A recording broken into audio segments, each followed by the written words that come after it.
You relax. How about very handsome? Some say heinous. I don't. I say handsome. Look at those pectoral muscles right now. The weapon, Raymond Santiago. You explain to me the reason that we make the picks. To embarrass each other? You're not wrong. Big shout out to the companies. Thanks for getting up with us. You can hear us every weekday morning, 6 a.m. to 10 a.m. right here on ESPN New York. Now, you'll also get to see us on YouTube. Make sure you subscribe. Number to call, 1-800-919-3776. The Yankees were in the World Series last year with Soto. You guys get Soto, and he turns to Oh, dear God! I heard that. It's not so sexy, Ted. We got an unbelievable show planned for today. I'll give you these 2 babies. Oh, we'll give you all the babies you need. Yankee season is over. Canadians couldn't be happier. Yeah, it's a good one. Hey. What's next for New York baseball? We'll continue to update you on the Mets and the Yankees, both having today off. Yes, they will have lots of days off. Fortunately for us, the New York Fortunately for us, the New York Giants kick off Week 6 tonight. They'll host the They'll host the used and abused Saquon Barkley and his Philadelphia Eagles. I got to tell you though, I like their chances. Yeah, just kidding. Oh, we got a action-packed show today. We got Buster only at 7, Jordan on at 7:35, Tim Hasselback at 8:30, and as always on this Thursday of Yankee Sadness at 7:45, we have an observation that did happen in Florida. RJ's world-famous The Bumps stuff you missed around 9:15. But before we get to all that, I really am lucky. Look, can we take a minute? You should. Can we just take a minute to realize my greatness? RJ. Do we need to take a minute? I think we might need to because it doesn't sound like it's going well at home. He goes, Dad, if you go away, we're fine. We miss you, we're fine. Mom goes away, we don't have clothes. Bills are not paid. We don't know what we're doing for food. It all falls apart. I don't think he's wrong. I wonder how Sherry feels. Maybe she made hints. I was more direct. No, she just loves me for whoever I am. Maybe she's a chubby chaser. Maybe she is. More cushion for the pushing. She must love that cushion. No. You like the cherry? I give you more Yes. cherry. And a little dirty talk. Now I get it. Here he is. You like the fast? Yeah, fast. I can't always give it to you fast. I don't always have it. Well, I like it fast. Well, if I can give it to you fast, I'll give it to you fast. Try. Enough. I just want you to start the show. Here he is. Any way you like it himself, the one and only David Rothenberg. Wow, that was well done. Yeah, and that's why the masses clamor for you. Because Ray last week, although not terrible, it was not that. I thought Raymond was great. Yeah, it was not that. I think even Raymond, who looks wonderful, by the way, beautiful new haircut. Yep. You're right, shaved up beautiful. Even Raymond would admit that he was not able to give that last week. The great Raymond, and I mean great, Raymond Santiago, Yes. flustered yesterday. We did not have our usual smooth, open process. Let's just say it that. Oh, You had a meeting. I had a meeting. Yep. I'm expecting as I'm on my way home, hey, look, I got time this afternoon. I'll look at the clips Raymond sent me. Uh-huh. I'll bang out this open. No, easy peasy. Be able to relax. No clips. Really? Nope. Well, because Ray's got a lot going on. A lot going on. Yeah. I also had a meeting. You- Ray had a had- meeting. You had a meeting at like the Garden. No, here. He had Here. a meeting, yeah. Oh yeah, with John. It was So- great meeting. You had a meeting with RJ, and you guys were in a meeting together. Yep. I was in a separate meeting, Mhm. and then Ray was in a third meeting. Yep. Mm. Yeah. We did a lot yesterday. Threw everything off. I threw a lot off. I was terrific in my meeting. I don't know how you did in your meeting. I was fine. I was phenomenal. Is that true? Ask RJ. Okay. I will. Dominated the Not meeting. now. At this moment, it's not of utmost importance. You probably won your meeting more than I did. I was fine. I wasn't bad. Well, you're comfortable in your meeting. And you've been with Bathfitter for years and years and years. Right. I wasn't trying to put on a show. No. I was just let me get in there and let me let me do my thing. I wasn't trying to put on a show. I mean, Yankees fans, we are here for you today. That was rough last night because there was so much positive momentum after Game 3, heading into Game 4, and first inning, like right away. Blue Jays are a tough team. This, Buck Martinez saying the Blue Jays are just better than the Yankees. He said the Yankees stink, which I don't think is fair, but they're better than the Yankees. Yeah, right now the Yankees, I mean, when you look at what happened last night, and you mentioned the positive momentum, it's, you found a way, and thanks to Aaron Judge and that huge home run, to win another elimination game at Yankee Stadium. Right. So you go into Game 4. You hit their bullpen well at the end of Game 2. You hit their bullpen well in Game 3. Now it's a bullpen game. You got Schlittler on the mound. You're like, okay, here we go. And everybody loved this matchup. Love the matchup. Everybody loved this matchup. Well, how could you not? How could you not? Now, listen, Schlittler wasn't nearly as dominant as he was in his last start against the Red Sox, but he was still pretty damn good. He was very good. Now, was he not as dominant because the level of opposition went up considerably? I mean, we talked to Buster yesterday. He's like, watch the foul balls. Watch if they're able to foul him off and extend the at-bats, that's a real positive sign for Toronto. And he wasn't striking out guys the same way he did the other day against Boston. No. He only had, 2 strikeouts? Yeah. And I think, to their credit, too, I think in 6 of the 9 innings, the Blue Jays had the leadoff man on. Right? That's just who they are. Right? Like, I mean, if you were someone that didn't watch the Toronto Blue Jays all season long and were like, hey, you just parachuted into the series, like, how did this team win the AL East? How did they have the best record in the American League?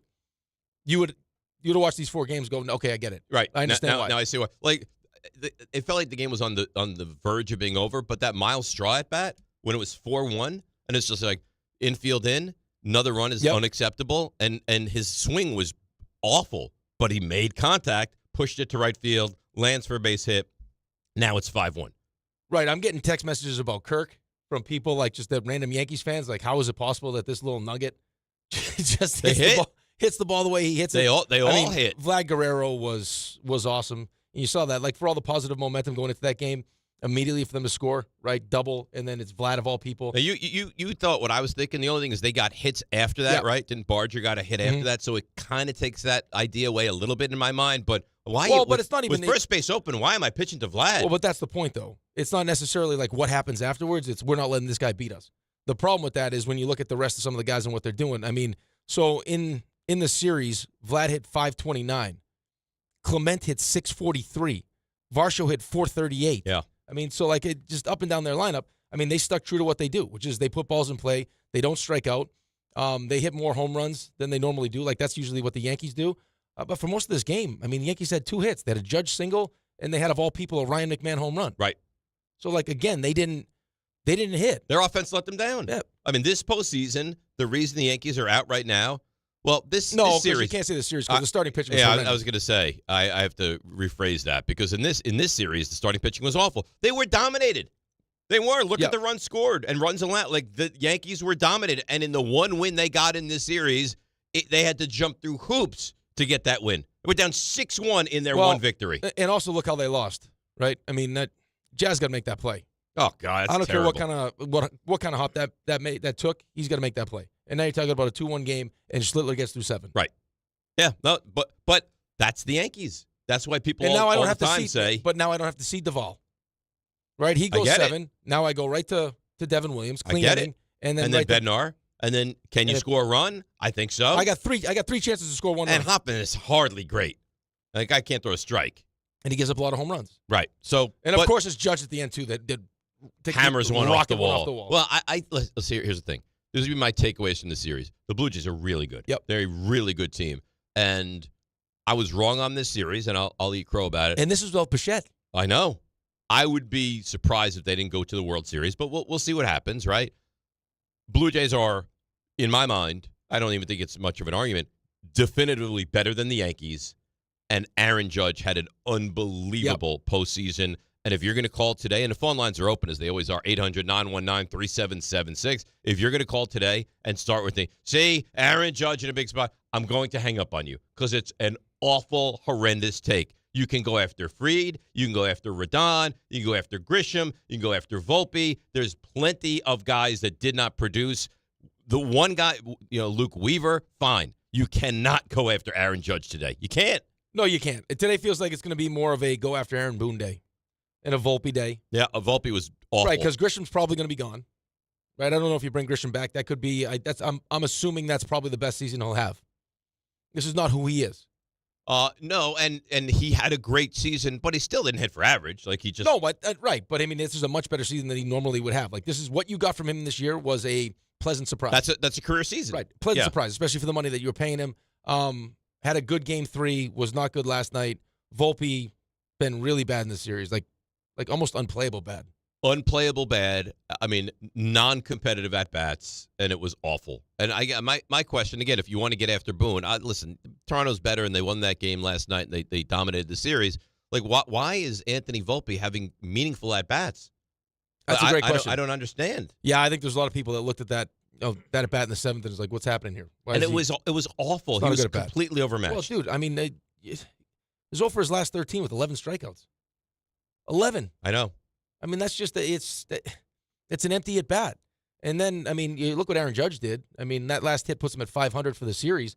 The rest of his team in the Toronto series hit 207. He hits 500. The rest of the team hits 207. 207. That's just not going to get it done. So you take that, and then you mix into that the heel start, the free start, and the Rodon start. Right. And you're like, you're not going to win that series. Well, I mean, no, of course not. I mean, think about this. I don't tell you what teams are playing. Your starting pitching is awful. You have one star player who's awesome, and then the rest of the team can't hit. Well, you have no chance to win that series. No. And then the runs that you scored, I mean, to make it not look as bad as it could have looked, was when you were down 12-0 already.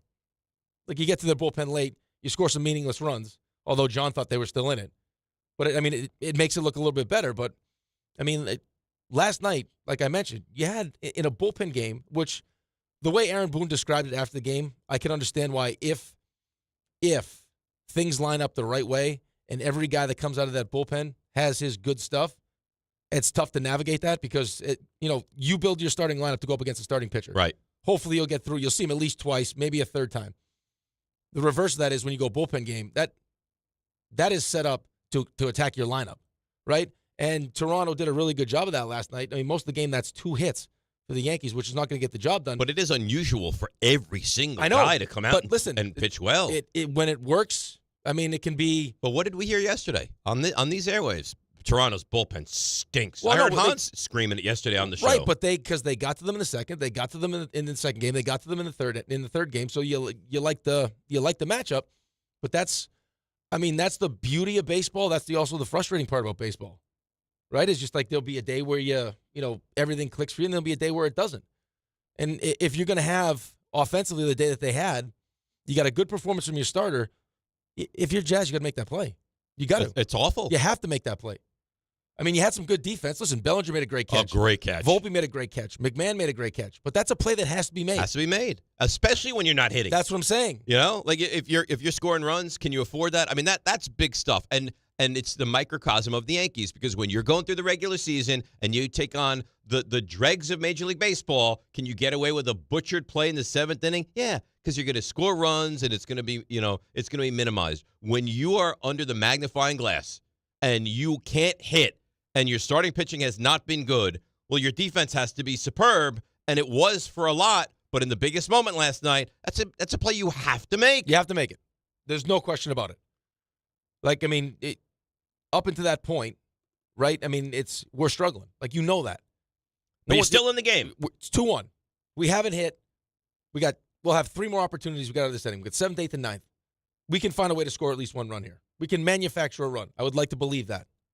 And you don't make that play, all of a sudden now it turns into 4-1, and it feels like, okay, this game is over. It did. I mean, that's what it felt like. And you had the thought of, are they going to go with Gossman? Are they going to go with, right? Savage. Yeah. Like, I was just waiting. Like, 6 outs, you Savage. Like, they're going to do that. No. They didn't. I don't even know that he thought about it. It was like, these guys are in their lanes. They're going to do great. And they were. And credit to Toronto. It's a really good baseball team. Yeah, it's a really good baseball team. I mean, you definitely had opportunities during the course of the season, especially against Toronto, where you probably could have found a way to win the division. So, I mean, you were 1 win away from winning the division. Right. I mean, you both had 94 wins. They had the tiebreaker. So, rather than playing games 1 and 2 at the stadium, where I'm going to get Max Fried, I'll have Max Fried at the stadium as opposed to where he struggles up in Toronto. The series is different. But Rick, it's every year. We have this conversation one way or another every Well, single did you hear what A-Rod season. said about this team? I did. And I read the quote to RJ. He's like, well, I don't think he went that strong. I was like, no. Oh, no. I sent him the sound. I know, but I don't know that he listened. Well, let's play it. Here's A-Rod discussing the Yankees and this roster. Aaron's been very classy. We've all been very consistent with that. Honestly, from the entire organization, he's the one guy with Circle that has least to blame. I mean, he's got a lot of talent, but for me personally, one of the worst construction of a roster I've ever seen. You have 3 left-handed catchers, you have 5 DHs, you have a first baseman in and out. It's just a very, very difficult hand for Boone, and honestly, they were exposed against a much better Jays team. But it seems like we have this conversation every single October. is they go up against a team that's just better. Last year was the Dodgers. We're just better, right? It was the Astros a million times. We're just better. The Red Sox have been just better. They have. Right, but I think a lot of people had a hard time wrapping their mind around the idea that Toronto was better. I agree with that. Going into the series, right. I did not think that. But for Alex, and I give him credit for saying it because he's considers himself a Yankee, to say this isn't a terribly constructed roster. Yeah, but he'd be lying if he said, now he was strong about it, but he'd be lying if he said it was a really well put together team. But no, you're right. But he didn't he went all in. He didn't sugarcoat it all, saying it's not great. He said, was it the worst constructed roster they've ever put together? He's not wrong. I mean, you got 3 left-handed catchers. You got one of your best bats that doesn't have a position. He's not a great catcher. He's not a great first baseman. Goldschmidt's much better defensively. You told us with this plan B it was going to be about defense. Right. So now and the defense let you down massively. Right. I mean, the third baseman you brought in is really good defensively. Now, he hits home run last night, but not good offensively. He's not a good offensive player. Your shortstop was okay defensively in this postseason. Offensively, he was unplayable in this series. Right. I mean, Dominguez is probably more of a DH right now because you don't trust him in the field. Well, he just said they have 5 DHs. Stanton is a DH. So right. It's it's just, he's not wrong. But we've said this, we said this before the season started, that the roster and how you're trying to put things together is kind of clunky. I can't put my best offensive team on the field because it's not I'm losing too much defensively. This guy doesn't have a position. You can't, it doesn't fit right. It doesn't fit. All the pieces to this puzzle do not fit together. But that's on Brian Cashman. Yeah, it is on Brian Cashman. But but I think that it's almost like the Yankees fan is resigned to the fact that Brian Cashman isn't going anywhere. I got news for you. Boone's not going anywhere No, either. I don't think he is either. But they want to believe that if Boone got fired, things would be different. And we're not stupid enough to believe that. You're just going to bring someone in like Aaron Boone that's going to be doing what you want him to do anyway. Yeah, so you want change for the sake, not you, but people want change for the sake of change. And if they got rid of Boone and brought in another manager, it would be the same. A puppet is a mean thing to say, it's but not puppet. It would be collaborator. The same. Yeah, it would be the same. It wouldn't be. You're not bringing in Whitey Herzog. All right, you're not bringing in Davey Johnson. You're not bringing in some strong manager who's going to tell you, Sparky Anderson, this is the way it's going to be. Get out of my way, or I won't be here. It's not. That day is dead. That doesn't exist anymore. No, it doesn't. And I think this was a series, just for me, and you can tell me if I'm wrong, where it's pretty clear that you miss Juan Soto. Yeah. Oh yeah. You know what I mean? It's just who's coming with me. You finally have Aaron Judge have the postseason that we all dreamed about. He was awesome. And it's who's coming with me? Nobody. And the answer was nobody. Nobody. Bellinger didn't do anything. Grisham was awful. No, the one game of the series, Grisham actually had a good game. Was the game that they won, and Judge had hit the big home run. But if it wasn't Judge centric, they didn't do anything. No, and then you go Wells up with the bases loaded. He swings at the first pitch. Right when the guy can't throw a strike.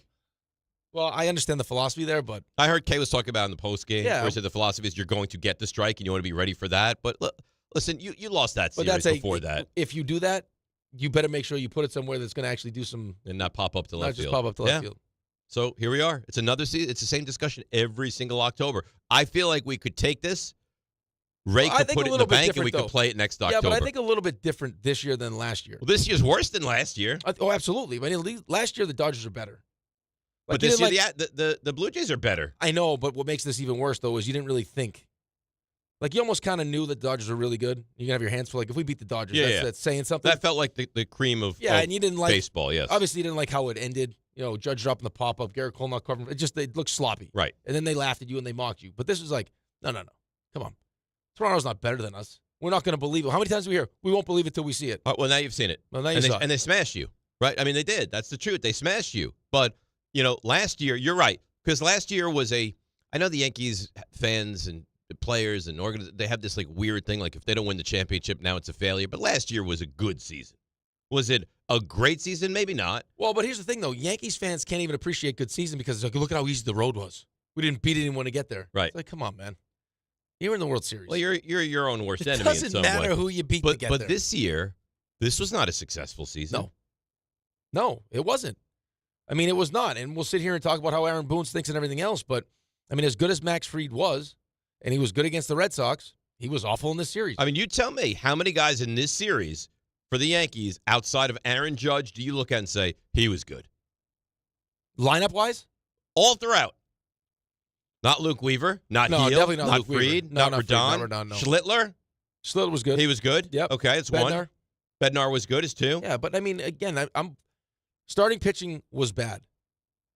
Right? It was catastrophic offensively, not good enough. No. So, look at the lineup. Like, just it wasn't. You had Judge going at the highest of levels, and then you had no one else. And they're wasting him. So at the start of next season, I think first month, he's going to be 34 years old. How much more iconic Aaron Judge? How many more years are you going to get this for? 3? Maybe 4? if you're So no, so you look at this as I'd be hard pressed to think 4 at 38. So 3 more years of this. Yeah. I mean, what he's doing right now is historic. Like, they're wasting this. I know we keep saying, how does it get better? It can't get better than this. At 331 and, over 50 home runs. And he missed some time, too. Right, missed time. It puts you with Jimmy Fox and Mickey Mantle. Like, I don't know. Does it get better than that? I can't. If it does, God bless him. I can't imagine it gets plus better. Plus, you had 500 in the postseason. You know what I didn't like, though? Tell me if you picked up on this. All, series long, it was Smoltz and Joe Davis, right? They kept saying, well, Judge is going to win the MVP this year. Yeah, they kept saying, hey, hang on. Maybe they heard something. Maybe they did, but they were foregone conclusion. Obviously Judge is going to win his 3rd MVP. Which led me to believe they talked to probably enough people to get the sense that maybe it was Judge. Okay. Maybe. Because that's the first time, you're not wrong, that we've definitively, like I heard someone almost definitively say, oh, yeah, Judge is going to win his 3rd MVP. Well, he's like, Judge is going to win his 3rd MVP. I was like, wait, what? Because we would ask Buster, and Buster was hell-bent. He thought he lost a lunch because he thought he was going to hit 400. He was Judge. And then as soon as Raleigh started getting up by that 60 home runs, he's like, it's different. It's like, as a catcher, boys, let's take a step back here. We don't know if it's a foregone conclusion now. I haven't heard this soundbite yet, but the question was posed to Aaron Boone. Did the team come out flat after a Game 3 win? Flat. Your season's on the line. You have 50,000 people there screaming and going nuts. If you lose, you're now done. He can't say, yeah, we came out flat. What kind of a question is that? A question to get Aaron Boone fired up and aggravated. I felt sorry for him last night. I did too. It looked like he was a little bit emotional at first, too. I felt like there was a chance he was going to cry. You know what I thought was funny, though, last night, Kay? So Boone talks about how this team has really come together and how they care about each other. And Kay's like, Curry and Kay got in a little bit. Kay's like, who cares? Right. There are plenty of teams that hate each other. It's like the 70s teams couldn't stand each other. They win. Now, if in a perfect world, would you like to win and have them be great friends? Yeah, sure. That's great. Yeah, but I don't know if it was necessarily like, hey, we're all best buddies. It's like when you can create the atmosphere, like this show, where you really care about each other. Like it's gonna make you want to put in and there's this level of, I'm willing to sacrifice for my guys and I'm willing to lay it on the line, and there's a certain amount of work I'm gonna put in because I don't want to let you guys down. That's when you get the best out of a team. Sure, but on the flip side, you have Mike and the Mad Dog, who didn't talk outside of but that was at the end. Right. When they were at the height of their powers, they were good together. Right. But I mean, you can win and you can succeed in not having kumbaya. Right, I know, but it's easier when it works well. I think that's the point, though. It's like it makes you, when you all like each other and you get along and you're really fighting for each other and you want to sacrifice for each other, like I said, it's like it just makes it makes the experience, it makes the winning. Well, it's better. It's better. It's more fun. 1,000 times better. Absolutely. But I did hand Ray today, and today it makes sense. Yeah. The unbuttered roll. He needed it. Today is an unbuttered roll. He needed it. Yeah. Yeah. He does look great, though. He looks great. Whoever cut his hair did a fantastic job. I think he's going to say, I didn't cut my hair, which is going to be shocking to me. Yeah, I cut my hair last Friday. I don't know. It looks different The way today. you styled it today just looks fantastic. What'd you do today? I woke up, threw some water on it. It looks and walked terrific. out the door. Well, the whole water rushing at the door, being on the verge of being late, really suits you. You look unbelievable. Not at all. Not at all. It's like a glistening grayish on the side, Yeah, I don't find you to be repulsive at all today. No, I appreciate that. I appreciate that. You're very By the way, in my my hair meeting, you should have seen the look of shock on this man's face who deals with hair transplants every day of his life when I told him that R.J. Santillo has no product in his hair. He's like, what do you mean he has no product? I was like, that's his hair, man. I know. He combs it, and that's what it does. It's unbelievable. He didn't believe it. He's like, he does have terrific density. It's like, you're damn right he does. I was like, give me some of that. He used the word density? Yeah, density. I said, well, I want that density. I want you to take his hair and put it on my head. That's what I want. They won't do it. Why? I wanted his hair. I said, can I just take some of his hair? We can't do that. He wanted them to scalp RJ and it's only a little bit off the back. I think RJ would do that for you. He said he would, but they wouldn't let him. It's not like a kidney. A kidney, I could say no. But a little bit of hair? That's what I said. Yeah. No, they wouldn't do it. Interesting. Yeah. So they signed on? Away we go? I don't know. Going to go for my consultation? Nice. Yeah. Nice. All right, so let's take a break. We'll come back, and we'll do this Yankees unpacking today. Another season ends with the Yankees not winning a World Series. It's DNR with you, but thankfully, we got the Giants tonight to fall back on. It's DNR with you right here on ESPN New York. The Association on Aging in New York is celebrating the 60th anniversary of the Older Americans Act, which funds vital programs for millions of older adults. Services include meals, transportation, home care, Medicare counseling, case management, and caregiver support. Today, people are uncertain whether some programs remain available. We can help. To learn more about these essential programs and how to keep them, visit our website at agingny.org. Sponsored by the Association on Aging in New York. Getting the right mattress helps you sleep at night. Getting the right price helps you sleep even better. At PC Richard & Son, they don't just sell you a mattress. Their experts use a 4-step fitting process to make sure your new bed fits you perfectly. The right fit, the right price, plus free delivery. It's what they do, only at PC Richard & Son. Free delivery on mattresses $199 and up. Excludes Manhattan. See stores for details. Getting the right mattress helps you sleep at night. Getting the right price helps you sleep even better. At PC Richard & Son, they don't just sell you a mattress. Their experts use a 4-step fitting process to make sure your new bed fits you perfectly. The right fit, the right price, plus free delivery. It's what they do, only at PC Richard & Son. Free delivery on mattresses $199 and up. Excludes Manhattan. See stores for details.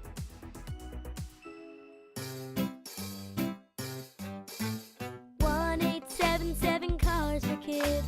KARS Cars for Kids. 1-877 Cars for Kids. Donate your car today. 1-877 Cars for Kids. Donate your car today. Ready to get rid of that old car? Donate it to Cars for Kids. Call 1-877-CARS-FOR-KIDS to reach a friendly live agent. Donation's super easy, and your car can be picked up as soon as tomorrow. Call us now, 1-877-CARS-FOR-KIDS. That's Cars with a K to donate your car today. 1-877 Cars for Kids. KARS Cars for Kids. 1-877 Cars for Kids. Donate your car today. Did you know you can donate real estate too? Go to carsforkids.org. That's carsforkids.org. At Uline, they know firsthand the road to success is an uphill climb. Uline started in the family basement, and through hard work is now North America's most trusted shipping and industrial supplier. They get what it means to have the support of reliable, hardworking partners. So they keep 41,000 items ready to ship. Whether your company is still in a basement office or expanding cross-country, Uline will be there on your road to success. Visit uline.com. eBay has reinvented vehicle buying. From click to curb, everything's covered. Ever try to buy a car online and end up in a parking lot with a stranger and some blind trust? That era is over. Now with Secure Purchase, eBay isn't just where you find your car. It's where you buy it, start to finish. Title, financing, registration, delivery, it's all built in. This is the modern way to buy your next ride on eBay. eBay. Things people love. Secure Purchase is powered by Caramel Dealer Services, LLC, an eBay subsidiary. From kickoff to cash out, ESPN Bet has all the tools you need to score more on game days. Bet smarter with stats right at your fingertips. Get personalized parlays built just for you. And with your fantasy teams synced right in the app, you can back your squad. Right now, new customers get $100 in bonus bets when you bet $10. Sign up with promo code USL to get started. Must be 21 plus. Gambling problem? Call 1-800-GAMBLER. Terms and conditions apply. See app for details. Offer not available in New York.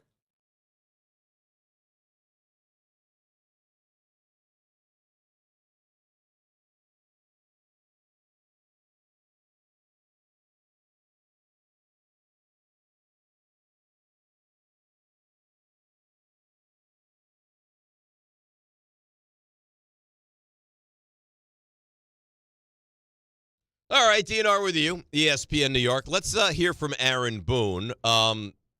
Did the team come out flat after that Game 3 win? No, I felt kind of the opposite. But, win games on emotion all the time. It's about, execution and they were better than us tonight and in this series. Oh, they were better. That's it. I find that to be unbelievable. Could you imagine if he said, "Yeah, we came out flat"? No, they didn't come out flat. No. A manager's not going to say we came out flat. No.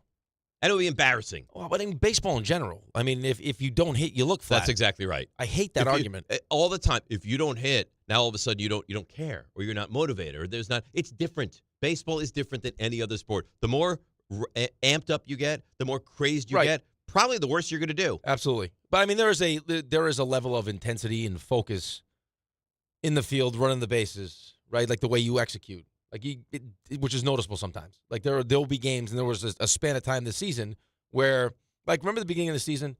It was like, oh wow, like all the things that the Yankees talked about after losing the World Series and being ridiculed by the Dodgers, it looks like they cleaned those things up. And then there was this like stretch of time where I got Austin Wells wandering off second with no, right? You know what I mean? I'll do it again. Yeah, like that. That's just not being locked in, right? Like that's unacceptable. And over 162 games, as much as that bothers us, and it should. It's understandable. It's going to happen. But then, I mean, last night, again, you're in a situation where you're not hitting. You like the matchup. Everyone loved the matchup. It's the bullpen. We've already had success against this bullpen.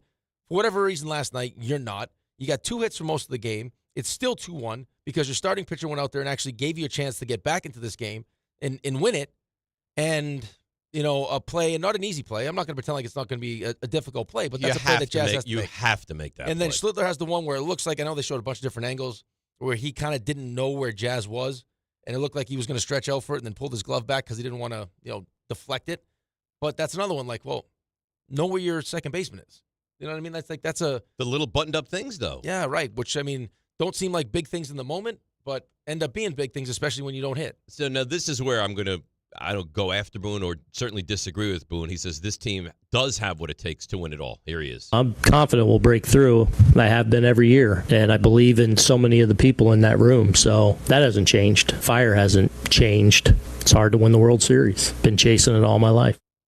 I mean, that's when I felt bad for him. They don't have what it takes to win it all. They don't. Chasing it for all my life. I know. Well, he's never won. No, I know, but I mean, he's from a baseball family. Think about that. In his mind, and he said it, he felt like this was the most talented team that he had. And now guys got to go out and perform. So, I mean, if Max Fried does what Max Fried is paid to do, and Carlos Rodon gives you, an outing like you've seen for him for most of the season. I mean, you got one guy won 19 games, one guy won 18 games, and then they go out in this series and they both pitch really. They don't give you a chance. Awful. I mean, listen, Rodon in the postseason was not very good. First outing, he was okay. Yeah, he was fine. Okay, but he wasn't great. No, he wasn't Schlittler and he wasn't Fried. But right, he was fine. Second outing, he was putrid. Fried was putrid in this outing. Like you transitioned from Juan Soto and you built the team a little differently. Yep. Well, in this series, Fried, Bellinger, like all the guys that you replaced Juan Soto with, they did not answer the bell. No, they didn't. But, I mean, I guess the argument for that would be, and I think it's the argument for doing it, and it could be the argument against doing it, because I know what frustrates Yankees fans is Plan B was good for 162, but ultimately wasn't good enough to postseason. win 4 series. Well, in the unless guys postseason. do what they're supposed to do, like unless Fried and Rodon pitch the way they're supposed to pitch, but having a bat like Juan Soto, and you saw it last year in the postseason, and that's with Aaron Judge not playing at this level. Correct. He got to the World Series because he's that good. Like, he's capable of carrying an entire team. So I got him, and I got Judge playing at the level he's playing at right now. I mean, this is a different series probably. Correct. Even without good starting pitching. But the problem is Probably, once you lose Garrett Cole, there's no way I'm getting to this point, which is Carlos Rodon as my ace. There's no chance. No, you need Max Fried to get you through the 162, and you would hope that he would pitch well in the postseason, and he didn't. And then we sit here and we have this I conversation guess the again. one silver lining would, and I know you feel like crap right now, would be the emergence of Schlittler. Well, when you think about what the starting pitching could look like next year, right? Cole, Schmidt. No, not Schmidt. He won't be back right away. But at some point he's going to be back next season. You'll have Cole, Fried, Rodon, Heel, and Schlittler. And at some point Schmidt. That's a hell of if they stay healthy, rotation. Yeah, and what version of Garrett Cole you get. Right. And then you got to decide what you want to do with what you want to do with Grisham, what you end up doing with Bellinger. I would think. I think my guess is Bellinger is back and Grisham is not. Yeah, that's a guess. Williams is definitely gone. Right, and then Goldschmidt's probably gone. Mm-hmm. I think you'll put Ben Rice at first base. That would be my and assumption. then again, you're going to have holes because he's not a good defensive. No, first but baseman. I mean, if you're going to commit to him being a first baseman, that would be something. Go all in and let him become the best. Let first him learn baseman how he to be a can. first I agree. baseman. Listen, they'll get in again next year, and well, I mean, I wouldn't be surprised if we're sitting here a year from now having the same conversation. What you just said is what frustrates me the most about Yankees fans. Is that they take for granted getting And Alan in. got all fired up. He's like, "Don't tell me how to feel because your team doesn't make the playoffs every year." I don't think I'm telling you how to feel. I'm just telling you how lucky you are. You can feel however you want. But they don't see it. Well, no, but it's like a person that grows up with money and they live in a fancy house. Or me, like when I played in the NHL. And I tell you all the time, like, I wish I took a step back And to recognize appreciate it as it was happening, yeah. Right. Like, you don't tell me how to feel because I'm accustomed to these things. I'm just telling you you're lucky. That's all I'm telling you. But they don't see it. You can feel how you want to feel. They don't look at it. It's like you tell a kid who grew up with a lot of money, oh, you go in a helicopter? Yeah. You go first class? Like, that's what it is. It's not special. That's all I know. Right, but I don't think when you say it or I say it or when Don talks about it, I'm necessarily telling you how you should feel. You can choose to feel however you want to feel. I'm just letting you know that A, I'm jealous, and B, you're lucky. To just like, your season just got over, and me and you as not even Yankees fans are like, foregone conclusion.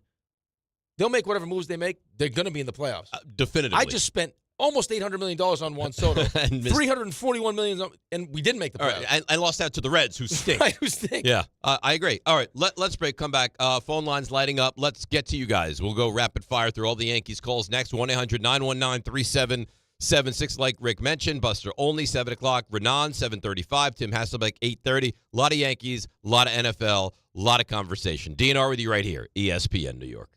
Cashback is not available on gas in New Jersey and Wisconsin.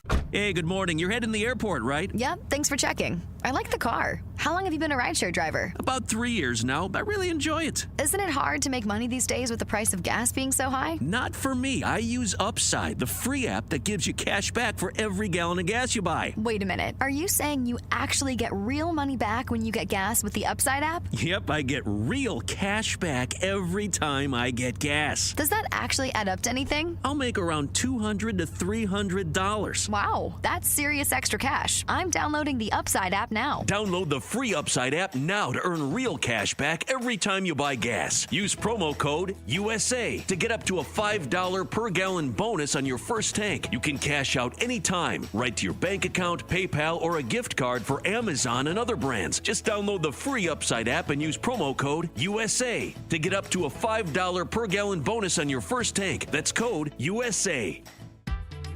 Score a win this game day with Amazon Pickup, the MVP of package pickup. Need that new football jersey for the big matchup? With Amazon Pickup, you can collect your order from secure Amazon lockers or counters near you on your schedule. Whether you're running from work or home or straight to the tailgate, Amazon Pickup makes it easy and worry-free at no extra cost. Don't miss kickoff. Grab your gear and your packages when it works for you. Find your nearest Amazon Pickup location at amazon.com/pickupmvp. That's amazon.com/pickupmvp.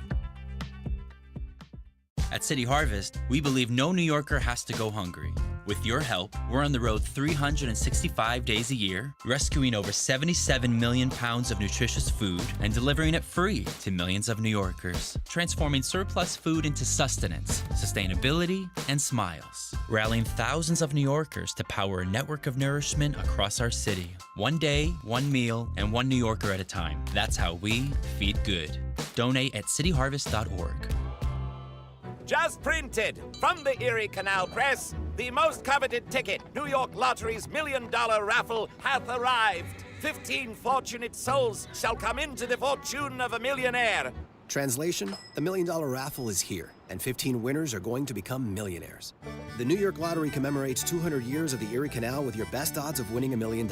Limited tickets available. Ask your local retailer today. Please pay responsibly. Must be 18 plus. Gambling problem? Call 1-877-8-HOPE-NY or text HOPE-NY.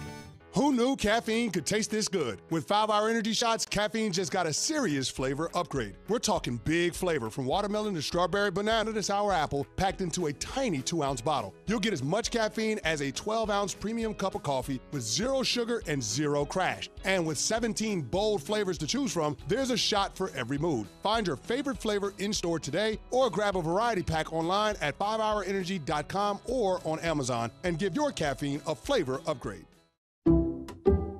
Some people just know you can save money on car insurance by checking Allstate first. Like you know to check Kirk Herbstreit's pregame analysis first, before talking to your brother-in-law. In this game, the key thing to watch will be the offensive line versus their front seven. If they can get pressure without blitzing, this could be a long night.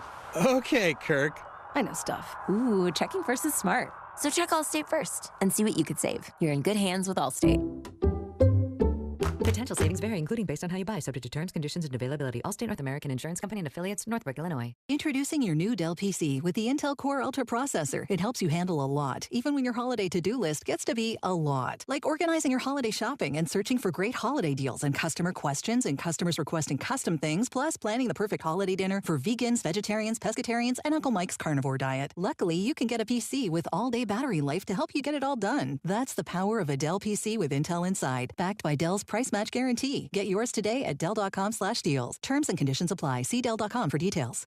Hey, it's Reese Davis. Let's be honest, you can't keep an eye on everything. Unless you've got Blink Outdoor 4 cameras. While you're focused on the game, Blink's keeping an eye on your home. With up to 2-year battery life and with Sync Module XR, you can cover more space without constant maintenance. No wires, no worries. Blink helps keep an eye on what matters most. Get Blink today at the Home Depot. How doers get more done. In the city that never sleeps and never stops talking sports, ESPN New York is always on. Now you can live and breathe everything New York sports wherever you are. On your radio dial, on the ESPN New York app, and streaming live on YouTube. However you watch or listen, ESPN New York is always on for you. Hear us, stream us, watch us. This is ESPN New York.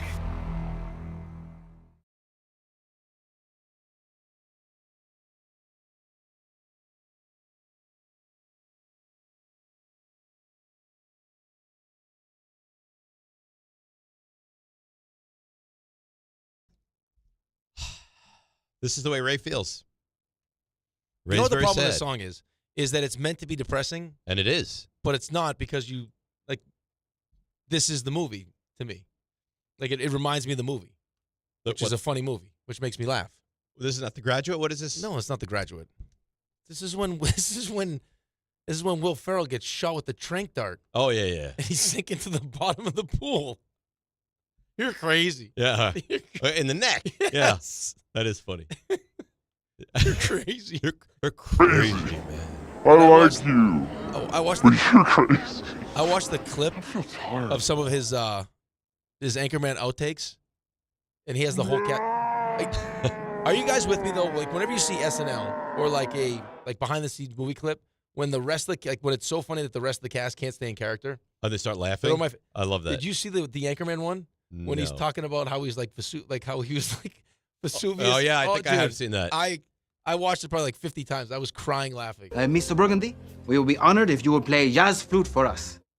It was like, he's like, now I know how the people of Pompeii felt. Yeah. Hey, everyone, come and see how good I look.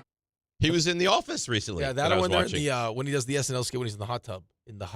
Oh, he's that's making great. Fallon laugh. Oh, it's so I good. love those ones. Fallon does What is that? People. It smells like a turd covered in burnt hair. All right, let's get to the Yankees calls. We've waited long enough. Let's go to John in Morristown. John, you're on ESPN New York. Good morning. Uh-oh. John? Maybe it's my fault. Try again, John. Come on, Ray. He's on the air. He's here. John, are you there? Great. You lost him. Winthrop did chime into the group chat. It's far more known for The Graduate. Yeah, but I don't care. Like, this is, again, when I hear that. No, I understand that, but when I heard it, I thought The Graduate. No, which is fine. Yeah. But I'm just saying, like, for me, when I hear that, my first thought that's fine. Is the tranq dart. Kyle Saratoga. Kyle, you're on ESPN New York. I wanted to say how it's like the same thing every year where we just don't build the team right. They always surround the team with power hitters, and they lose to the same sort of small ball situation we see, whether it's the Guardians or the Astros, going all the way back. The Blue Jays did it to us. When did they lose to the Guardians? 97.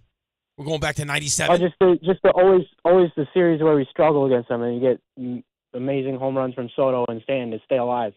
And should be easier series if you go to 5 against a team like that.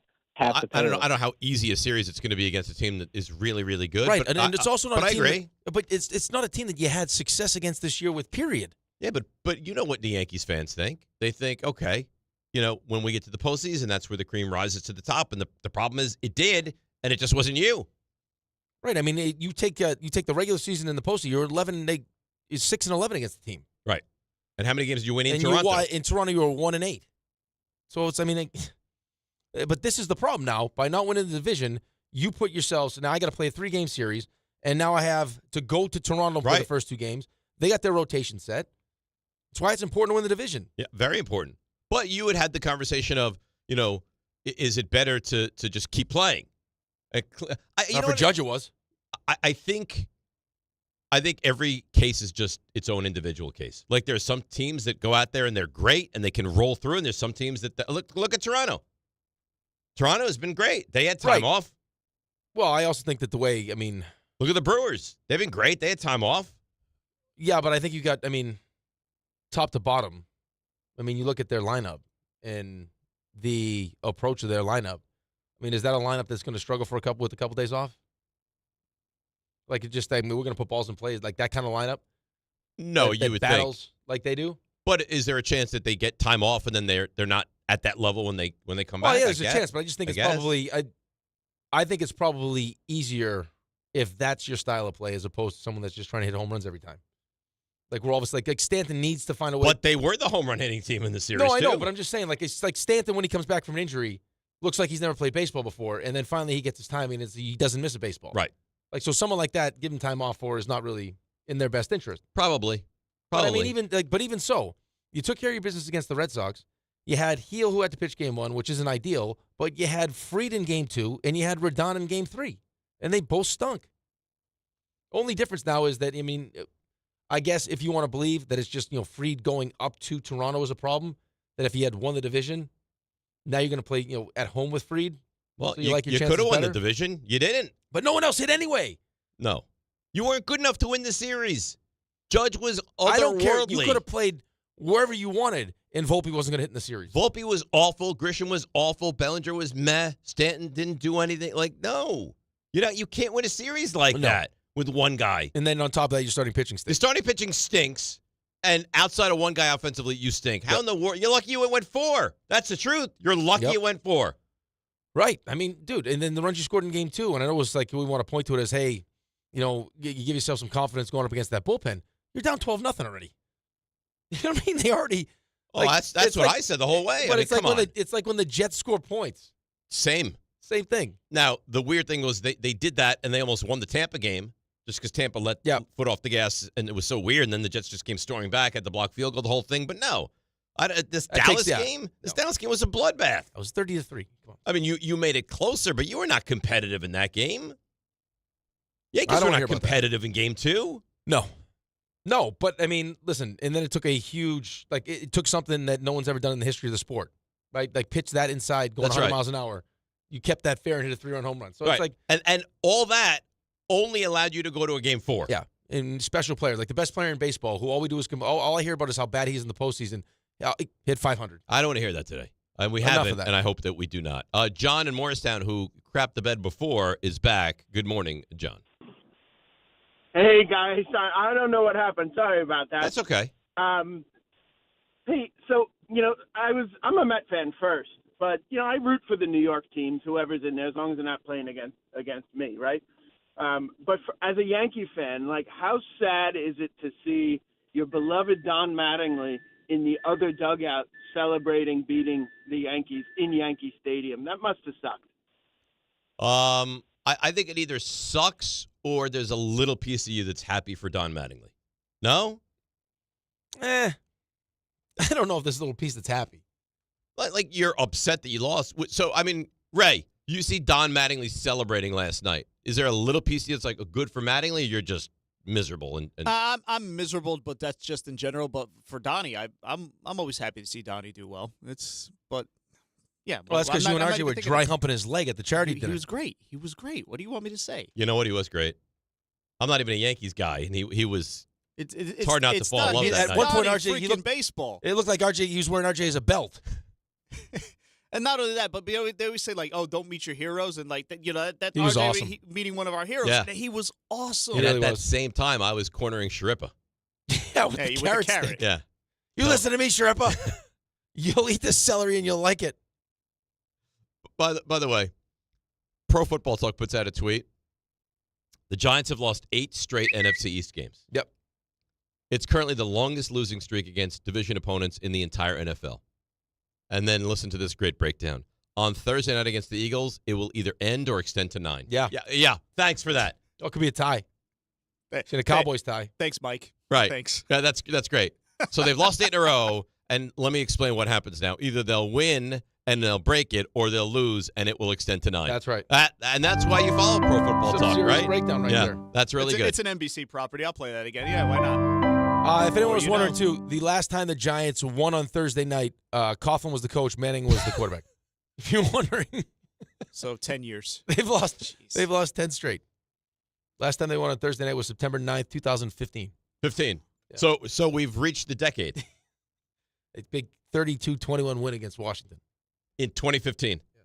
I would love to know how many guys are still on either of those teams from 2015. Well, your receivers were Odell Beckham and Ruben Randall. Uh-huh. Yeah. Both your receivers tonight are Wandale, Bo Collins, and Lil Jordan Humphrey. And Jalen Hyatt. And Olszewski. Should be a real. Coming off a game that the Eagles lost, all we've heard about all week long on national radio is, are the Eagles in trouble? Offensive coordinator stinks, and Saquon only got the ball one time in the second half. Yeah, I think this will be a get-right game for them, would be my guess. Oh, by the way, Saquon's doc is coming out tonight. You enjoyed that. I am not watching that. They used and abused him. Please. That's what he said. Please. Had you treated him right, he would have signed $10, $11 million bucks. Please, they used and abused him. Can you imagine if you got him for 10 and you paid Slayton 12? Let's get such names as Prince Amukamara here. Yeah. Landon Dude, Collins. 10 years ago. Yeah. New York football. I mean, what are we doing? We're not. Mark Harsler, remember him? Of course. What are we doing? Seriously. How does it get this bad? Ineptitude. From the top. I mean, if the coaches are constantly different and the players are constantly different. And the GMs are different. And the GMs are constantly different, what's the one thing that continues to be the ownership. Same? Okay. So there's your answer. Well, ownership, and then we haven't had a quarterback. So, I mean, I don't know if we picked the wrong quarterbacks. We ruined the quarterbacks. I mean, Sam Darnold seems to have figured it out now. Yeah, he has. Oh, and by the way, we'll play this at some point. Daniel Jones just taking a broadside shot at Brian Dable. Oh, is that right? Oh, just goes right after him? Well, no, he does it. It's like 3-4 years of pent up aggression. Yeah, low key. So it's like low key, but it's definitely. I mean, Dave's going off on him for 3-4 years in his ear. Like it built up. I don't even have it on my. If you were wondering, board like, here. if you were wondering why, like, or like you questioned, like, is Brian Dable a really good coach? You hear this, you're like, there's levels to this, and Brian Dable is not on. Good, I the look level forward we to need. that. That'll put me in a great mood. Tony in Queens. Tony, you're on ESPN New York. Good morning. Hey, good morning, gentlemen. So today, I'm a Yankee, clearly I'm a Yankee fan. I'm not upset. I'm disappointed. I'm disappointed that the season ends in missed opportunities. You have Rondon and Fried, you guys mentioned, they both have Cy Young quality seasons, and they put about 5 innings in this season. And Toronto, until the Yankees change their approach, you're not going to win. Toronto, I believe, strike out, I was just counting it right now, about 21 times in this series. Anthony Volpe alone had 11 Ks. It's astonishing to think about, right? So when you put the ball in play, things are going to happen. But we The knew ball that, goes Tony. down a hole. Like that's not an outlier. We talked to Buster about it before the series. That's what they do. That's who Toronto is. We said this is a different animal than you faced in the first round against Boston, and you saw in 4 games, very different team. And I understand, absolutely, I understand that. And the Brewers in the National League do the same. So my point here is that until the Yankees change their approach, or teams out there, I hope MLB is looking, and the teams are looking like in the formula to win, you have to put the ball in play, because if you put the ball in play, you keep the defense on their toes, and things like Jazz fumbling that ball will happen. Things will happen when you put the ball in play. Things are going to happen. If you in the 8th inning, you have Toronto coming in with Hoffman, and he's a little wild. He walked Ben Rice on a full count, but the balls were out of the strike. Yeah, right. But here's the thing, though. Here's what the argument would be from the people in charge of the Yankees is they led Major League Baseball in runs this season. Like, so the goal, right, is to score runs. So during the course of 162 games, they led Major League Baseball in runs. Yeah, and that's a good point, and I understand that the approach is that, but like you said, it's good for 162. When you get to the postseason, and this happens year after year, good pitching will always shut down good hitting, and that's a given. 100. Well, no, because I mean, you have that's not right though. I mean, that's because what you just said would mean that good pitching, Max Fried, really good pitcher, would shut down this Toronto lineup, and he didn't do it. Carlos Rodon's a really good pitcher; he didn't shut down their lineup. And I agree with you in there. Like, what I'm trying to say here is that the approach has to change in a way. Like, for example, go back to the 8th inning. You got the bases loaded. Now you're trying to cook something last second here. You're down 5-2, the bases loaded. Here comes Wells, and Hoffman just threw a ball of right that almost was a foot outside. And no, I think it was a strike. At the first, work the count. Even Joe Smo said. Right, but I think that was a strike, though. You want to get the pitcher to work the count. Right, I get you, Tony, but I think that was a strike, actually. So what would you rather have? I mean, do you want Austin Wells down 1-0? I mean, down 0-1 in that at bat? Or his mindset is, guy needs to throw me a strike because he's having a hard time finding the strike zone, so I'm going to jump all over it. If he hits the ball off the wall, it was the exact right thing to do. As bad as the error from Jazz was, if Devin Williams comes in and does his job and doesn't give up the hit, we're not talking about Jazz's error. So that's right. And if they were right on the broadcast too, because he got Springer and he was really good in that Springer at bat. And then with the next at bat, like this will be the biggest at bat of the game because either it's going to be bases loaded for Vladdy or 2 runs are going to score. Correct. And he got the base hit, 2 runs scored, and at that moment you realize the Yankees are not winning this game. And then on the reverse of that, 2 outs, Austin Wells is up, bases loaded, similar situation, he flies out. You get nothing. So I mean, you had your chances. You had traffic in the last couple innings. You just didn't get the job done. When push comes to shove, man, players got to execute. And I don't disagree with the call. I don't love the idea that 1 through 9 we're focused solely on trying to get the ball in the air and hit home runs. Anthony Volpe, that should not be his game. Right? Like you have to have that's Aaron Judge's game. That's Stanton's game. And it's not even Aaron Judge's game because he hits .331. Like he won the batting title. He does everything. He does everything. But you had too many zeros in your lineup in this series. Let's call it what it is too. They didn't hit great in the Red Sox series. They didn't. No, not at all. So then you get into this series against a much better offensive team. Your starting pitching stinks, and you got guys like Grisham, Volpe, that are just outs. Like Volpe was an out. So it's like, I mean, you had one guy really going. That was it. That's it in the whole series. So we said it before. How many guys were really good? Not a lot. And I'll tell you right now, lost. If that's the case, you got to play almost perfect baseball. You got to get good starting pitching. You got to get great defense. Your bullpen's got to be lights out because if you're not going to be able to score or at least put together 3 hits or whatever it's going to take, because I guess that would be the mindset, right? Like when you go, you would think in your mind that going up against elite pitching, in order for me to score runs the way that Yankees fans want to score runs, I got to start piecing together how many hits to score a run. Right? It's going to be how many singles till I finally score a run. 3 singles and I finally score a run as opposed to, a walk and a home run. Now I got 2. But, again, to their credit, I don't want this to be like we're taking, this is just the Yankees lost because they stink. The Toronto Blue Jays won 94 games. The Toronto Blue Jays are an excellent team. Excellent team. And by the way, they had players in this series that had unbelievable series. But I think the issue that Yankee fans have are why is Toronto better than us? Because that's they are. But why? Right? Let's break. Come back. Buster Olney on the other side. Then, of course, we got Renan. We got Hasselbeck. We got it all. It's DNR with you. Post-mortem day right here on ESPN New York. All right, let's see what's happening on the roads. Here she is. It's Debbie Duhame.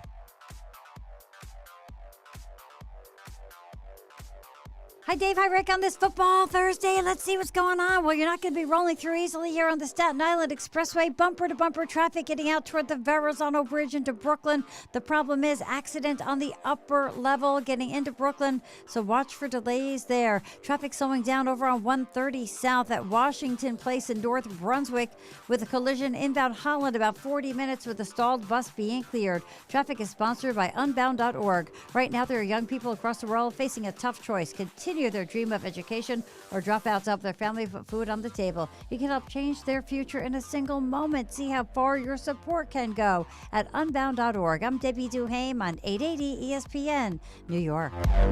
Getting the right mattress helps you sleep at night. Getting the right price helps you sleep even better. At PC Richard & Son, they don't just sell you a mattress. Their experts use a 4-step fitting process to make sure your new bed fits you perfectly. The right fit, the right price, plus free delivery. It's what they do, only at PC Richard & Son. Free delivery on mattresses $199 and up. Excludes Manhattan. See stores for details. There's nothing the voice in our head obsesses over like our health. But with over 100 lab tests and insights, Function can help answer the questions like, why am I so tired all the time? How can I get better sleep? My friend was telling me about magnesium gummies she takes. know if my heart Is my work stress affected? It's time to up my If my cardio. mom has something, How will I find it? out? It's time to get some blood work done. A Function membership gives you a comprehensive health check with results tracked over time. Find out what you're made of at functionhealth.com. Serving contractors, builders, and homeowners in the tri-state area since 1987, Brooklyn Window & Door is New York City's largest stocking dealer of quality Andersen window and doors. The professionals at Brooklyn Window & Door will help solve any of your window replacement needs or applications. Visit Brooklyn Window & Door's award-winning showroom to see the complete Andersen product line, including the 400, 100, A&E series. Andersen, built, backed, and serviced like no other window. Visit Brooklyn Window & Door at 185 30th Street in Brooklyn or call 718-WINDOWS. Score a win this game day with Amazon Pickup, the MVP of package pickup. Need that new football jersey for the big matchup? With Amazon Pickup, you can collect your order from secure Amazon lockers or counters near you on your schedule. Whether you're running from work or home or straight to the tailgate, Amazon Pickup makes it easy and worry-free at no extra cost. Don't miss kickoff. Grab your gear and your packages when it works for you. Find your nearest Amazon Pickup location at amazon.com/pickupmvp. That's amazon.com/pickupmvp. Ballybet Sportsbook. Yo, Ballybet stacked for football season. When it comes to sportsbook apps, it's undefeated. Ballybet. Check out that brand new parlay zone. Here's the kickoff. Build your bets and place them right on your phone. What? Live bets, daily boosts, and promos. Increase your odds so you can win more dough. Touchdown! Ballybet's the play. Make game day more fun and download it today. Must be 21 plus, New York only. Gambling problem? Call 1-877-8-HOPE-NY. Ballybet Sportsbook and Casino. Download it.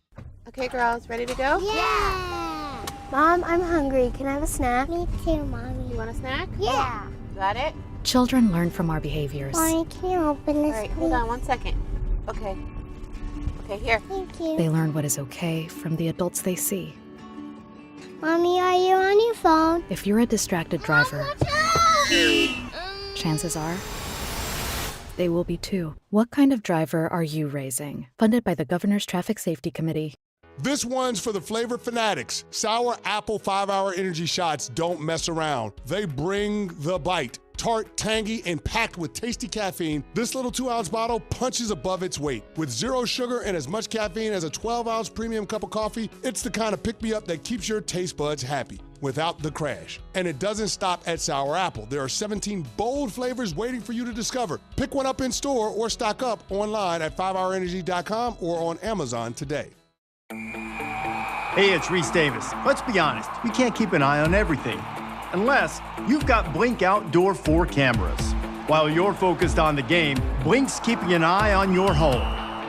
With up to 2-year battery life and with Sync Module XR, you can cover more space without constant maintenance.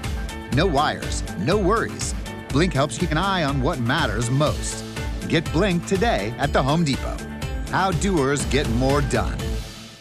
880 ESPN, WHSQ, and WCBS-FM HD2, New York. A Good Karma Brands radio station. This is DiPietro and Rothenberg. The 1-2 to Bellinger. Swing and a miss, and that will end it. And the Blue Jays are going back to a league championship series. Another season ends with the Yankees not winning a World Series. The ending's the worst. They beat us in the series. Simple as that. We didn't do our job, didn't finish the goal. For me personally, one of the worst construction of a roster I've ever seen. You transitioned from Juan Soto in this series, freed Bellinger, like all the guys you replaced Juan Soto with, they did not answer the bell. This is DiPietro and Rothenberg on ESPN New York and streaming live on YouTube. Ray, you're very funny. It is all over. Now we have football to really look forward to. Oh, I can't wait. It's going to be a great start tonight. And we have 2 primetime games this week. Standalones. Yep. Jets at 9:30. Giants, Eagles, Jets on Sunday morning How about for the Denver? entire world to see. Denver coming off a big win. And we got the Giants. We got the Jets followed up by the Giants. Yep. It's going to be. Their next 3 weeks, I think, are Jets, Giants, Cowboys. Nice. For the Denver Broncos. Well, I mean, listen, You watch the Cowboys defense against the Jets, you'd be like, oof, I don't know. They look great. That Fallen guy's all over the Yeah, place. he's a real problem, that guy. I mean, I saw the video of Schottenheimer passing out game balls after that, or like doing what's that thing they do where they all say hey after he makes a stat? Yeah, he just started picking that up. Anytime, anytime. It's working. Whatever. It's working. Like sack. I mean, it's like they have 5 sacks. James Houston had a sack. Yeah. All right. So obviously we'll get to football a little bit later. Let's continue with the baseball and the Yankees and our dear friend. And this feels like it could be coming to an end. No, which is sad. Well, I don't know. Yesterday I poured my heart out and he didn't care. Well, kind of, but I mean, we'll get him on Talk Vikings. That's true. We're gonna have some quarterback situations going on here with the Vikings. Right. So. We'll get Mel and Buster on. Yes. Yeah. Let's bring him in. I love him. I don't know that he feels the same. He, of course, is Buster only. Good morning, Buster. Good morning, guys. Yeah, sad. It's a sad day. Yankee season's end, and I suspect that we'll be talking less than we were, but we still have that. We still have that great lunch to look forward to down the road. I look forward to that greatly. There's so much unpacking from this series, but is this as simple as just the Yankees lost to a team that was just considerably better than they are? I think that's exactly right.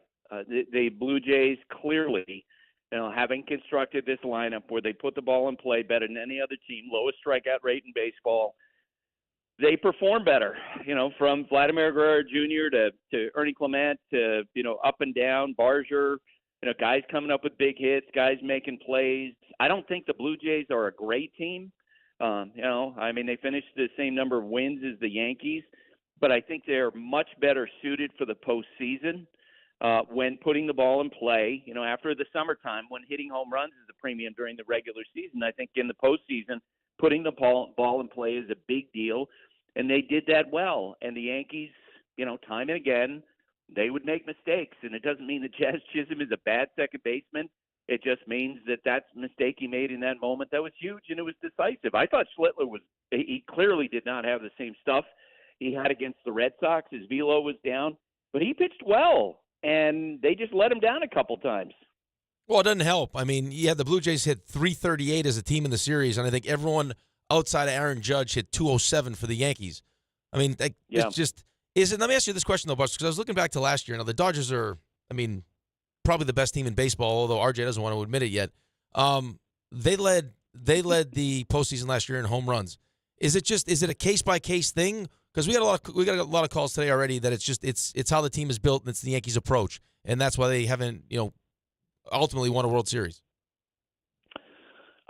Look, I think they're a really good team. They're not close to being a great team. The inconsistencies in the bullpen, and they just had different spots in their lineup that didn't, they didn't get much out of. I saw Alex Rodriguez's criticism of the front office last night. I don't agree with that. I don't think it's a roster construction thing.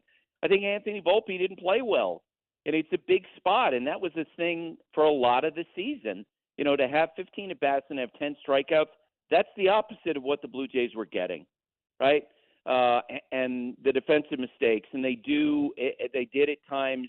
It felt like that the Yankees were the hunted rather than the hunters, with the Blue Jays just coming at you and assuming nothing, and the Yankees, just assuming, like when that throw came into the infield, I think it was in Game 3. And Jazz thinking that, the runner's not going to try to score and being like, oh, geez. And then when Vlad scored that run with that Superman dive into home plate in Game 3, Cody Bellinger, as he's approaching the ball, he's kind of thinking, he's going to stop at third. And he didn't, and he was surprised. And it felt like that happened a fair amount when the Blue Jays and the Yankees played this year. Buster only with us here, ESPN New York. Aaron Judge, we talked about it yesterday, and you said, the whole thing about, if he has a bad game. He didn't have a bad game. He had another great game. No. He was phenomenal all postseason long. I know it's a painful end to the Yankees season for the fan base. Did he at least win the postseason where we don't have to have this conversation of, he can't produce in the postseason and he's not an ultimate winner and he has to win a championship to, get to where he wants to get to? Does that at least calm down for one off season now? I hope so. I really do. What more could he possibly do, Buster? I know. I find it to be silly I mean, quite frankly, I've been thinking about this the last few days because I get asked all the time, is Aaron Boone going to get fired? Is Aaron Boone going to get fired? And and I've told you guys, George Steinbrenner basically started the Steinbrenner doctrine, which is if you don't win the World Series, then your whole year is a complete failure and you suck. And that whole mentality, I think, is so ridiculous. And look, Rick, you played at a high level, and I was thinking about this. While there certainly are folks in the Yankees organization, and there are Yankee fans who fully believe that way. You think about all the people with other organizations; they're also trying to do the same thing. Really talented people, whether it's players, Mookie Betts and Freddie Freeman, Andrew Friedman, who runs their baseball operations. Eric Neander runs the Tampa Bay Rays. All the people who are trying to win the same thing as you are. It's like a weekend of poker, and there's 30 players there, and they're all trying to win. And the idea that if you don't win, that you're a total failure and you're a loser, it's just stupid. And it doesn't reflect the nature of the competition. So to answer your question about Judge, he played his butt off. He was great. He had that, that at bat in game one with the bases loaded that didn't go well. But besides that, he played well. He's the best right-handed hitter we've ever seen. So I really hope that goes away. But you guys know, and I know, when we get to October next year is, can Aaron Judge win the big one? And that hangs over his head as it did for a while with Peyton Manning, Clayton Kershaw, other great players. Buster, I think the problem is that Aaron Judge will say after the season, we didn't win a World Series, so it's a failure. Right. So, I mean, it's partly him continuing that, but I think it's also Yankees fans believe that Hal runs this like a business, that Hal's sole focus isn't winning a World Series. It's we're winning because we're in the postseason every year, and Brian Cashman's talked him into it's a crapshoot. So as long as we get there, anything could happen. And the more we put ourselves in, there's a chance we'll finally win a World Series.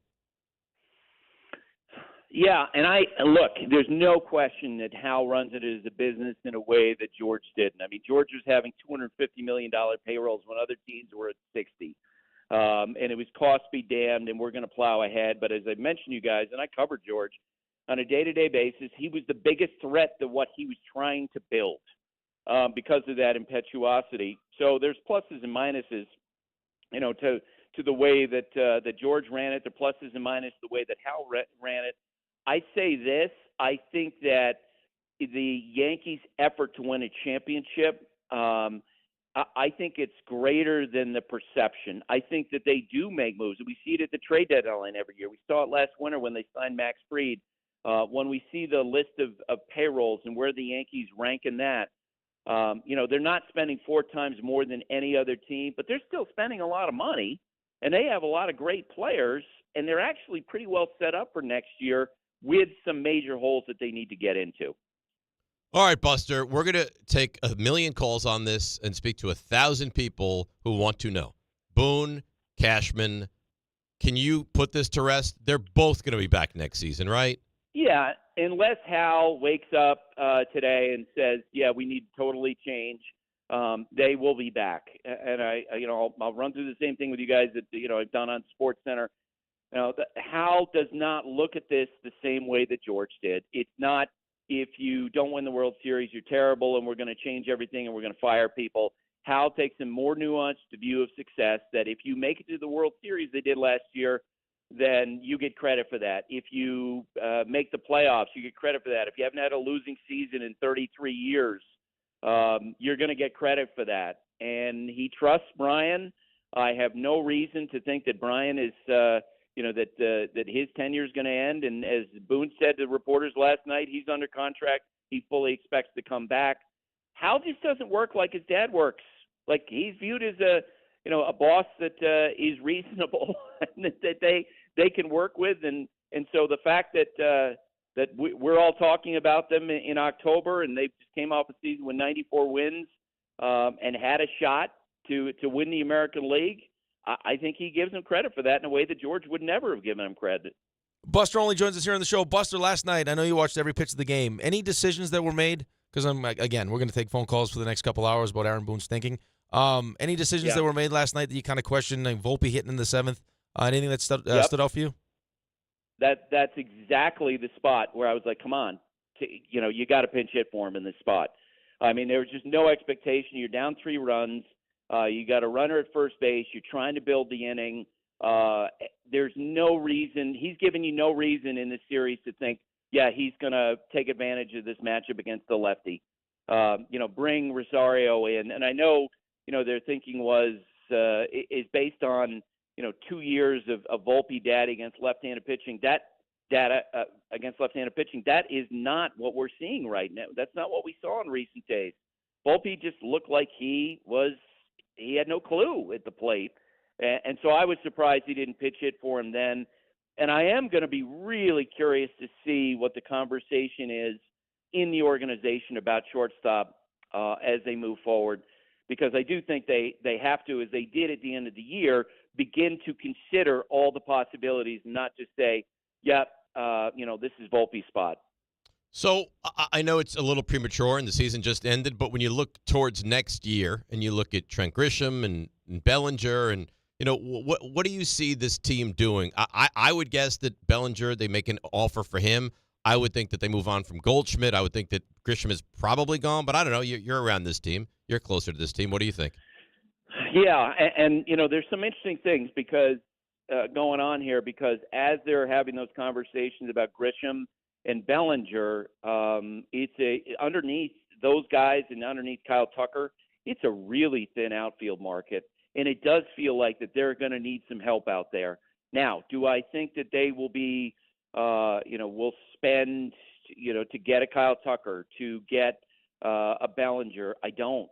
I think that, given where, some of their other big contracts are, I don't think they're going to go nutty to get one of those outfielders. I think they'll settle for second line solutions and hope that some of these young outfielders, Spencer Jones coming up through the minor leagues, that he winds up being a guy who gets a lot of plate appearances. I think they're going to hope and bank on the idea that Jason Dominguez is going to grow. And, to me, the biggest concern going into next year is, man, you got to reconstruct that bullpen, because all year the bullpen was the Achilles heel in a way that we have not seen with the Yankees over the last decade. Buster, if you could point to one thing in this series as to why the Yankees lost. I know they didn't hit. Starting pitching was really bad. What would be the one thing that you pointed to?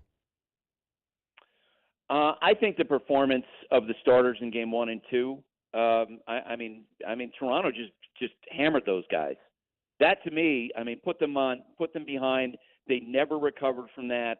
And to have Max Fried go out and get hit the way he was in Game 2, I think that was an absolute shocker for the Yankees, especially considering how consistent he was in the last month of the season. How much more great Judge, we're talking about this, do you think we see? Like, he's going to be 34 at the start of next season. Are we looking at 3-4 years to try to break through and win a title with this guy? Well, the great thing is, especially with the ABS system coming into play, and Judge, every team in baseball is going to have their internal rules for who can challenge and who can't, because some hitters have good temperaments and some are hotheads and challenge everything, and they're wrong often. That Judge is going to have carte blanche to challenge because he's a great eye and he understands the strike zone, and I think that's going to help augment something he already does really well. I think that, there's going to be at some point a natural erosion of skills, but I think when you have that particular skill of being able to judge the strike zone, it's much it's a slow descent. It's not a rapid decline where the guy shows up one day and he can't play anymore and he can't hit anymore. So I think he's going to be an effective player for the next, you would assume, 3 or 4 years. As he gets older, being that big and covering the strike zone probably will be more, such a challenge for him. The part of what amazes us about him and amazes people in baseball about him is he's that good of a hitter despite having such long arms and having to cover that big of a strike zone. And so as he loses his bat speed, whether it's 38, 39 years old, that probably would be the first thing that goes for him. Buster, I got to tell you, with ABS, Aaron Judge could hit 360 next year. No kidding. Maybe Really, even like a 370. Maybe Buster. we You bet think on that's it. possible? Oh man, don't even go there. Okay, we're not doing double or nothing or anything like that. I'm not offering you double or nothing. you know, I want this debt paid off first. No, I think he's going to benefit. You know, it's interesting because I you think about the different guys in the Yankees lineup. He was the one guy who they might just say, you know what, just leave all the challenges to Judge. He Well, he can gets take screwed the them, and most. yes, exactly. And I am curious to see how he's impacted by that. Hold on 1 second. Well, I thought that was your question. No, I made a statement. Oh, I don't know. It's a fun little. Who can tell? A fun little joke. I only got one last question. All right. One last question. Well, go ahead. Buster, I know, under the circumstances, right? Garrett Cole blows out his elbow, so it's great that you have Max Fried. I said this to Dave earlier, though. This is one of those series where you you really miss Juan Soto, right? Because Aaron Judge hits 500 in the series, and he's got no one else with him. You got Juan Soto in this series. All of a sudden, we're talking about something different, no? Yeah, but I would say this too, that knowing what it was going to cost, and I'm just basing this off of reading the tea leaves, having known these people for decades at this point. My guess is that Brian Cashman's recommendation to Hal Steinbrenner was about Soto's contract was don't do it, because at some point that contract is going to become such a burden for the team going forward. It's going to hang on us, and please don't do it. And I'm sure that there are days during the course of this season and days during this playoff when they were, that you could have thought that, boy, it would have been great to have Soto. But for the most part, I think there are people in baseball ops there who thank their lucky stars that they didn't sign Soto to that contract. Toronto and at some point. Oh, sorry. I jumped you. I apologize. Go ahead. That's okay. No. That's good. I think you guys know where I was going. I'm sure that there are people in the organization who are glad that they're not stuck with that contract. Well, yeah, but Buster, these are the same people that didn't necessarily want to give Aaron Judge the $360 million. It looks like a bargain now. Well, no, it was the owner that jumped in there, right? That's what I'm saying. Yeah. It was up to Brian Cashman. Right. You heard the deal he offered him in the first place that offended him. Yeah, $213 million. And I think I've said this to you guys before. I think that, each of the people have their responsibilities in this relationship where, the general manager makes his best assessment based on the information and based on where the marketplace is, and then it's up to the owner to step forward and say, nope, we're doing it. Cost be damned, make it happen. That's what Hal did with Aaron Judge, and he tried to do it with Juan Soto, and they didn't get the player. Thank God ownership stepped in. Could you imagine where this team would be if they let Aaron? What a bargain Aaron Judge is right now. Tweets were going out that Aaron Judge was going to go to the Giants. Could you imagine where this team would be if Aaron Judge decided to up and go to the West Coast? Oh my gosh, yeah. I agree with you. Like, especially now where we've seen where the market's gone. Vladdy Jr. getting $500 million, Soto getting $765 with no deferrals. It makes the Ohtani contract, Soto's contract makes Ohtani's deal, Judge deal look like jokes. It really is unbelievable. It really does. Well, but here's what I would say to those same people is that at some point, yes, that Soto deal is going to look like a bad deal. For the Mets, it's going to look like a bad deal. We all recognize that? Of course. But to the question you asked Buster earlier, if I get 3 more great years of Aaron Judge, don't we want to spend whatever it takes during it? You need to build around because we Aaron already Judge. lived a life where we're saddled with a bad contract. You've been dealing with Stan for how many years? You know what I mean? So, Right. at They least really try to do. win a championship for him. Do you think the Yankees look at that at all, Buster, and say, okay, we know there's a finite amount of time that Judge is going to be this level of great. We need to go more all in? Or do they look at it and say, we're going as all in as we're going to go? Yeah, my guess is that Hal does think of it that way. And I'm basing that's purely my speculation, but that's the reality of it. They know that they have this period of time. Garrett Cole comes back. He probably, in the second half of the year, he'll probably be effective and get closer back to being Garrett Cole. You have Judge.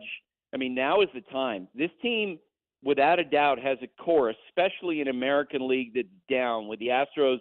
If you want to call it a dynasty, their dynasty kind of over, right? That group. The American League Central, Tarek Scoble's going to be a free agent after next year. So there's no dynasty in the Central. The Blue Jays are a really good team, but they have an older rotation. There is a vacuum there in the American League, and the Yankees are as poised to fill it as any team. So this is kind of a bittersweet moment. We love having you on. We've had you on weekly. During the postseason, we've had you on almost daily, and I don't know the next time we're going to talk to you.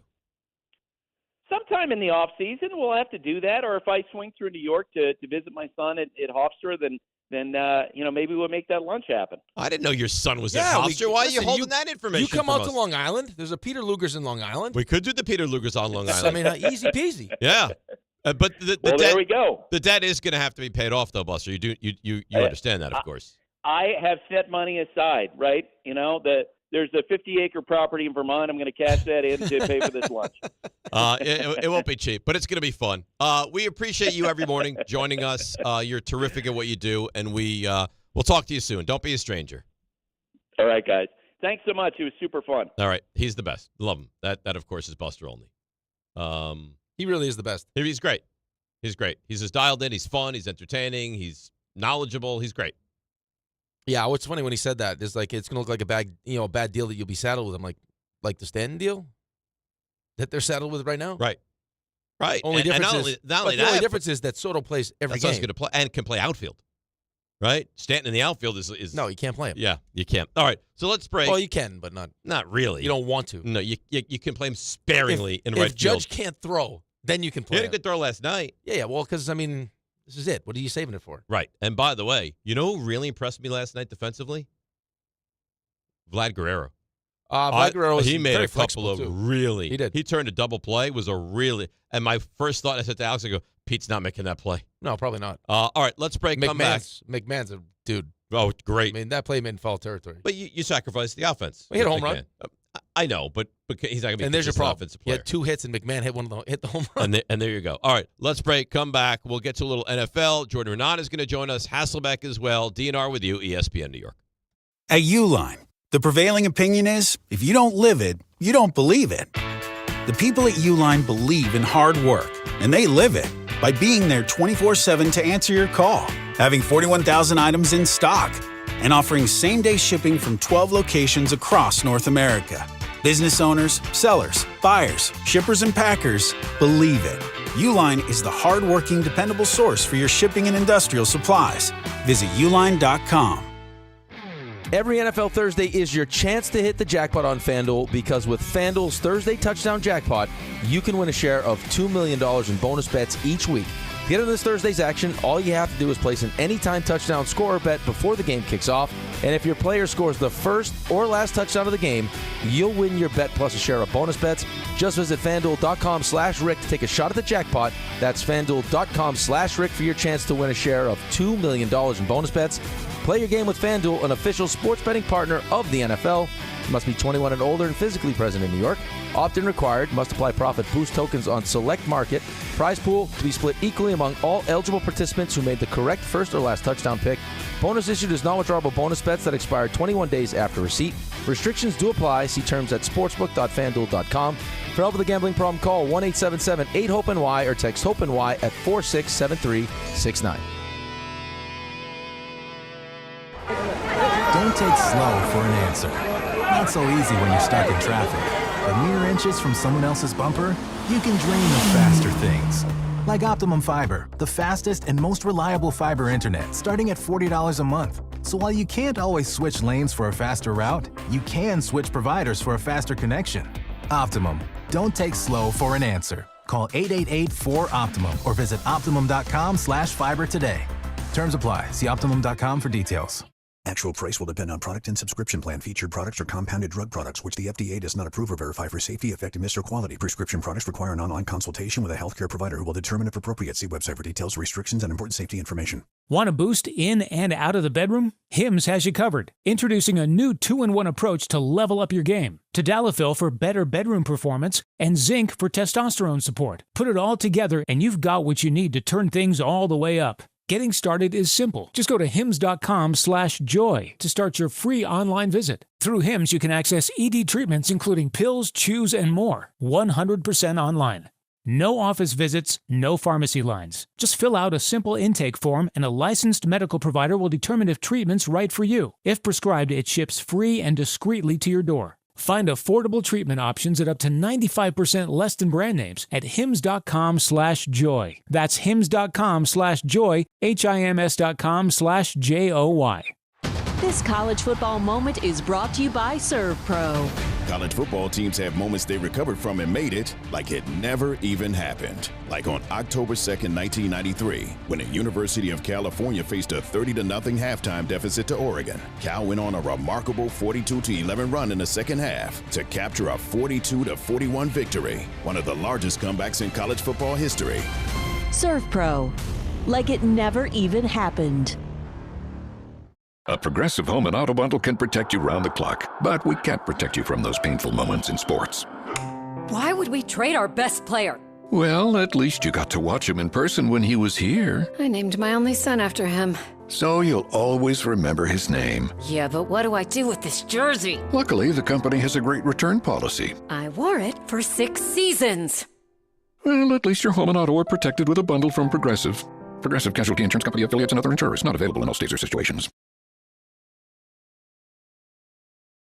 I don't know if you've picked up on this, but RJ is snarky today. A little bit. He will go right after you. He is not in a great mood. Which is amazing because he just came in here to replace your sheet that he had wrong in the first place. Right. So like they Where were you on that one? Hang up, boy. like living in the glass house, just firing stones all over the place. But it's fine. I mean, he made a mistake. He came in here to remedy it. He didn't want me to No, I read know. the But wrong then time when you're of the like, game okay, so starting let me today. get this straight. We'll go for 5. No, we'll go till 40. Right. Take a break. Then Jordan, and he's like, yeah, just like I said. Right. 5-minute segment. Right. Relax. Well, he's in a mood. And if you somehow cross RJ this morning, he's going to attack you. Well, no, I knew he was in a mood. Yeah. Because he doesn't like Thursday night games. Usually, like in the second he walked in here, he's like, I'm taking the Eagles. Yeah. And I hope they smash the Giants. You know what would make you feel better, RJ? I think a large wager. I think a large wager, win or lose, really takes your mind off of last night's painful Yankees loss. That would be my guess. Or potentially makes it more painful. Yeah, potentially. I mean, I don't know. But at least if you bet large sums of money and you lose it, how much does the Yankees loss now pay you? That might go away. No, I don't think. I think it just accumulates. No, Yeah, listen. I don't know. Compounds. I will admit, not a great place today. I'm fighting it. I've had to give myself a couple pep talks. Don't be mean to people. I think it started probably before the show because we were talking about parking. And I got to be honest, as two Mets fans here, I speak for myself at least, and I think Rick as well. I don't think we've been bad to you at all. No. today. No, you've been great. This is just one of those days, unfortunately. I haven't even mentioned that you were in another beautiful winter Parker tonight. Tell you, walk in today, though. It's cold outside. It was brisk. It was brisk, yeah. It's cold outside. It was a little chilly. I was actually going to text you guys. I'm also bundled. It's cold. Walked out of here yesterday, a little chilly. Yeah, but today's much colder than yesterday. Today's downright cold coming in here. It was like 51. Yeah. Yeah, listen, I'm sorry. So soft. I'm fighting it. Why are you judging him? He's There's a softness right now. He's having a There's tough a time. softness. For wearing sleeves? A little soft. I mean, I get the feeling that you'd much rather be like, cuddled up in bed feeling sorry for yourself right now. I'm going to put my hands around his neck and strangle him. Listen, we don't all have these glorious muscles. Do you remember what sleeves are? Some of us wear them. Look, this is sleeves. Look at Raymond. Raymond's wearing a short sleeve shirt. Listen, some of us, when we get cold, we wear sleeves. I mean, Raymond is also putting out the thirst trap videos during the gym experiences. That was fun. Ray's got glorious muscles too. Not all of us have these things. Okay. So for RJ to cover up, what's he really covering up? Yeah, to cover up. What am I covering up? He's got a terrific chest though. His chest always looks good. Yeah. Okay. Nice. Well, he prefers warmth. He's a man that appreciates a nice warm day. Chest, terrific hair, apparently, according to I feel like we get him like, what if we had like a Snuggie in here or something? Because there's no way when he walked out yesterday, like he was sweating. It was warm yesterday, yeah. Yeah, it got away from me a little bit. Well, the problem is you look at the temperature differential from 4 a.m. till noon it could be 25 degrees. You kind of got to pick. Am I going to freeze on the way in or look like a maniac on the way out? Right. It's a good point. Like you left yesterday, you're walking down the street. Did people cross the street to get away from you? Be like, look, there's a guy in a parka. Like, how strange is that? When given the fork in the road, I chose maniac. Yeah. That's fine. Listen, other people we sat in on the big fancy meeting, they had nice quarter zips on as well. So I feel like in the workplace environment, the quarter zip is big. Quarter zip is huge. Very big. Yeah. Listen, I'm wearing one right now. It's a little lazy because you don't have to iron it usually. But here's the problem I have with it. I have a real hard time getting the button-down shirt, like the collared shirt, underneath the quarter zip. That's a nice look. It is a nice look. It's a nice look, but Yeah. I can't. I just have a hard time with it. You put a lot of effort into what you wear every day. Yeah, every day. You look nice. You lay it out every night. The night I have before. to. No choice now. Otherwise, I get chastised by my wife. She yells at me. Well, because light goes on. And she's like, you can't go in the closet. And I'm like, come on, man. Do you realize that when you leave, she can sleep for like another 4 hours? Yeah. And then she'll complain that she's tired. I'm like, really? We want to do this now? Uh-huh. Remember what time I woke up, right? Yeah, but I need more sleep than you do. 3 hours is not a lot, honey. It's not a lot. What'd you get last night, RJ? Because you can't have slept well. Did you do that every time you turned over in the middle of the night? You're like, oh, the Yankees lost. Oh, God. Well, it's one of those where because Angie at one point, she's getting over a little sickness, and she was coughing at one point. Morning sickness? No. Oh, congratulations, RJ. Yes, I've been waiting for this moment. She was coughing. Oh. As a regular sickness. Oh. And at one point I woke up. First thought into my mind was not, I wonder what's wrong. It's like, the stupid Blue Jays. Now I got to listen to this cough. Isn't that what's good for a cough, RJ? Yes. Cough medicine. Yep. Exactly. Now I'm watching Dan Orlovsky drink soup out of a can. Yeah, what the hell is going on? Was he drinking soup out of a can? Yeah, what's wrong with today? He was drinking out of a can. Coffee. No. He was drinking out of one of those cans in front of him. Oh, that's strange. Anyhow, speaking of strange, Jordan Renan will join us on the other side. We'll get into the Giants and the Eagles, and you can really be excited about what should be a great football game tonight. It's DNR with you on ESPN New York. Getting the right mattress helps you sleep at night. Getting the right price helps you sleep even better. At PC Richard & Son, they don't just sell you a mattress. Their experts use a 4-step fitting process to make sure your new bed fits you perfectly. The right fit, the right price, plus free delivery. It's what they do, only at PC Richard & Son. Free delivery on mattresses $199 and up. Excludes Manhattan. See stores for details. You know so much about who you are. But do you know what makes your body your body? With over 100 lab tests and insights, Function can help you know the truth. Because you know you're made of grit, wit, and a good heart. But just how healthy is that heart? You know you're made up of all the places you've called home. You know you're made of your mom's sarcasm. And now you can find out if you have her thyroid too.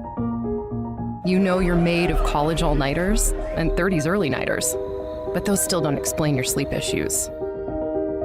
You know that you're made up of good meals with even better conversation. But are you actually absorbing those nutrients? A Function membership gives you a comprehensive health check with results tracked over time. Find out what you're made of at functionhealth.com. The Fox Nation Patriot Awards returns for a new year. Are you ready to get the show started? Join host Sean Hannity and special guests and be part of the celebration live in New York. Tickets are available now. Go to foxnation.com/Patriot Awards. Paying extra for tire care is BS. You know, bad service. So at Midas, we're rolling out our BS-free tire guarantee, included with paid installation and tax on every purchase. You'll pay nothing for flat replacements, nada for flat repairs, and zilch for tire rotations every 5,000 miles. That's $0 for all that. So with this limited lifetime tire guarantee, you'll pay a whole lot of nothing compared to what the other guys charge for tire care. That's the BS-free tire guarantee, only at Midas. I'm home. Hey, Mom, before you ask, I've done my homework and the dishwasher's unloaded. Nice. Hey, can you... Hey, hon, yes, I've got the finale ready to play. Here's your wine. Wow. Isn't it nice not having to ask? We think so. That's why if there's a network interruption, AT&T will proactively credit you for a full day of service, guaranteed. Credit for fiber downtime lasting 20 minutes or more, or for wireless downtime lasting 60 minutes or more caused by a single incident impacting 10 or more towers. Restrictions and exclusions apply. See att.com/guarantee for details. Who knew caffeine could taste this good? With 5-Hour Energy Shots, caffeine just got a serious flavor upgrade. We're talking big flavor, from watermelon to strawberry banana to sour apple. Packed into a tiny 2-ounce bottle, you'll get as much caffeine as 12-ounce premium coffee with 0 sugar and also 0 crash. And with 17 bold flavors to choose from, there's a shot for every mood. Find your favorite flavor in-store today or grab a variety pack online at 5hourenergy.com or on Amazon and give your caffeine a flavor upgrade. Talk about stepping up. Bang! Bang! It's time to level up your game. Introducing the all-new ESPN app. All of ESPN, all in one place. Your home for the most live sports and the best championship moments. The electricity is palpable. Step up your game with no annual contract required. It's the ultimate fan experience. Level up for more on the ESPN app or at stream.espn.com. Sign up now. From the regular season to the Super Bowl, ESPN New York is your destination for football. We've got crazy fans. If the Giants somehow beat the Cowboys, I'm going to take a dump on your head. You can feel good because you're a damn football team. Expert analysis. Marcus Spears joins us now. ESPN NFL analyst Damian Woody. Mel Kiper Jr. The Hall of Famer Steve Young. He's kind of our resident general manager, Louis Riddick. We got Mike Tannenbaum right now. And all your fantasy and wagering needs. This is ESPN New York. We are football.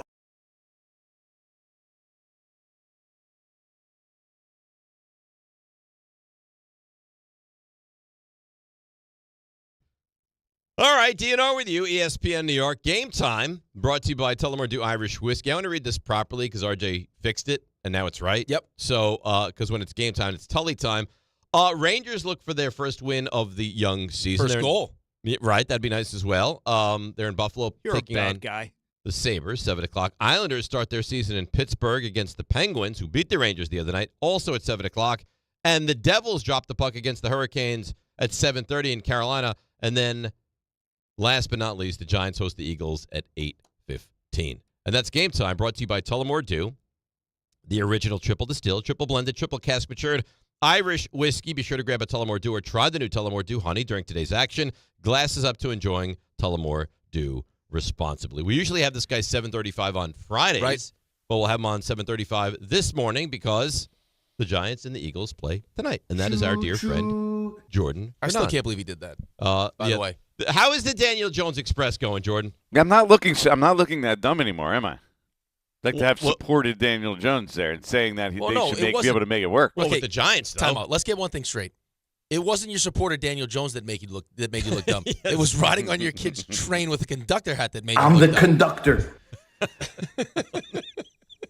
I mean, there's not really much I can say about that, you know? Be honest now. If you could go back in time and undo the fact that you did a bit where you went on your son's mini train. Nah, that's a good shtick. You think so? Yeah, I do. You would do it again? I would do it again. The finger on the pulse was also a good one. I don't know if you guys are aware of that. My finger would, the pulse of my finger would rise up when I sensed a Giants victory coming. Wow. But it has been dormant for now several years because I can't get myself to. Is that the only time your finger would rise up? Sorry. But it changes tonight, right? Like the Giants, they beat the Eagles. I would guess is your opinion tonight. Yeah, this is the one. No, I mean, come on, this is a tough one, huh? I Saquon Barkley off 6 carries, that would concern me. Yeah, that would concern me if I were the Giants. His doc drops tonight too. I know. I watched it. It's pretty good. Is he the victim here? Is that what we're going to see when we watch this documentary? Well, the documentary is bigger than that, but I think the Giants part of it and the Giants, fans are just going to harp on that part of it. But technically, it's a story about a player who it starts with him tearing his knee. He does video diaries for 5 years from there, and then it ends with him not being able to get the contract, struggling to come back from that injury, and then winning a Super Bowl with the Eagles.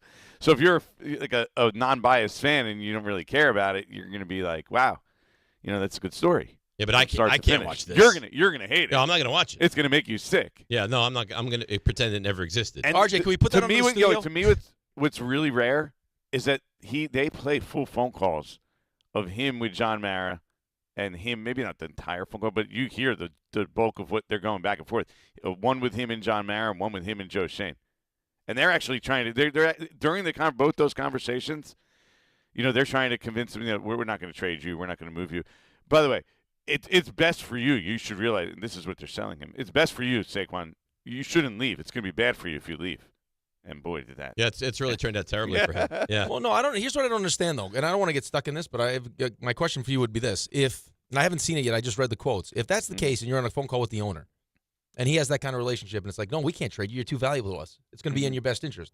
So I'm assuming now, with you saying that, is I'm going to get a deal done. Right. Why is it that when push came to shove, owner doesn't just step in and go, Joe, we're signing Saquon Barkley? Like, why? It almost felt like it was for TV to prove to people that he's not that involved. No, you do what you want, Joe.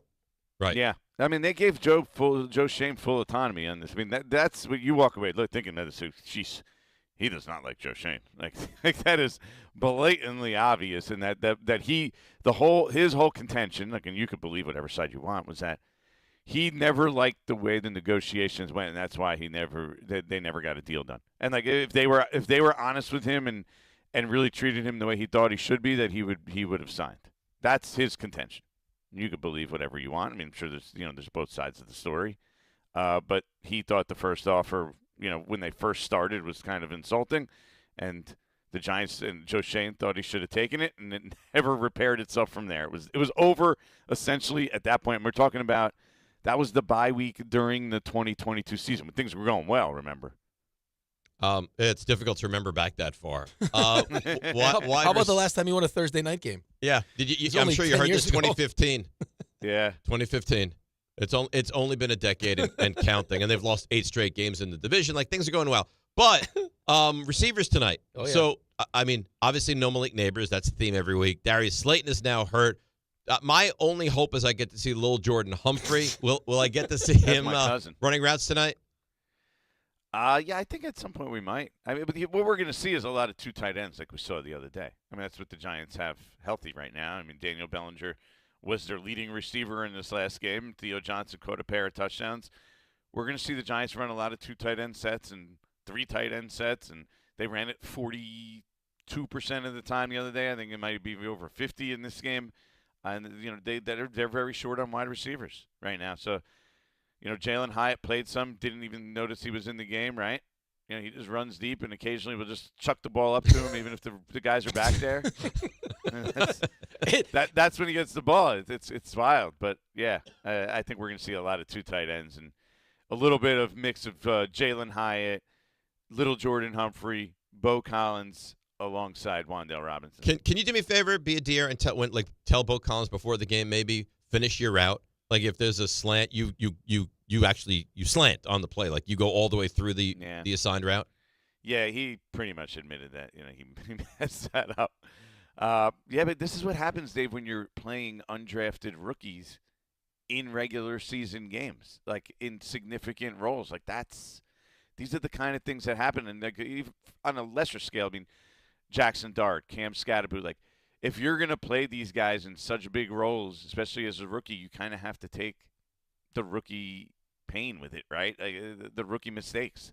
And I think that's kind of a little bit what we saw on Sunday in New Orleans. Yeah, right. But, Jordan, I mean, there are no better options.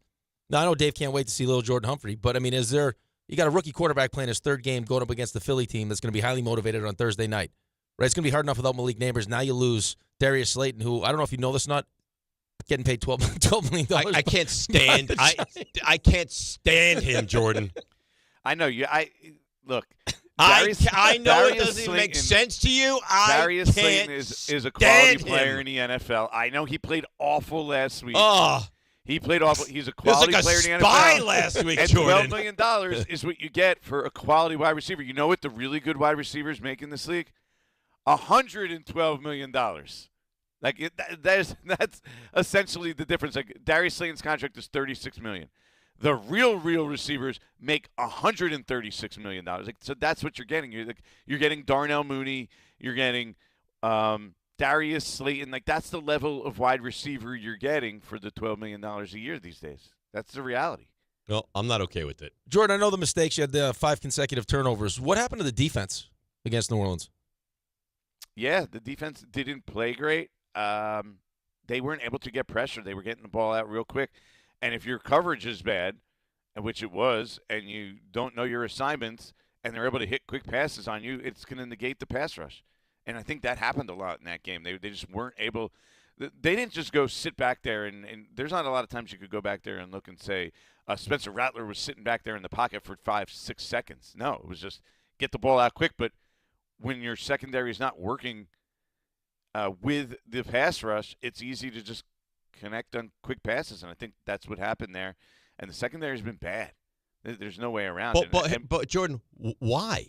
Like they spent big money on Adebo.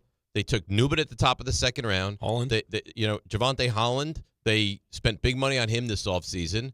Deonte Banks was a first-round pick, and in my estimation, the only reason he even steps on the field is because he was a first-round pick. Drew Phillips is someone they like. Like, how is it again? Like, offensive line is always bad. Secondary is always bad. How is that possible? And why are we not discussing the lack of success with these different units about Joe Shane? Because he's the guy that's supposed to put this together. I agree because, look, last year the secondary wasn't good, right?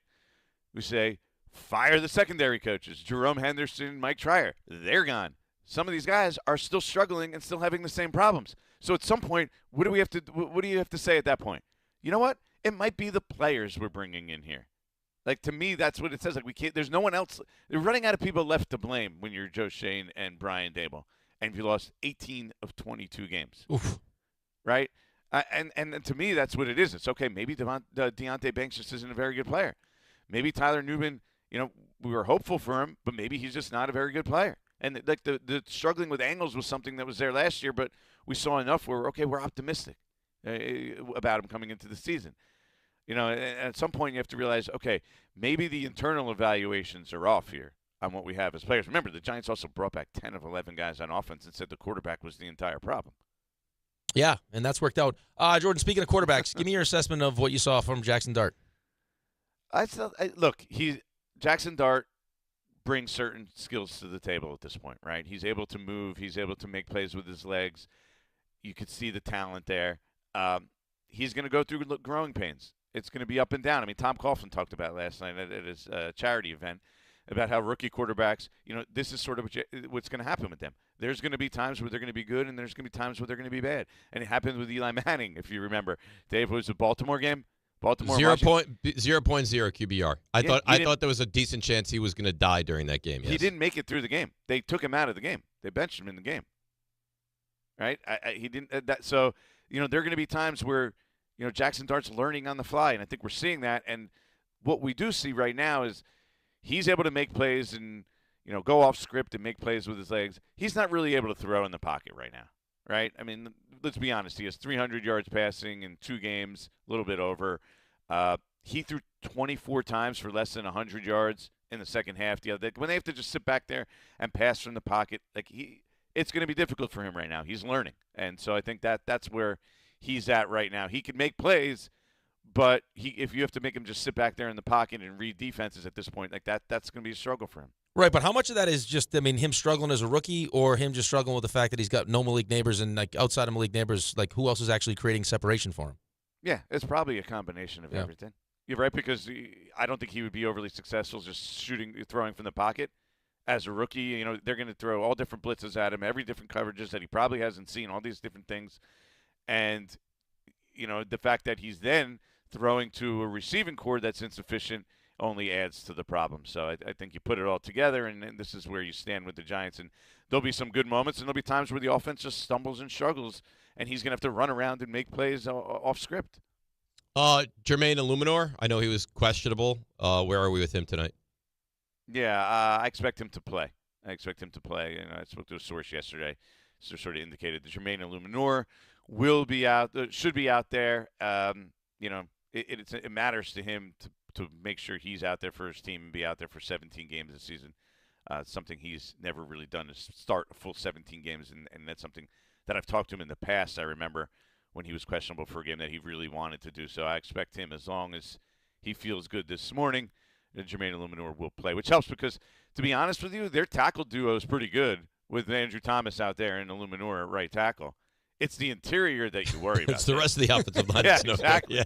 It's the middle. Right. That's the problem. It's the meat of the bread. The bread is great, but the meat of the sandwich is really, very It would be unsightly. fine if it was just one guy here, one guy there. But with the Giants, it's always like, no, it's all 3 in the middle. So it's like, hey, pick your poison. Hey, you know what? Like Chris Jones, like, hey, we don't even need to move him around much. We could just keep him in the middle, and he could be good against any of those guys. It's really amazing, though, that they have that win against the Chargers. Everyone feels great. Mm-hmm. And then the game that you circled to win, you go down and lose. And you led 14-3. Spencer Rattler's first win. Jordan, I'll ask you an injury question because I know Dave's going to want to ask you what's going to happen tonight. Tyrone Tracy, you expect him to play or no?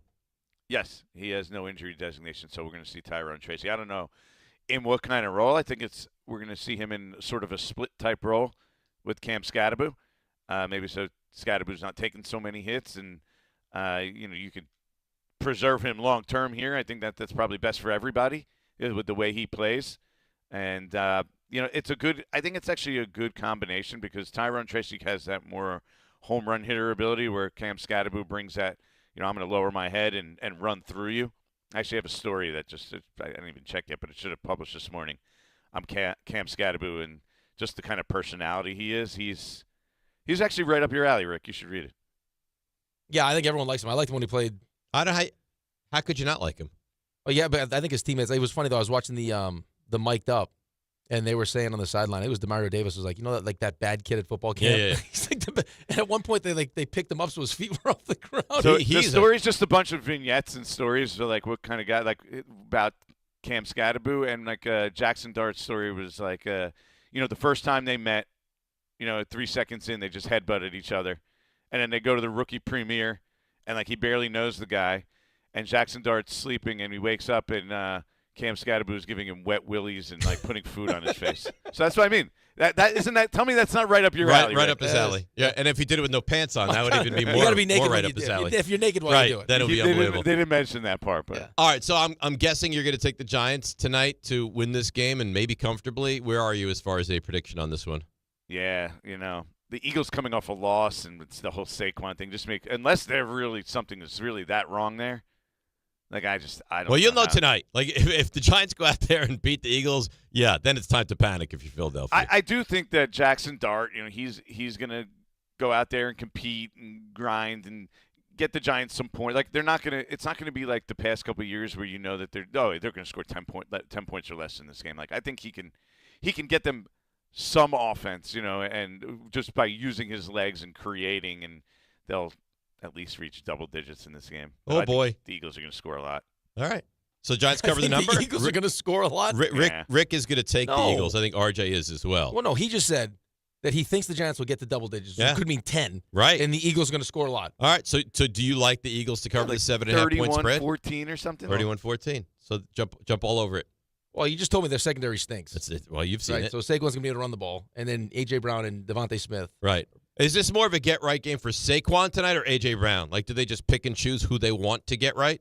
Well, they tried to get A.J. Brown right last game, and they basically sacrificed the game. Like, wouldn't it be nice if you were in a position where you could be like, we just got to keep these guys happy. We're basically going to lose this game, and if we lose this game by trying to keep them happy, it's not a big deal. We're 4-1 anyway, That to me, from a distance, that's what it feels like happened there. Maybe. That's great. All right. Well, thank you for all you do. Thanks you for got the Giants on Thursday night. Give me some excitement. What do you want me to tell you? I don't know. Dave's the one who's lacking excitement. Yeah, that's what I'm saying. Oh, don't say that. This if is what I he got lack in trouble excitement, for. now I get jumped by everybody here at the station. Don't do that again. I know what I'm doing here. I'm gaslighting. Well, you know what? I'll tell you what. We have an open chair here next summer. You will not be filling it. Oh. All right? Is he the boss? Does he run things around there? He's kind of a diva. I guess so, I got to tell you, Jordan. Did somebody tell John he's been replaced? No. But John confers with me hey, how do you feel about Jordan? And in the past, I've always said, I love Jordan. Bring him in. This coming summer? I don't know. Oh, no. I don't know. Jordan just won the summer, though. Yeah, but you know what? He wasn't treating me like that. Jordan, all of a sudden, this is so Dave. He's so like, I tell him I'm in the middle of like a lunch/golf outing yesterday, and then I try and do it, and he gives me crap during the whole thing because it's not going smoothly. Like Dave, I was trying to do you a solid and a favor. If that's a solid, I mean, you should have seen it. So he joins my your YouTube. obsession. Yeah, right. And he's golfing. Well, he's at a golf simulator, and he's like, "Hang on." I'm like, "So what do you think about the Eagles like defensively matchup?" He goes, "Hang on a second. I gotta tee off." My shot. And he it was walks the 11th over. hole at Pebble Beach. And then he hits a shot, and then he's like, "Okay, I'm back." And then it was a beautiful shot, Rick. I hit my rescue. Look at him. Beautiful. So happy. 210, right? Oh, right, 210, yeah, nice. Right down the middle. It was perfect. At least he did you solid. Listen, he's a good friend. Yeah. I do love Jordan. If you want to know what Jordan looks like, just get on YouTube because his face is in the camera. Yeah, he's going to eat the camera. RJ set me up. RJ, did you set me up for failure here? No, never. They're telling me I'm too close to the camera. RJ's in the camera. RJ, it feels like his nose is going to hit. I'm gonna bump into his nose. Listen, that's it. Now he's too far back. Yeah, now he's too far back. Too far back. Oh, no, we're on delay. Oh. There. Right there is Yeah, perfect. there you go. Yeah, that's the I don't sweet see. spot. I don't see the Well, there it is. That's the sweet spot. There we go. A little bit better. How's Brody doing? Is he watching any football this year? The Bills. He was disappointed the Bills lost on Sunday night. All right, good. Yeah. Good. Good. We're making progress. At least he feels pain with this football team. That's good. Right? First step. All right. I know you got to take the kids to school, or so I hear. We will. We'll talk to you. Giants win tomorrow morning. We do an hour with you. Okay. All right. Deal. All you know what time I get? I get home at probably like 3:30. Do me a favor. Do not complain about lack of sleep. All right. Goodbye. What? I already got in trouble for that. For what? For saying it on my wife, but she's like, really? Oh, she texted you and said, really? You air that out on the air? Yeah. You're listening to DiPietro and Rothenberg on WHSQ, WCBS FM HD2 in New York. We have observations, and did it happen in Florida, right? Right now? Why, did you want to? I might pee my pants. You got to go to the bathroom? Yeah, badly. I totally forgot this was the long segment. Well, you only got 25 minutes to hold it. You're in trouble? Yeah. Think he'll make it? We'll see. Maybe you extend here. Maybe I use this bottle. Well, I do not recommend that. Why? You can't see me under the desk. I mean, how quickly do you think you can go from your chair up, out, back in your chair? 90 seconds? He's got to unlock the door. No, but he's on his phone. 90 seconds? 2 minutes? 2 minutes. You have it open. I think I get 2 minutes. All right. So why don't you get up and go? See, I'm such a good teammate. I would never leave him in this scenario. But up he goes, and now he's running. RJ! Hi. RJ! Hi. You're not in a good way today. Not great, no. You're very upset. And I understand why you feel like that. Maybe you make yourself feel better with some observations. Do you think that's possible? I can try. Raymond, make himself. These extra tape on their knob, make their knob bigger. are knobs. What was your best sport in school? By far, tennis. Oh my God! Shake All right. And this Can you just put on that Rothenbaum guy? is Knobservations. That has a nice ring to it. DiPietro and Rothenbaum. I don't think you're Rothenbaum. What I don't understand is why you, who creates these magnificent opens, uses every platform to embarrass me. Maybe I should change my ways. Well, maybe you should take some shots at Rick or you. I mean, this is your created segment. Why don't you take some shots? Yeah, you bring up a good point. Well, why is it always after me? I have to change my ways. I think so. I think What's the name on the show? DiPietro and Rothenberg. Okay, well, why does Rothenberg take all the slings and arrows? How about DiPietro takes a shot or two? I mean, he's off peeing right now. So. Right. By the way, this isn't going to be the DF. No amount of people have reached out to me more so. Did you see what happened last weekend at a certain shopping center in Brooklyn? Yeah. Oh, there was a big fight at your Costco. Panic at the Costco. In the time that we've been doing the show, there have never been more people that reached out to me. So many people that I was getting emails saying, please check with RJ and see if he got my DM because I sent him video of a fight at the Costco. Do you look at my story differently now? I think that you're weak-minded. I think the fact that you can't go into a Costco and go in, navigate, get what you need. There was a rumble.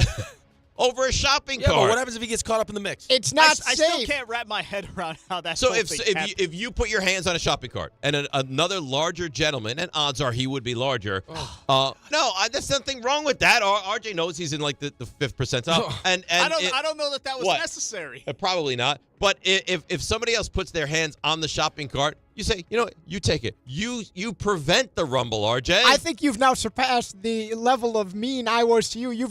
The teeter-totter's now gone back the other way. It sounds like the open is justified right now. Yeah. I'm sorry. See, the thing is, I was mean to you off the air. You're mean to me on the air, so you look like the bully. I'm willing to live with that. Okay. Go ahead. Anyway, it's unsafe there. I actually got a video, too, of a, speaking of fights, 6 a.m. Dunkin' Donuts fight. Oh, really? Oh, yeah. I got to tell you, you've messed up my algorithm so bad. Sorry about that. I get so many videos that are right along the lines that the things that you've been sending. Really? And now this I'm is all his questioning fault. myself. I'm questioning myself. I shouldn't be the one that has to be exposed to all this by myself. Well, why do you drag us down? And it's all the same content. Debauchery. It's all the Tell same me you don't like that content. one guy that does the karate moves. That doesn't make you smile. Speaking of, Yeah. did you guys, I know Raymond did, and you could be honest, did you open the link I sent yesterday, early evening, maybe 4 or 5 o'clock? I don't even remember this. Oh, boy. 4 or 5 o'clock. Awful announcing. There was maybe. an article Yeah, I read that. written about our show. I did. Okay, good. Because I didn't know if you saw it. There was no response other than Ray. He's very upset that I'm the only one who I didn't give reacted. you a Ray thumbs up? responded nice. Ray did, but Yeah. I didn't even get a sarcastic thumbs up.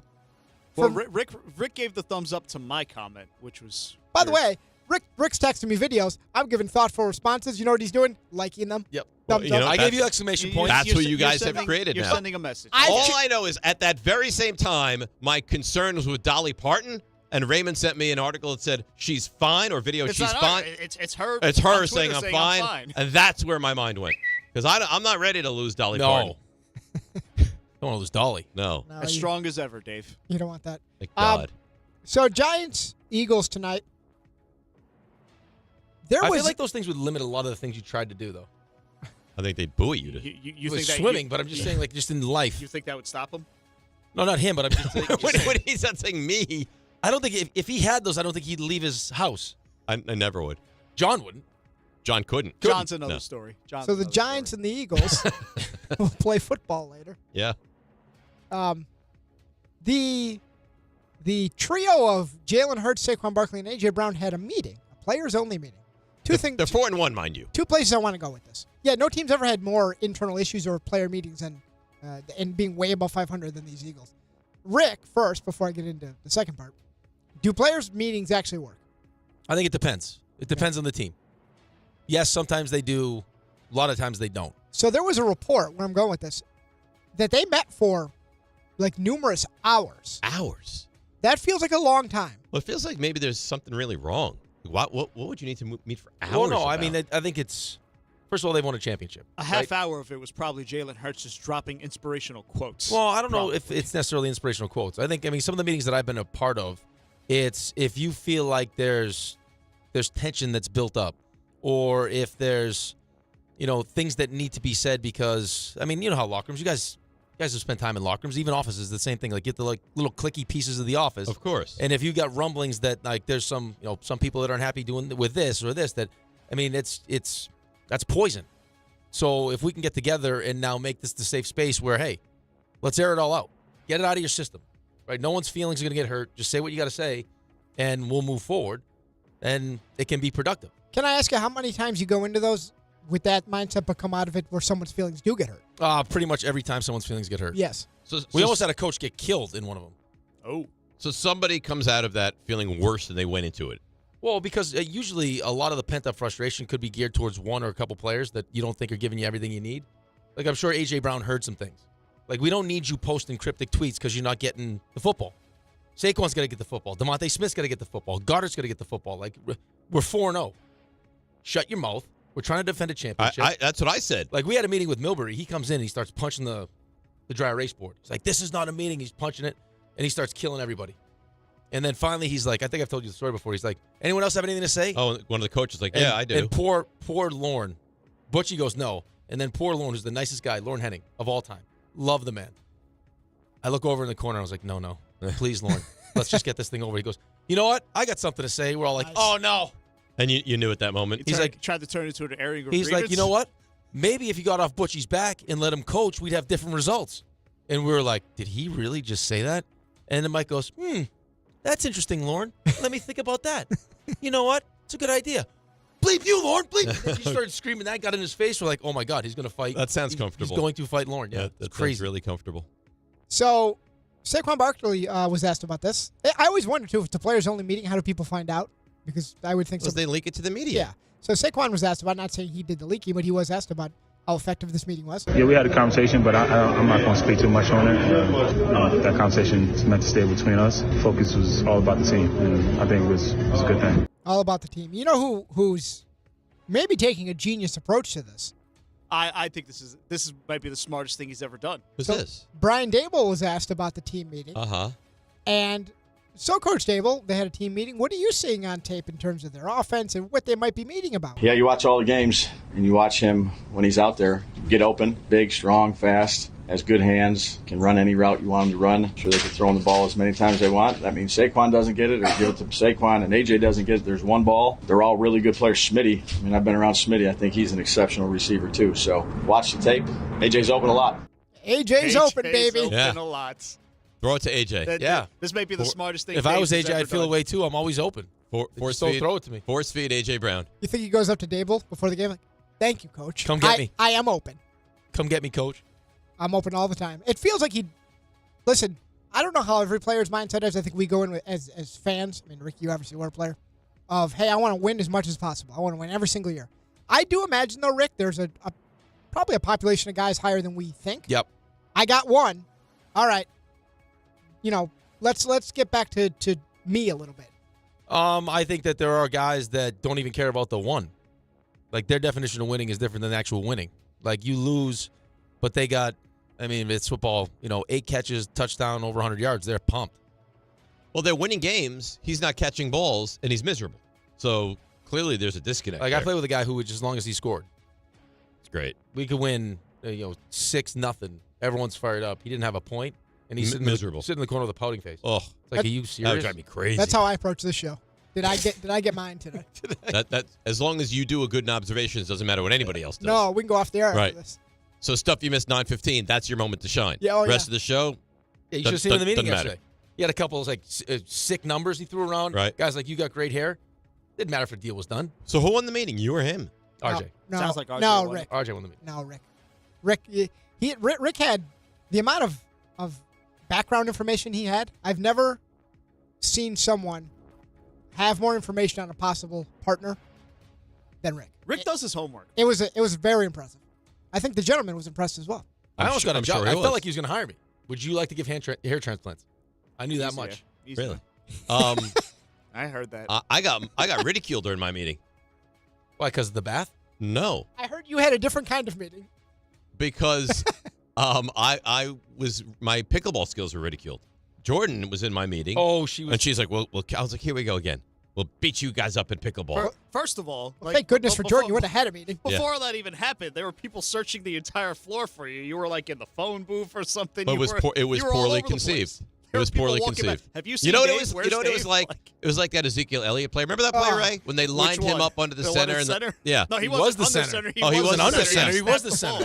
That's right. He was the center. It was like that play. Yeah. Like they sent me a link. Get on this link. I went into one of the phone booths and the link was dead. So like Kellen Moore, you thought that this is genius. This is kind of fantastic. They stuck to it. That play terrified. I'm being sincere. Terrified me because they line up. I'm like, You're oh telling God. me. What's right? It's your team. I was like, oh God, what are they going to do? Then there's a timeout called. They come out in the same formation. Like they really know something. It's so fantastic because I promise you, what you were feeling, I was feeling the exact opposite. Like, oh God, I don't know what he has. I guarantee you, RJ was exactly where I was. I was standing up and I'm like yelling at Andrew. I'm like, get on the goal line. No, get on the line of scrimmage. Right. I don't know what to do. Everyone's bamboozled. They come out the original time. I'm like, oh boy, I don't know if I like this. They call the timeout. I was like, okay, but maybe change it up. They come out again. It's like, oh God, this play is going to be a complete disaster. I was terrified. Right, and I was right.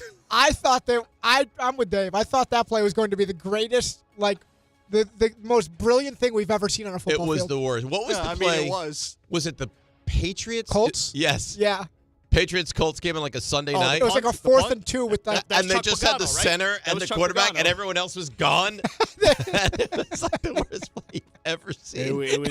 It was awful. They just got mauled. It was terrible. Well, we're gonna get them with this one. Yep. Speaking of the Colts, that was nice. So, Rick found this. No, of course he did. Daniel Jones talking with Ryan Fitzpatrick and Andrew Whitworth, who, by the way, did I tell you the guys this last year? I took the train with them to the World Series last year. They happened to be on my train car. Did you chat with them? Yeah, they were very nice. Oh, nice.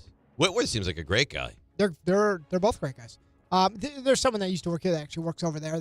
I had a nice little on ramp, so it wasn't super awkward to talk to them. Oh, Gigi. Yeah, that's right. Yeah. And I think at some point we got to pull the plug on like the Blazer with the sweatshirt underneath it, though. You know? You say that, but Raymond does that. Well, not now. Occasionally he do it just because it's comfortable. Well, either you're okay with it or you're not.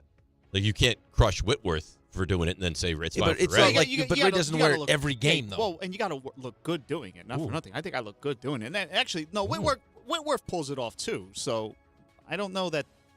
You know what? I disagree. I disagree. I think it's a great look. I think it's a great look. It is branded now. Like if Whitworth came on TV tonight, and you'd expect to see that he's wearing like a tie, I'd be kind of freaked out.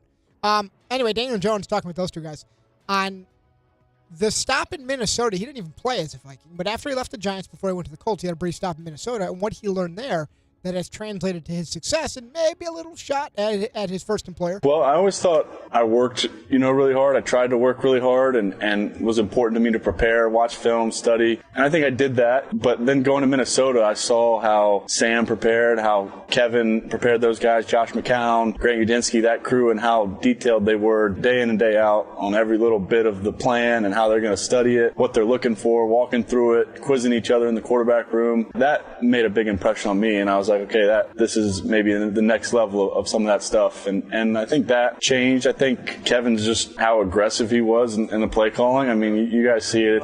It's play pass, but it's a lot of drop back shots, taking their chances. And that made an impression on me too. So, I think several things like that and just being around those guys. I don't think that's awful. You think that's awful? Well, I don't know if it's awful. From a player perspective, if it raises Rick's eyebrow, then. Yeah, I mean, it speaks to, like, what's happening inside that building. Like, you're trying to develop, forget what happened with Daniel Jones. Like, he already went through the new coaches and everything else, but to go to someone we know is tried and true as someone that can develop quarterbacks, and it's at a completely different level where now you're trying to get Jaxson Dart to be developed? I mean, that's not great. It sounds like, it's not so much a criticism as it is, hey, I was here for so long and I thought we worked hard, and now I got over here. Now I see that it's better elsewhere. This guy works that Listen, hard. I understand your point that it raises an eyebrow. I thought it was going to be worse, like the way you guys led us into this. I think it's... I don't think Daniel Jones has that in him. Well, I don't think when you hear him say it, it doesn't sound bad, but when you actually take what he's saying and apply it to what you're seeing, knowing that you just drafted a quarterback in the first round, it makes me nervous. And you wonder why there's not success. Like, and you hear, why do you like him? Well, because our training camps are easy. Was that a good thing or a bad thing? I would say it's a bad thing. So, Ben Jones. Does that name mean anything to you? You might remember. Ben Jones? Yeah, offensive lineman center. Played for the Tennessee Titans. Yes. I believe he played for Alabama. I thought he was a Georgia guy. No, actually, no, I think you're right. So, by the way, you know what's interesting? Best teams in college football. I was thinking about this on the way in. Who are the best teams in college football right now? Ohio State? Yep. Who else? Miami. Mississippi? I don't know about Mississippi. But. They're number 4. Well, but the top 3 non-SEC teams. Okay. Which is interesting, I think. I saw Texas has a 25% chance to make the playoff.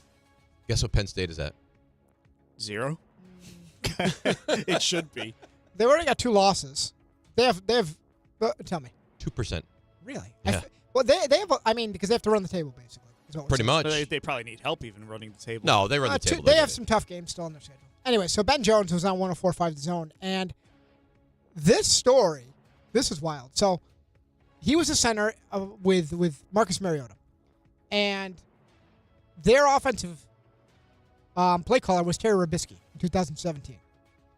And this is what was going on in the huddle. When we had Terry Robisky, he gave us nothing. Like, he literally just said, y'all go play. Me and Marcus would have the That sounds about right, by the way. We would have the whole game plan. I was like, what is going on? Like, most people give you, so like, say, when we had Vrabel, it was literally all done by numbers. So, like, you get on the ball, and you would hear 33. And for 33, gave us a protection, so that gave us 3 jet, and that gave the receivers the route. So they would just literally say it in there, and all Tannehill had to do was, hey, signal 3x1 or 2x2. But when we had Robisky, we got nothing. Like, it was just like, turn off the mic, y'all have fun, boys. For a rookie quarterback. So me and Marcus would be out there. The playoff game versus the Chiefs, when we came back and won, we got no play call the whole second half from Robisky. He was just like, everybody was probably wondering, like, why are we calling draw on 1st and 10? Because we had to figure out a run to take care of a safety, because we couldn't just run one back power the whole time because the safety was going to make the tackle. So we were just sitting like, all right, how are we going to fix this? All right, let's run draw, so maybe it softens him up.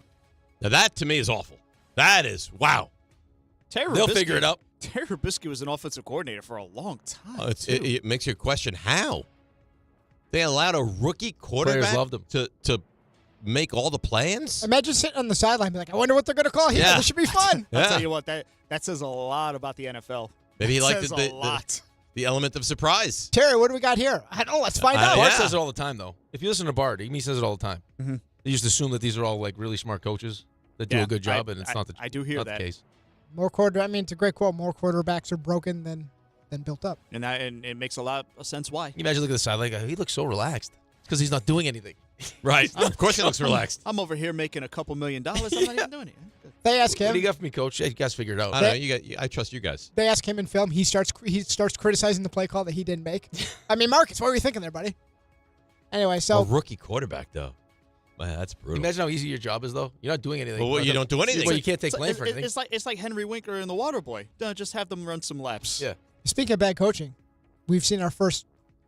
Now this is not ESPN, but a gentleman named Ali Connolly. He's reporting that Bill Belichick has discussed buyout options with North Carolina. Oh no! And did you see? It's like he either will take a better job or media or media. Yeah. A better job. You think any soft landing place? Any place would, in their right mind, hire Bill Belichick now? Maybe Brazzers. Maybe. What? Okay, look. There's a market for that. I'll give you credit because we were all thinking it, and you're the one who actually says it. Actually, I wasn't. I don't think I was thinking I wasn't at all. I was thinking like UC Santa Barbara. That might be an easier place to land. I wasn't thinking about porn. I was not thinking UC Santa Barbara. I can tell you that. Grampy porn. His buyout's $1 million. That's it. All right. So yesterday, You should make that on OnlyFans in a day. I think so. I'm thinking you might be a customer. You're very interested. It sounds Depends on what he does with those rings. Shams had that report yesterday about the Bucks and Knicks having some talks over the summer about possibly entertaining the idea of trading Giannis. So yesterday, Giannis was asked about that Shams report, and this is interesting. I'm here, so all the other extra stuff does not matter. I think I've communicated with my teammates, communicated with the people that I respect and love, that the moment that I step in on this court or in this facility, I wear this jersey, the rest does not matter. I'm locked into whatever I have in front of me. Now if in 6-7 months I change my mind, I think that's human too. You're allowed to make any decision you want, but I'm locked in. I'm locked into this team, I'm locked into these guys, to this group, and to my coaching staff and to myself. For now. Yeah. At this moment, I'm locked in. 6-7 months, we'll find out. He gone. That feels like it's over. Sounds like a real stable marriage. That feels like it's over. Sounds like the Knicks could be the recipient of. Yeah, but not necessarily the Knicks, but I think he's gone. How do you feel about your marriage? I'm locked in. Yeah, for now. Yeah, it's like you're at 6 months. You're at a holiday party at a friend's house, and one of the wives comes up to you back. You happy in your marriage? 6-7 months. Might not be. Right. For now, I'm good. What do you think about next year's holiday party? I don't know. I won't be here. Yeah. 4th of July, come talk to me. It might be. What was the Magic Johnson? I'm not going to be here. Yeah. This was interesting, though, on the tail of that. So, Evan Cohen, who is maybe Rick must be giving fashion advice. I believe Evan was wearing the same belt you wear. Similar. Same different color, Louis. yeah. We saw Evan Cohen yesterday. Yeah. He's a nice guy. He's looking great. Gray suit, wearing his Louis belt. You should have seen him sucking up to Rick, though. Oh, really? Oh, it was. Said he liked me. That's it. Oh, he's like, I wasn't sure what I was getting into and what kind of guy you were, but you're just wonderful. You're so. What do you mean what I was getting into? It's funny you say that because he came up to me after, Mm-hmm. and I wasn't going to bring this up, but now it makes sense. Where he goes, I got to tell you, I didn't know much about Rick. He's great. Yeah. Like unsolicited. I think that he was maybe somewhat poisoned into thinking Rick was not a great guy. And then he got to know Rick, and he went in uncertain, and now he believes he is a great guy. So Evan Cohen on Unsportsmanlike. He said this when talking about the Knicks, the Bucks, how he would handle the situation if he were the Knicks. I actually think it makes sense for them to realize we have peaked with him as our best player. In a dream world, him as our second best player next to Giannis would be unbelievable. I don't know how you get Giannis without giving up Jalen Brunson. I also don't know why the Bucks would want anybody on the Knicks, but Brunson could be used to go to a third team. Did you give up Brunson for Giannis? I'd have to sit there and see everything that was on the table, but you'd have to. Yeah, but isn't the allure of having Giannis to pair him with Brunson? Of course. Well, the problem but is you're not going to be able to get him if you don't move on. Well, the Knicks, because they're the problem is that trade for Bridges. Well, no, not necessarily. If you get a third team involved, there's going to have to be a third team that has. I got to imagine that Milwaukee's going to would start a rebuild if they get rid of Giannis. They're not going to want Cat and Bridges. Well, the problem. They're not going to want those guys. No. No, right. So they have to go somewhere else, and then that team's going to have. All right, but you can have multiple teams involved in this. Draft deal. picks and assets. Yeah, but if you had 5-1 still, oh yeah, of course, it would be a much easier landing spot to. If you had the grab 5-1s, there's probably a chance that Kevin Durant's on the team at the deadline. Could be. The but problem. Ray didn't like that. He didn't want Durant. Nope. You have Kevin Durant last year during the playoffs. You're in the If you finals. have Kevin Durant, who's to say that he won't break down? Well, I'm just saying, I don't know if it'll break down or not, but for the playoff run last year, having that second option for scoring makes a huge difference. What do you average, 27 this year? You probably get by Indiana. Probably. All right. The problem with the Knicks is that because of the moves they made, Bridges, Cat, that the only non-player assets they have are 1 first-rounder they can deal, 3 pick swaps, and 8 second-rounders. So you're really, really, really limited in terms of non-players. We'll give you 1 first-rounder and 8 second-rounders. How's that sound? For Giannis. The best player that you've ever had, pretty much. Alrighty. Raymond, go ahead. The investigation found he was viewing pornographic material on his personal phone just before the vehicle crash. Did it happen What in your mind makes you think that you should get into the back of a cop car? Because we wanted to ride to the next bar. in Florida? Do I look like a taxi? No. Alrighty, so I'm not going to tell you where this happened, but you're going to... Well, that would defeat the whole purpose of this, right? No, I mean the restaurant. But you're probably going to be able to garner enough information as to what chain this may have occurred at. Mm-hmm. So some people at a place were out on a nice date night, minding their own business. And listen, we've heard this complaint a lot. I've never worked in the food service industry. So they rack up a $94 bill with pasta, wine, appetizers. That seems very reasonable. Pasta, wine, and appetizers. Olive Garden. Maybe some breadsticks were involved. Olive Garden. That seems like Olive Garden. Uh-huh. And so at the end of that date night, $94 though. Waitress comes over. Very reasonable. Waitress comes over. No tip. Nothing. Uh-oh. So the woman gets very, very angry. The woman being the date server, or the or server. the waitress? Sorry, Oh, the boy. waitress. and she then says, and was quoted by people that were there, unlimited breadsticks does not mean unlimited free labor. And it doesn't end there. That's what she says to this couple. Yeah. She takes the basket of breadsticks, throws it at the couple. Oh, no. So she's now beating people with breadsticks. And the staff intervene. But then she takes the woman that was on the date, takes her by the collar of her shirt, throws her up against the wall. Oh, no. And says, "How dare you steal my wages?" Wait. What was she implying? She needed a tip. She wanted money. She wanted, yeah. Well, why would the lady on the date be stealing her wages? That's what she said. She Unless wasn't she going thought to it was a now, one Wait a minute. Wait a minute. Why would she? Sounds like a hooker situation. No, it doesn't sound like a hooker. Here's the thing. Let's be fair. All of us have been on dates. Would you not assume that the guy was probably paying for the date? I got to tell you. Like, why would she go after the woman? There is this. You know, I've been on a lot of dates Of recently, course. but Serial dater. and this is not a thing for me ever. But I've noticed like a lot of women talk about like guys wanting to go Dutch on the first Yep, date. I've at heard least, that. Or at least like, oh, well, I paid money. Hey, can you cover this one? Like, so it's like I don't want to say it's a pandemic, but it's a thing that happens. Where women are Did you hear expected what to he pay did something. last week, by the way? No. You're going to be very upset. What did with he do? this. So he goes to watch. What did you go to watch? He went to watch maybe the Yankees game out at a bar, and he goes up to pay his tab. Oh yeah, we didn't have Rick on for that. Right. one. He Yeah. goes to pay his tab, and the guy looks at his card and goes, "Ray Santiago I owe this man immensely. By from the way, DNR? yes. Yeah, your money's no good here. Shut up. I will not take your credit card." And I said, "Oh wow, that's Big awesome." tip. I said, "Ray, you obviously gave him a big tip." Oh.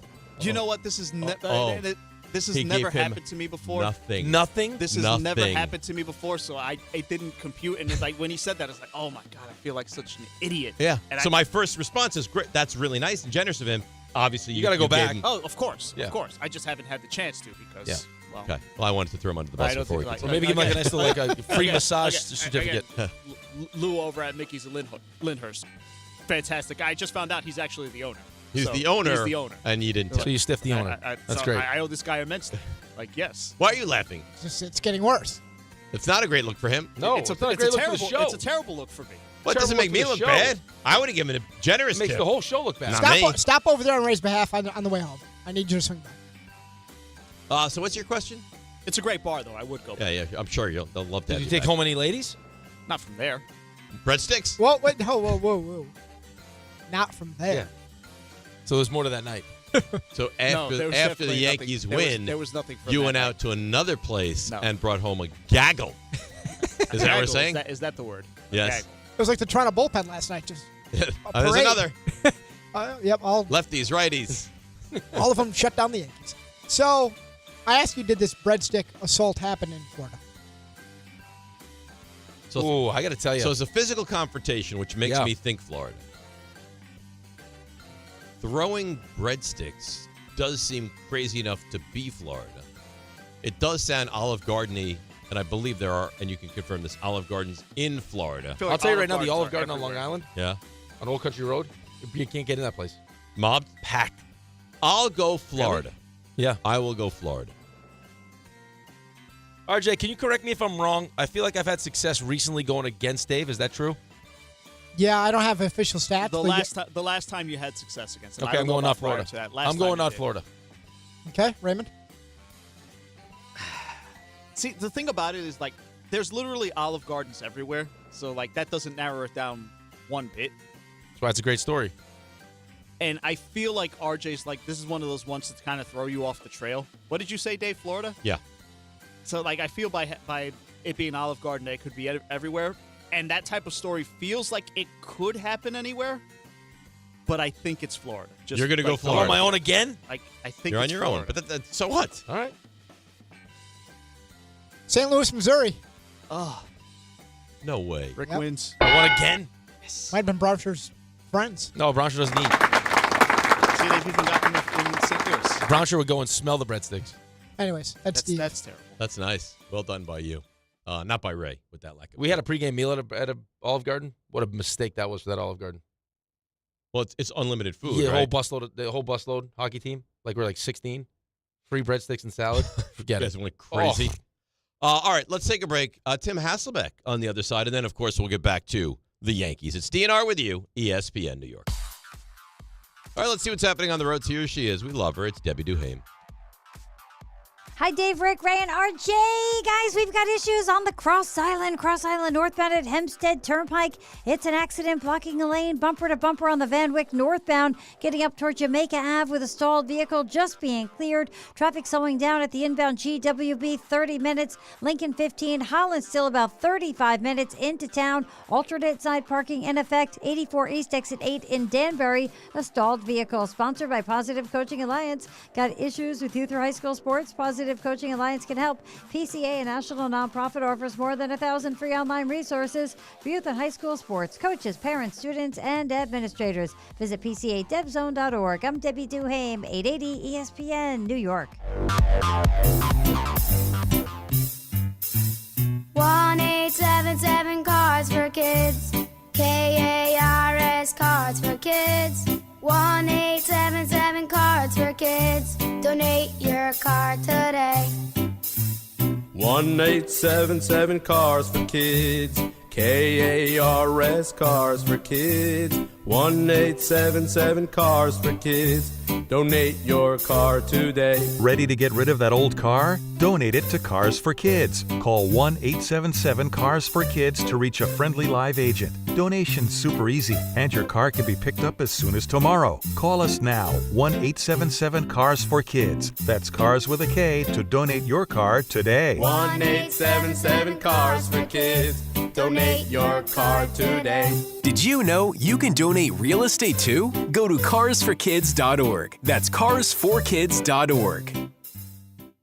Friends, it's football season, the best time of the year. You should be out there tailgating, cheering on your team, and enjoying every Sunday. But if you're dealing with neck pain, back pain, sciatica, or nerve pain, even getting off the couch can feel like a challenge. You don't have to live like that. There's help. Dr. Jay Shaw at Sandwell Pain is New Jersey's top pain specialist. He's Ivy League trained, double board certified, and is dedicated to helping you get back in the game. Here's what makes the difference. No surgery, no scars, no long recovery, no pain medication. Just precise, non-surgical image-guided procedures that deliver real results. Dr. Shaw treats neck pain, back pain, joint pain, migraines, nerve pain, and sciatica with a plan that's customized for you. Same-day and next-day appointments are available, and with offices in Woodbridge, Livingston, and Inglewood, relief is always close. So don't let pain keep you on the sidelines this season. Visit SandwellPain.com to call, text, or book online. Most major insurance insurances are accepted, that's SandwellPain.com. Relief is closer than you think, and it starts today. Did you know women account for 2/3 of all Americans living with Alzheimer's and 2/3 of all Alzheimer's family caregivers? Join the Alzheimer's Foundation of America at its Women Empowerment Forum on November 5th in Amityville to learn practical ways women can reduce their risk for Alzheimer's and enhance quality of life for themselves and their loved ones living with Alzheimer's. For more information or to register, visit alzfdn.org or call 866-232-8484. Diana Florence knows how to keep our communities safe. In 25 years as Manhattan Assistant DA, Diana successfully prosecuted street crime, corruption, and fraud, using smart solutions to increase safety in our neighborhoods. Now, a radical agenda has put us all at risk. On November 4th, vote for the independent Democrat that will protect us, not criminals. Elect Diana Florence, Manhattan District Attorney. Paid for by the Coalition to Restore New York, not expressly authorized or requested by any candidate or by any candidate's political committee or any of its agents. The following is a paid advertisement for the Wellness Company. Hey there, it's Michelle Smallman from Unsportsmanlike. I'm thrilled to be joined by Dr. Drew from the Wellness Company. And Dr. Drew, you have something very exciting to talk about today, the medical emergency kit. Tell us a little bit about this. It is exciting. Look, I have been fighting to try to protect the patient-physician relationship my entire career, and we have lost. I finally decided I need to be involved with people that put the power back in the patient directly. These emergency kits give you everything you need so you don't have to spend $1,200 going to an emergency room. We have a significant medical team, the medical board at TWC, and we just sat down and put together what we would want for our family, for our patients. Oh my gosh, so anything that anyone could need is in this and there's kit. a guidebook here to tell you exactly how to use it, and again, telehealth backup. It's remarkable. It's innovative. Everyone needs to get one. UrgentCareKit.com/sports, promo code sports to get $50 off your kit. That's UrgentCareKit.com/sports, promo code sports. Prescription required. Always consult your doctor to determine if this product is right for you.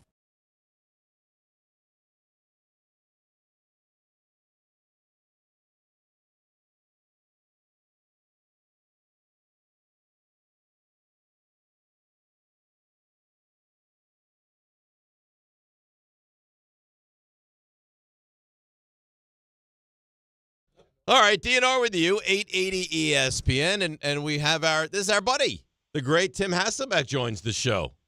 He's the best. Yeah. Good morning, Tim. How you doing? I'm doing great. How you guys doing? Good. You a Yankees fan?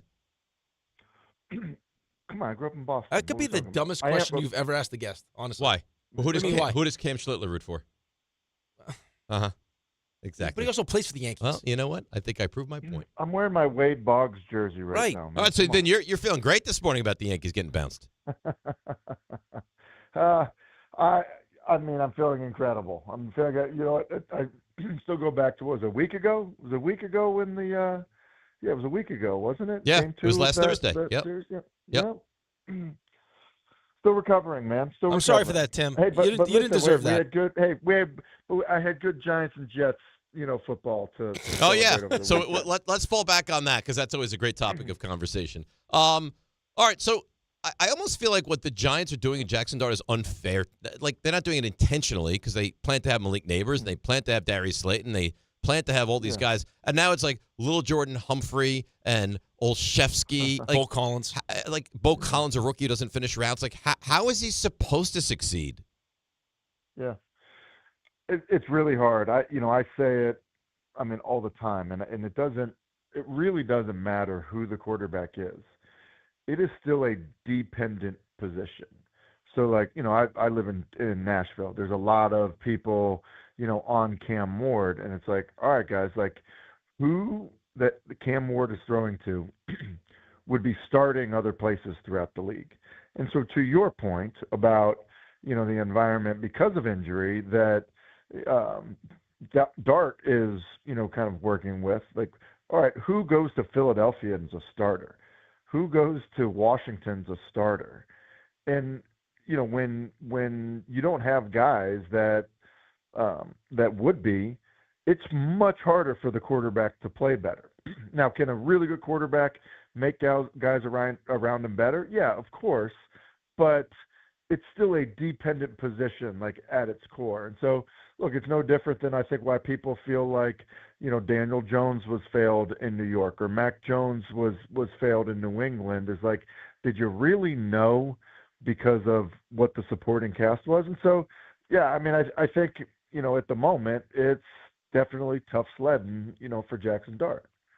Tim, let me ask you this, having been a quarterback yourself. So I was listening to Daniel Jones, and he talked about how, he thought he was working hard in New York, and then all of a sudden he gets to Minnesota, and the way that Kevin O'Connell breaks down film and the way they quiz each other in the quarterback room, like it was a whole different level. And now you see the success that Daniel Jones is having in Indy. In your experience, I mean, is there that much of a disparity between, the buildings and how coaches develop quarterbacks? Yeah, I think I know there's a huge difference. Look, I bounced around, and so I think the benefit of my career was that I saw a bunch of different people do it different ways. And then I also had the benefit of, my brother who, for the most part, played the most significant amount of his career in a West Coast offense. So like, the Holmgren, kind of tree.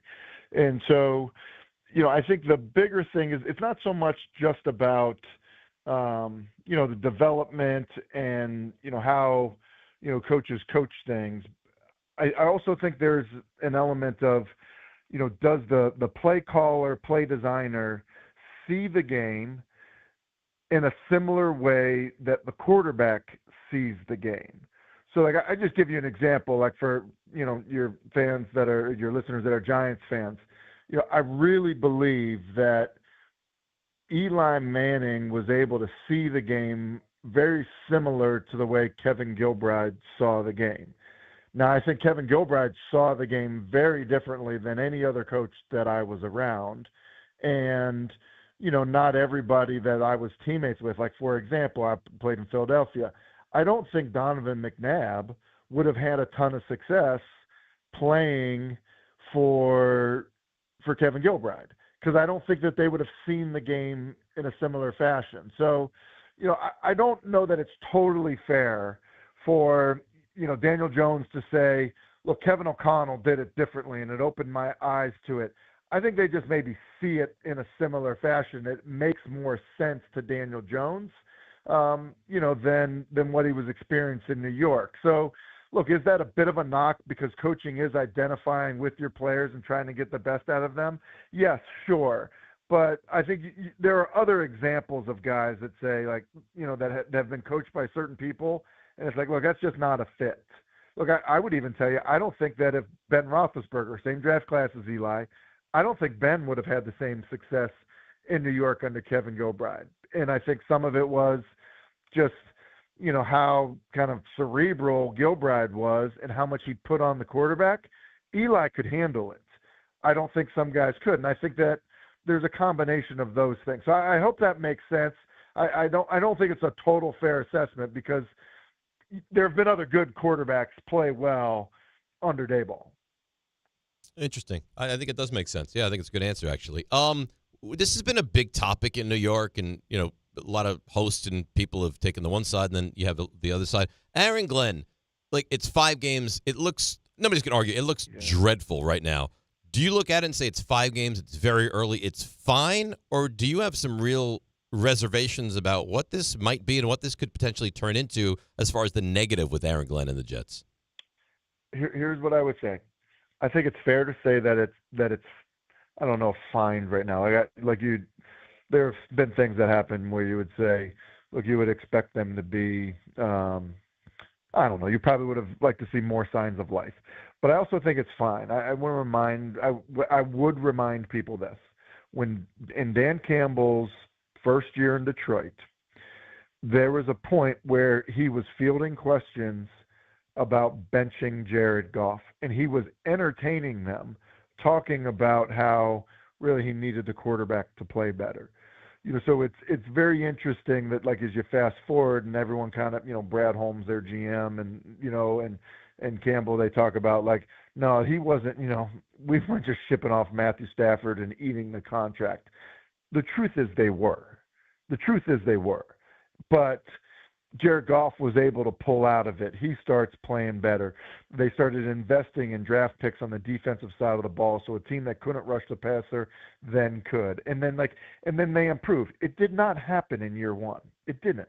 And so, I do think it's I don't know. I don't think it's fair to think that, this organization that has not had success for a very long time, that all of a sudden you are going to get a new head coach and you're going to make Justin Fields your quarterback, that all of a sudden, you're going to be like, yeah, look at us, we're 4-1 and we're crushing it. Like, that's just, I think those are unfair, unrealistic expectations. Tim, would you have kept Aaron Rodgers, or would you have done the same thing that Aaron Glenn did? I would have moved on from Aaron for sure, but I don't think I would have reset with Justin Fields. So you're down on Justin Fields. Is that what we can surmise here? Listen, and for full disclosure on Fields, when Fields was coming out, he's one of the few players I've evaluated that I thought had Cam Newton-like characteristics, which means, look, like Cam Newton was a league MVP. Now, he's a unique quarterback. You've got to build it around him a certain way. But, like, I thought he had those qualities to build around. Now, you got to fully commit to it. And because he's bounced around, like, he hasn't kind of lived in that environment where it's getting built around him that way. And so I think that the quarterback that he is today, a few years into being in the National Football League, I don't know that actually I shouldn't say that way. I know that I would not have started training camp with him as the anointed starter on any of the 32 teams in the NFL. All right, last one from me, Tim. So I've been in a hockey locker room, right? So different than an NFL locker room. I mean, what happened in Arizona? I mean, I had that as one of my picks, just to watch that disintegrate the way it disintegrated. You see now Gannon gets fined $100,000 because he's physically assaulting players on the sideline. Like, how would something like that land in an NFL locker room? Yeah, I would say this, that first off, for anyone that was watching that game, that literally might be the worst loss I have ever seen in my life. Of all time. Like, ever. Of all time. Tim, how do guys keep throwing the football away at the 1-yard line, though? Hey, and then after that, you get a stop, you pick the Titans off, and then you fumble and it ends up a Titans touchdown. Like, it's unbelievable what happened there. Here's what I would say. Like, and I think that whether it's hockey, baseball, football, these are adults playing a kid's game, whatever it is. And there needs to be respect. And so, look, I'm a high school football coach. So, like, the reality is like there's a difference between being demanding and demeaning, when you're dealing with teenagers. Now, when you're dealing with grown men, like, there is a line that doesn't get crossed in terms of, like, anything physical. You can't grab a guy's face mask, like you can't grab a guy's jersey and pull him towards you. Like, you can't do those things. Like, it's plain and simple. Like, you can't do those things at the youth level, the high school level, college level, and you can't do them at the pro level. So, like, I've seen difference of opinions on it. Here's what I believe, Rick, and I think you probably feel the same way. Everybody's human, even these great coaches, all this stuff, and guys make mistakes. And so I think how it's received in the locker room is hopefully, like, the team should judge the coach based on, the volume of his character over time. So how does he treat the guys? How does he relate to guys? Do the guys feel like they are respected and cared for by the coach? If they do, then something like this is not a big deal. If the coach does not make the team feel that way, then I think you have a major problem on your hands. Interesting. Yeah, you broke it down well today. This has been a good spot. Awesome. This has been a real highlight for you. We'll get you the audio. You put this on a reel. Yeah, I was gonna say, can you guys clip that for maybe like an intro? Yeah. When you should have an intro. You know what? Next week we're gonna have an intro. An intro for you. Yeah. Yes. Hey, listen. I do a hit in Nashville with the ESPN affiliate down here. The Justin Timberlake. We're bringing sexy back. Yeah. They've switched it to we're bringing Hassel back. Oh, I like that. That's like my walk-up song for them. I like it. I'm not nearly as good on their show as I am on yours. Yeah, you really have dominated. Because RJ, maybe we clip me winning the Beanpot against BC in the intro. No. Oh, yeah. It's going to be pro Tim. One of two things, okay? Depending on how the week goes. Like, maybe some shot, like going, 5-hole on Rick, you know what I mean, if it's like a good day for me. And then if if he's having a good week, it can be some beanpot celebration. Nice. How's that sound? I like love that. it. I love it. All right, listen, we got to run. We appreciate you, and good luck this week in your game. Right, you have a high school game this week, I imagine. Yeah. And we'll talk to you next week. Yeah. All right, sounds good. Enjoy the game tonight. See you, Thanks. fellas. Terrific. I'm so jealous that he lives in Tennessee. Nashville's supposed to be it's the best. unbelievable. All right, so let's break. Come back. I have 2 NFL things I want to quickly run by you, and then we'll get back to the Yankees for the bulk of the 9 o'clock hour. DNR with you, ESPN New York. Is college even worth it these days? At Empire State University, it actually is. They are SUNY's leading online university. Flexible, affordable, and built for real life. With more than 120 degree programs, you can study what matters most to you. And students agree, they're ranked #1 in student satisfaction among SUNY schools. Whether you are finishing what you started or starting fresh, your goals are within reach. See for yourself. Visit SUNYEmpire.edu before the next term begins. Score a win this game day with Amazon Pickup, the MVP of package pickup. Need that new football jersey for the big matchup? With Amazon Pickup, you can collect your order from secure Amazon lockers or counters near you on your schedule. Whether you're running from work or home or straight to the tailgate, Amazon Pickup makes it easy and worry-free at no extra cost. Don't miss kickoff. Grab your gear and your packages when it works for you. Find your nearest Amazon Pickup location at amazon.com/pickupmvp. That's amazon.com/pickupmvp. Hey, let me ask you something. Would you seat your 3-year-old child on a windowsill? Would you seat them beside a lit fireplace or by the deep end of a pool? One last question. Would you seat your child in a car seat that's not correct for them? Car crashes are a leading killer of children ages 1 to 13. Secure their future. Seat them in the correct car seat. For more information, visit safercar.gov/the-right-seat. Sponsored by the New York State Governor's Traffic Safety Committee. At City Harvest, we believe no New Yorker has to go hungry. With your help, we're on the road 365 days a year, rescuing over 77 million pounds of nutritious food and delivering it free to millions of New Yorkers, transforming surplus food into sustenance, sustainability, and smiles, rallying thousands of New Yorkers to power a network of nourishment across our city. One day, one meal, and one New Yorker at a time. That's how we feed good. Donate at cityharvest.org. Getting the right mattress helps you sleep at night. Getting the right price helps you sleep even better. At PC Richard & Son, they don't just sell you a mattress. Their experts use a 4-step fitting process to make sure your new bed fits you perfectly. The right fit, the right price, plus free delivery. It's what they do, only at PC Richard & Son. Free delivery on mattresses $199 and up. Excludes Manhattan. See stores for details.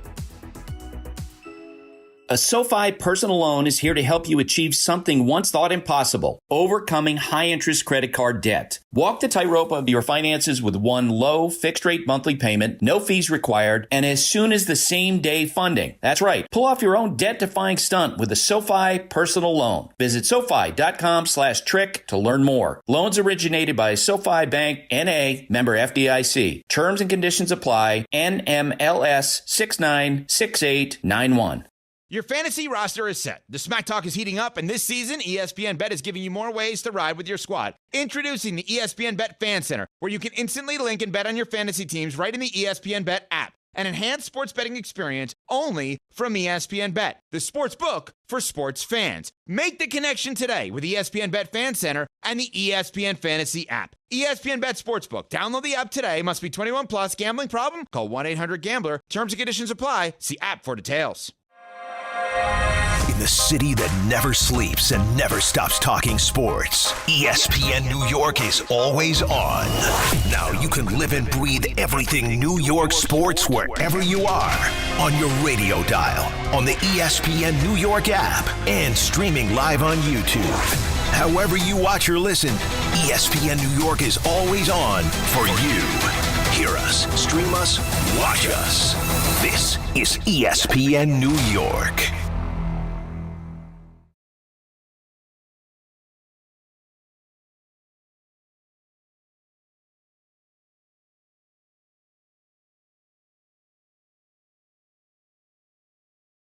DNR with you, ESPN New York. So let me just ask you before, and I have an interesting NFL nugget for you. I think it's fun. Are you guys partaking in the game? I would have liked to ask Tim what he thought this game was going to be all about tonight, but we didn't have time. What's the number? 7.5. 7.5. Yeah. Is there a chance, Raymond, you get involved in this game tonight? The thing with Slayton kind of makes me think. You're going to take the Eagles tonight. Come on, you're Thursday night Ray. But Carter's banged up. They're bringing the Kobe Dean back.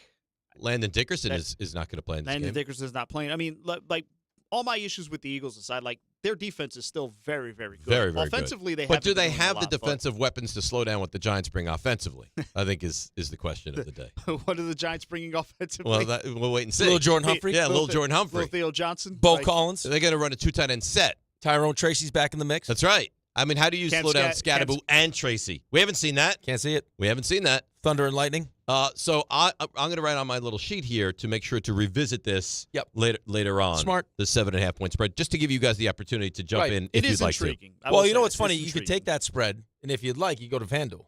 Any interest in that? Ooh. I can tell you all about it. Tell me. All right, well, every NFL Thursday is your chance to hit the jackpot on FanDuel, because with FanDuel's Thursday Touchdown Jackpot, you can win a share of $2 million in bonus bets each week. To get into this Thursday's action, all you have to do is place an anytime touchdown scorer bet before the game kicks off. If your player scores the first or last touchdown of the game, you're going to win your bet plus a share of bonus bets. Just visit FanDuel.com/Rick to take a shot at the jackpot. That's FanDuel.com/Rick for your chance to win a share of $2 million in bonus bets. Play your game with FanDuel, an official sports betting partner of the NFL. Got to be 21 and older and physically present in New York. Opt-in required. Must apply profit boost token on select market. Prize pool to be split equally among all eligible participants who made the correct first or last touchdown pick.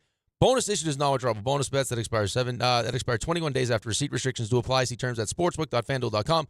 Problem with a gambling problem, call 1-877-8-HOPE-NY, or you can text HOPE-NY at 467369. That's very well done. All right. You ever see the thing where it's like Kennedy's secretary was Lincoln and Lincoln's was Kennedy, and they like one died in 100 years apart? Like all these. Have you ever seen that? No. Really? I'll find that list for you. There's like a list. There's of a list of like 50 things. Okay, coincidence. Okay, so listen to this. Matthew Stafford is on pace to pass Jared Goff in career wins by a Rams quarterback as early as this season. Yep. Okay? Jared Goff, meanwhile, is on pace to pass Matthew Stafford in career wins as a Lions quarterback by 2027. Interesting. How wild is that? That is wild. Yeah, and that's thanks to Ray, because Brett Coleman put that out on Twitter, and Ray retweeted it, and I saw it. I was like, that's worthy of bringing up quickly on the air here. Yeah, I mean, ultimately, both teams got what they wanted. But this segment has been all about synergy. That's very good by you. Yeah. You know what? You're a well-oiled machine. How often does that happen, though? With the synergy on the show? Where guys are well, trading no, there's for always each other? synergy. I mean, there's always synergy with the show. I'm picking up what you're putting down. Where guys that each are team for looks each at other. things and says it was a win? Yeah. Not all that often. I mean, even if early on there was some questions as to whether the whole Jared Goff thing was going to work out. I mean, Rams won a Super Bowl, which is what Detroit's they wanted. Literally been more successful than he'd been in half a century. And Jared Goff, you look at, is a highly functional, very good quarterback in one of the better offenses in all football. Right now, Jared Goff. I mean, him, Dak, like that's like right at the top of the MVP list right now. Yeah, and then Daniel Jones got to be up there too. I would think so. Oh God. Maybe I'll get Eagles Colts Super Bowl. Getting better coaching. Better coaching. That would be taking the game tonight or no? No. You're such a baby. Why am I a baby? You emotionally hedge the bet. Just take the Eagles. Are you out of your mind? Fly birds. I'd rather cut off a toe than take the Eagles tonight in that game. So you got nice feet. Why would you cut your toe off? Because I would rather do that than take the Eagles and pick the Eagles. Fly, Eagles, fly. Ray, make another note of this now. He's a horrendous human being. He's done that before, though. And you find that to be appropriate? He doesn't like the Eagles. I hurt my shoulder just doing that. Good. I hope you dislocate it. Okay, well, there you go. I was in a battle with the paper towel thing over there. No, really? Big fight. It wouldn't separate. Oh, that's very unfortunate. All right, let's do this. Okay. We'll take a break. We'll come back, and we'll be hot and heavy Yankees to start the 9 o'clock hour. Season is over. Yankee fans are upset. We're here for you. So line up your calls. 800-919-3776. DNR with you. ESPN New York. 1-877 Cars for Kids.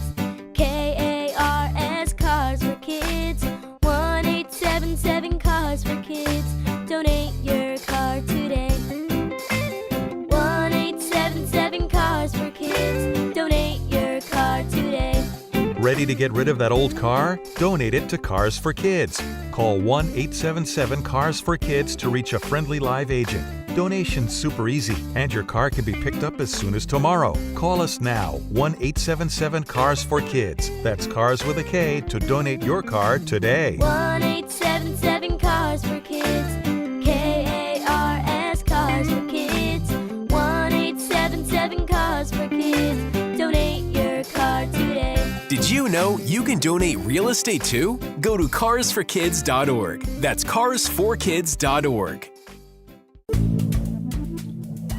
Good Karma Brands is proud to be an equal opportunity employer, providing equal employment, development, and advancement opportunities to all teammates and applicants.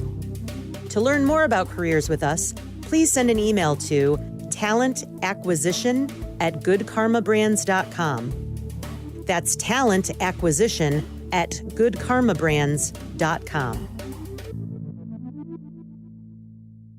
Friends, it's football season, the best time of the year. You should be out there tailgating, cheering on your team, and enjoying every Sunday. But if you're dealing with neck pain, back pain, sciatica, or nerve pain, even getting off the couch can feel like a challenge. You don't have to live like that. There's help. Dr. Jay Shaw at Sandwell Pain is New Jersey's top pain specialist. He's Ivy League trained, double board certified, and is dedicated to helping you get back in the game. Here's what makes the difference. No surgery, no scars, no long recovery, no pain medication. Just precise, non-surgical image-guided procedures that deliver real results. Dr. Shaw treats neck pain, back pain, joint pain, migraines, nerve pain, and sciatica with a plan that's customized for you. Same-day and next-day appointments are available, and with offices in Woodbridge, Livingston, and Inglewood, relief is always close. So don't let pain keep you on the sidelines this season. Visit SandwellPain.com to call, text, or book online. Most major insurances are accepted. That's SandwellPain.com. Relief is closer than you think, and it starts today. Hey, this is Jalen Brunson. Jalen Brunson for three. And this is your home for New York Knicks basketball. This is 880 ESPN. WHSQ and WCBS-FM HD2, New York. Ballybet Sportsbook. Yo, Ballybet stacked for football season. When it comes to sportsbook apps, it's undefeated. Ballybet. Check out that brand new parlay zone. Here's the kickoff. Build your bets and place them right on your phone. What? Live bets, daily boosts, and promos. Increase your odds so you can win more dough. Touchdown! Ballybet's the play. Make game day more fun and download it today. Must be 21 plus, New York only. Gambling problem? Call 1-877-8-HOPE-NY. Ballybet Sportsbook and Casino. Download it. Dave Rothenberg here to tell you about my friends at Bathfitter. Now, they converted my kids' bathtub to a shower and did an incredible, really an unbelievable job. They offer all types of custom bath renovations, including their unique PermaFit solution for a watertight fit done in just one day. Durable and easy to clean with no demo or mess and lower cost than a standard replacement. And a lifetime guarantee. Right now, no money down, no payments, no interest until 2027. So start designing your bath today like we did at bathfitter.com. There's only one Bathfitter. Diana Florence knows how to keep our communities safe. In 25 years as Manhattan Assistant DA, Diana successfully prosecuted street crime, corruption, and fraud, using smart solutions to increase safety in our neighborhoods. Now, a radical agenda has put us all at risk. On November 4th, vote for the independent Democrat that will protect us, not criminals. Elect Diana Florence, Manhattan District Attorney. Paid for by the Coalition to Restore New York, not expressly authorized or requested by any candidate or by any candidate's political committee or any of its agents. What if you could instantly find whatever you need exactly when you need it? We're talking everything from parking spots to holiday gifts to the perfect shoes in your size. Think of all the time you'd save. While you may never instantly find these things, if you're hiring, you can find qualified candidates right away. With ZipRecruiter. ZipRecruiter's powerful matching technology works fast to find top talent, and their advanced resume database lets you unlock top candidates' contact info instantly. Try it free at ZipRecruiter.com/USL. That's ZipRecruiter.com/USL. Hey, Doc, nice office. Quick question. If you had to choose, would you give yourself a root canal or run payroll? Run payroll, no question. Seriously? Well, have you run payroll before? Paying my team with Gusto couldn't be easier. Gusto gives me unlimited payroll runs, next-day direct deposits, and automatically files my taxes. Saves me time. Wow, that's nice. Over here, Doc. Can I run payroll too? Choose payroll without the pain. Visit gusto.com/radio to sign up for free. This is DiPietro and Rothenberg. The 1-2 to Bellinger. Swing and a miss, and that will end it. And the Blue Jays are going back to a league Championship Series. Another season ends with the Yankees not winning a World Series. The ending's the worst. They beat us in the series. Simple as that. Yeah, we didn't do our job, didn't finish the goal. For me personally, one of the worst construction of a roster I've ever seen. You transitioned from Juan Soto in this series, Fried, Bellinger, like all the guys you replaced Juan Soto with, they did not answer the bell. This is DiPietro and Rothenberg on ESPN New York and streaming live on YouTube. All right, and this is it. Baseball season is officially dead for us here in New York. Mets, they got killed off at the end of the regular season, which was an embarrassment. Yankees made it through a round, faced Toronto. They were better. Yankees are out. Toronto moves on to the American League Championship Series for the first time in 9 years. Right, and last night you actually got a good performance from your starting pitcher, which you hadn't in the first 3 games of the series. Right. And you had no offense. Well, you didn't have one game in this series where you hit, you pitched, and you fielded. No, Not one. Exactly why you lost in 4. That's right. And let's be fair, you got fortunate to extend it to 4. Like, Yeah. it took a miracle scenario, something Toronto hasn't done all year long, to force it to a game 4. That's right. In that spot this season, they were, 39-0? Yeah, 39-0, heading into a game when they led by 5 or more. So you made a point earlier in the show to say, okay, this whole Aaron Judge narrative is dead, right? We wanted to kill it yesterday. I would like to, yeah. Yeah, I mean, last time we had Buster on, not today, the day before, I believe, we said, can we kill this? He said, no, if he has a bad game, they lose. It'll continue until he wins the World Series. I think Awful Announcing picked that up. I was going through some stuff during the break because that's what I do. I just grind for the show. Yep. Rather than take a nap. You're which I hate. a warrior. Yeah. Take a nap during the show? It's a quick one. Little cat nap. Okay. So I got That'd this be from, jarring to sit here and watch you nap. I got this from OptaStats. Okay. Aaron Judge is the second player in MLB history to hit 600 or better in a postseason series while having multiple hits in every game. Minimum of 4 games. Guess who the second player is? Soto. Nope. Bonds. Babe Ruth. Okay. I mean, It's so pretty it's good like, company. Right. Like, I mean, that's the company that he's been in all season long. Mickey Mantle, Jimmy Five. I mean, that's the season he's had. The greats of the game, like the game. He's the game's greatest up players. there. Listen, I don't, Ted Williams, Jimmy Fox, Babe Ruth, Juan Soto, like the best. He's up there. Yep. Whether he's better than this or that, I don't know. What I do know is he gave everything he had and played at an incredibly high level this postseason. And I think at least for the moment, people should shut up about Judge not producing. That being said, Fried did not, Rodon did not, Volpe did not, Grisham did not, Chisholm did not. Nope. Right? So bad. Yeah, he had no one to come along with him. And when you don't have, I mean, when you have collectively everyone outside of Aaron Judge hit, I think it was 207, and then you look on the other side of it, where collectively as a team, against you, the Blue Jays hit 338 with an OPS of almost 1,000. Right. Well, think about the production they got. I mean, their awesome player was awesome. Awesome. So even if you say those two guys canceled out, look at Barger was really good. Yep. Clement was really good. I mean, they got production what's up amazing? and down their lineup. Right, so I opened up the page this morning. As Kirk? I was getting ready for the show, and I'm like, God, Vlad was unbelievable. Hit over 500. And then you look down. Clement hit 643. Yeah. He was on base 63% And by the way, time. they did this without their arguably second best or at No, worst he's- third best player. Dude, was the league leader in hits or second in hits? Right. Yeah. So they did this all without him. Yep. I mean, I said it to Buster, and he completely agreed. They lost to a team that's just better. Again. Right. So, I mean, the names that you would expect because of the seasons that they had, if this is going to go the way that we hope it goes, which is we end up in the World Series, is the names, pitching-wise, what you mentioned. I mean, Max Fried won 19 games. Was good in his first start against Boston. We're going to need him to be good. Right. Okay, wasn't. Rodon, 18 wins the season. Awful. We got Volpe, who was just, I mean, he was good in the Boston series. Whatever happened to him, I don't know. But in this series. But Fried was good in the Boston series. Right. And Rodon was okay in right, the Boston but I'm saying series. now I'm getting to like the lineup part of this. Yeah. Because I gave you the numbers. Like what Toronto did offensively compared to what the Yankees did offensively outside of Aaron Judge. I mean, Bellinger, what was he 3 for 16 in the series? Bad. Grisham, I think he was 2 for 17 in the series. It's like, I think he was 4 for 29 in the entire postseason. Grisham was bad. I think Grisham hit 138, I believe, in the postseason. I mean, Grisham was bad. Yep. Volpe was pretty good in the Red Sox series. He was unplayable in the series. Yeah, it was really, really bad. Like, he was completely overmatched in this series. And then so why in the 7th inning are we having Anthony Volpe up? You tell me. Yeah, I have no idea. I can't answer that question. I have no idea. You want to crush Boone for that? I think that's fair. But do I think they lost the series because of Aaron Boone? No, I don't believe that. But, I mean, we have phone lines lit up now. We're going to get to calls. People go, fire Boone, fire Boone. Oh, of course. It's so easy. Yeah, I mean, of course that's going to happen. I mean, that was expected the second the series was over. Is it the first name that you were going to hear was going to be Aaron Boone's? Right? So, of course. I think he's the face. That feels very cop-outish to me, though. I mean, people with this Yankees team that follow the team the way that we follow the team. We watch every pitch of these games. Is they believe the best way to win in the postseason is the way that Toronto does it. Right? Like for 162, all the home runs, the swing and miss, that's fine. We can live with that because that'll get me through the 162. But once you get to to the postseason, now all of a sudden you're going against elite pitching. Mm-hmm. The home runs dry up. I got a bunch of guys in my lineup that can't put the ball in play. And nothing good happens if I strike out all the time. Right. And in this series, Volpe felt like an automatic out.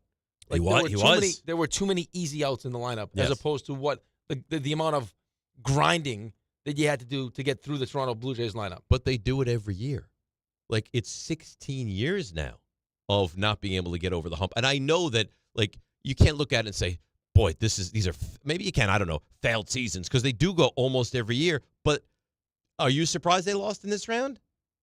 Am I surprised that they lost in this round? I mean, it's a continuous I'm surprised they got failure beat up. for this team. I'm surprised they got beat up the way that they got beat up. Yeah, I'm surprised they got beat up the way they got beat up, too. But last year, the Dodgers were better. This year, the Blue Jays are better. Numerous years, the Astros were better, right? Like the Red Sox were better. Not this year, but in past years recently, they've been better. If you do like the tiers in Major League Baseball, the Yankees are going to be good every year. I think they're going to be in playoffs every year. Are they that top tier that realistically, because the way they make it talk, he's just like the most talented team I've ever had, and we definitely have what it takes to win it all. I don't know that that's true. I don't believe that that's true, that they have everything it takes to win a championship right now. Well, I mean, you can't argue that this is a talented team. Now, of course. Right, but it's just like, do you have the right mix? I mean, you heard A-Rod. We played it earlier in the show. You can play it now if you want. Sure. A-Rod, he went as far as to say this was the worst constructed team he's ever seen. Well, let's play it, and then we'll react off of it. Here's A-Rod saying he just can't believe how this team was put together. Aaron's been very classy. We've all been very consistent with that. Honestly, from the entire organization, he's the one guy with Circle that has least to blame. I mean, he's got a lot of talent, but for me personally, one of the worst construction of a roster I've ever seen. You have 3 left-handed catchers. You have 5 DHs. You have a first baseman in and out. It's just a very, very difficult hand for Boone, and honestly, they were exposed against a much better Jays team. Yeah, and he's right. They were exposed, and clunky is an understatement. It's not put together well. It's not. I mean, Ben Rice, you want his bat in the lineup. He can't play first. He can't catch. You have better options at both those spots. Jazz Chisholm is a guy that's, I mean, he's good, but he makes a lot of mistakes. Volpe's, all season people wanted him off the roster. I mean, Stanton can't play the outfield. He can hit, but he's hot and cold, and he's always hurt. Third base, you've punted. I know last night he hits a home run, but you punted offensively on that. Right, but I think the real question was, in this plan B, because they lost Juan Soto, which ends up for this season being the right decision because of what happened with Garrett Cole. Because, I mean, if you bring back Juan Soto, you wouldn't have gone. You're not going to have Max But Fried. not in this series. In this series, the Bellinger-Fried combination was not good. I completely agree, but are you at this point no if way. you have no Max Fried? Totally right? agree. So that's yes, the point. Right. I think long-term, when you watch, especially this series, Judge play as well as Judge played and not having someone like Juan Soto to ride shotgun with him. Yeah. Juan Soto's on this team, and then you got Judge hitting 500 in this, or 600 in this series, 500 for the postseason. Like, this team is going to have a much better, I'm not shocked this team gets through Toronto, right? Or ends up in the World Series. Right. With those two. But so it's like, you're in trouble if you do or you don't, because if you don't have Fried and Bellinger for the regular season, do you get here? But if you had Soto in this series, you'd probably have a better chance of moving on to the next. Right, because there's a level of consistency that Juan Soto provides, which makes him worth $765 million that you don't have. Right? Well, you don't have a second guy. Well, no. I mean, Bellinger had a really good season, but in this series, Bellinger was 3 for 16. Right? Like, so you had Grisham had a great season. Maybe it's probably going to be the best season he's ever had. Right. But when you look at his average, it's like, okay, if he's not hitting home runs, you got the defense, but what else is he doing? The one good game he has, Judge hits the home run, they win that game. Right? And I mean, Volpe, we'll put him aside here for a second. Like Ben Rice, who's one of your better bats, 2 for 11 in the series. Mm-hmm. So it's like, I mean, that's one of the names you would point to. It's like, well, Ben Rice offensively is your best option to be in the lineup. Problem is, he doesn't have a position. He's not good defensively as a catcher. He's not better than Goldschmidt defensively at first base. No. And part of your whole sales pitch for Plan B was we're going to be much better defensively. Right. He's a defensive liability, as a matter of fact. Yeah, right. So, like, how am I juggling all this? And then, ironically, what cost you last night? Was defense. Right.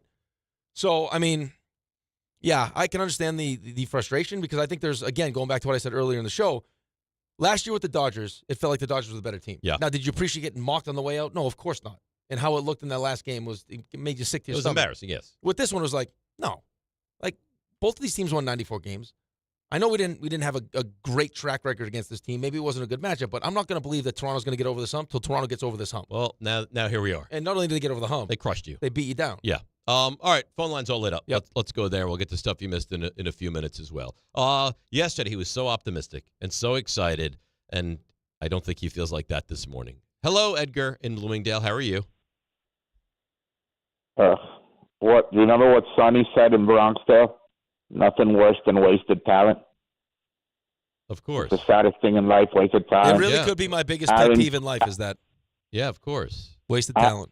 Aaron Judge is so good, and all the Aaron Judge haters, he brushed them off. They have nothing to say. And now the rest of the team, the people that hit 30 home runs, the Cody, the Grisham, nothing, zero. It hurts, man. They can't get over it. They can't. The last 16 years, yeah, they're always going to the show, but they never get over it. They're always in the playoffs, but they never get to the next level. They haven't won. I don't know. That's certainly accurate. Well, here's the thing, though. I mean, when push comes to shove in trying to make your way from, especially now with the wild card series, all the way through to the World Series, and I don't even care what sport we're talking about here, ultimately your best players got to be your best players. And Judge was awesome, and that was pretty much it. Like, Fried was bad. Rodon was bad. I mean, trying to figure out how you're going to work the bullpen. I mean, you're supposed to have a guy in Weaver that you can trust. You can't pitch him. Right. How many guys were bad? I mean, Fried was bad. Rodon was bad. Weaver was bad.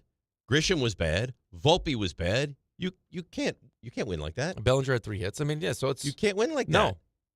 And especially in a game like yesterday where you spent a majority of the game with 2 hits. You had a single from Judge and you had a McMahon home run. Right. Game's still 2-1 because Schlittler's doing a good job. Now, not nearly as dominant, but still giving you a chance. And you got a huge moment in this game where if I make this play, turn this double play, all of a sudden Schlittler's out 7 innings. Now I go right to Devin Williams. I go to Bednar. And now it's a 2-1 game, and I believe the Yankees win that game. Now I got 3 chances. But this is what they do. I mean, it's haunted them for years. Right, and then it's like, okay, Devin Williams comes in, gets Springer. And now it's like, okay, we just need 1 here. 1. I know the error, like usually when you make an error like that, it's going to come back to bite you in the ass. But Devin Williams has pitched well. And he got the out. Didn't get the second one. I know. Then the Yankees in the same spot. Again, it goes back to like, is Kike Hernandez a great player?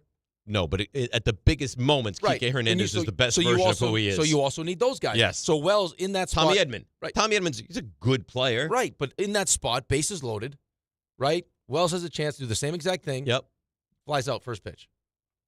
So it's also like, I mean, it's also those other guys that aren't necessarily, your best guys that have to find a way in clutch moments to come up with big hits, big plays. Like, to McMahon's credit, I mean, he has the home run last night, made a couple unbelievable defensive plays. So, like, those are his contributions. Right, but offensively, he's not. I mean, yes, he hit the home run last night, but consistently, you're not going to get a great offensive player. You know what you're getting with him. Yes. So with him, the fact that he hit the home run, he had good at-bats, he made great defensive plays. Like, he held up his end of the bargain. Okay, but do you know what you're going to get at first base? No. Second base? Well, you don't even no. know who's playing first base. Shortstop? No. Like, there's question. Grisham, no, you expected better from him. So, no, you got subpar performance from everyone almost outside Aaron Judge. Exactly. Let's go to Eric in Schenectady. Hi, Eric. Good morning. How are you? What's up, guys? Is it time to move on from Volpe? I mean, man, it was painful. I mean, painful to watch him try to bat. I know we're harping on him, and I know you guys touched on it, but it's just ridiculous. And, I mean, Caballero, I mean, I don't know. I don't think that correct me if I'm wrong, though. I mean, if you're trying to build a team that's going to win a World Series, is Caballero your starting shortstop? No. I mean, either you're going to actually move on from him, like remove him from the organization, or you're going to go into another season with him as the planned shortstop. Or give him at least some competition. I mean, you got to recognize here this, too, is that when you're going to spend the amount of money, so we're going to bring Bellinger back, some money will come off the books. But you're still, I mean, you're paying Fried, you're paying Cole, you're paying Judge. Like this, Rodon. There's got to be, spots on the field where you're not paying a ton of money to guys. Ben Rice will be one of those guys. Yeah, Austin Wells. McMahon is one of those Dominguez. guys. Yeah. Right, but still, I mean, he's a cheap option. Now, do I think that if Anthony Volpe's going to have success here, his approach is going to have to change a little bit? So that's the thing, though. Like I don't want a roster that's redundant, where you're asking everybody, regardless of skill set, to try to do the same thing.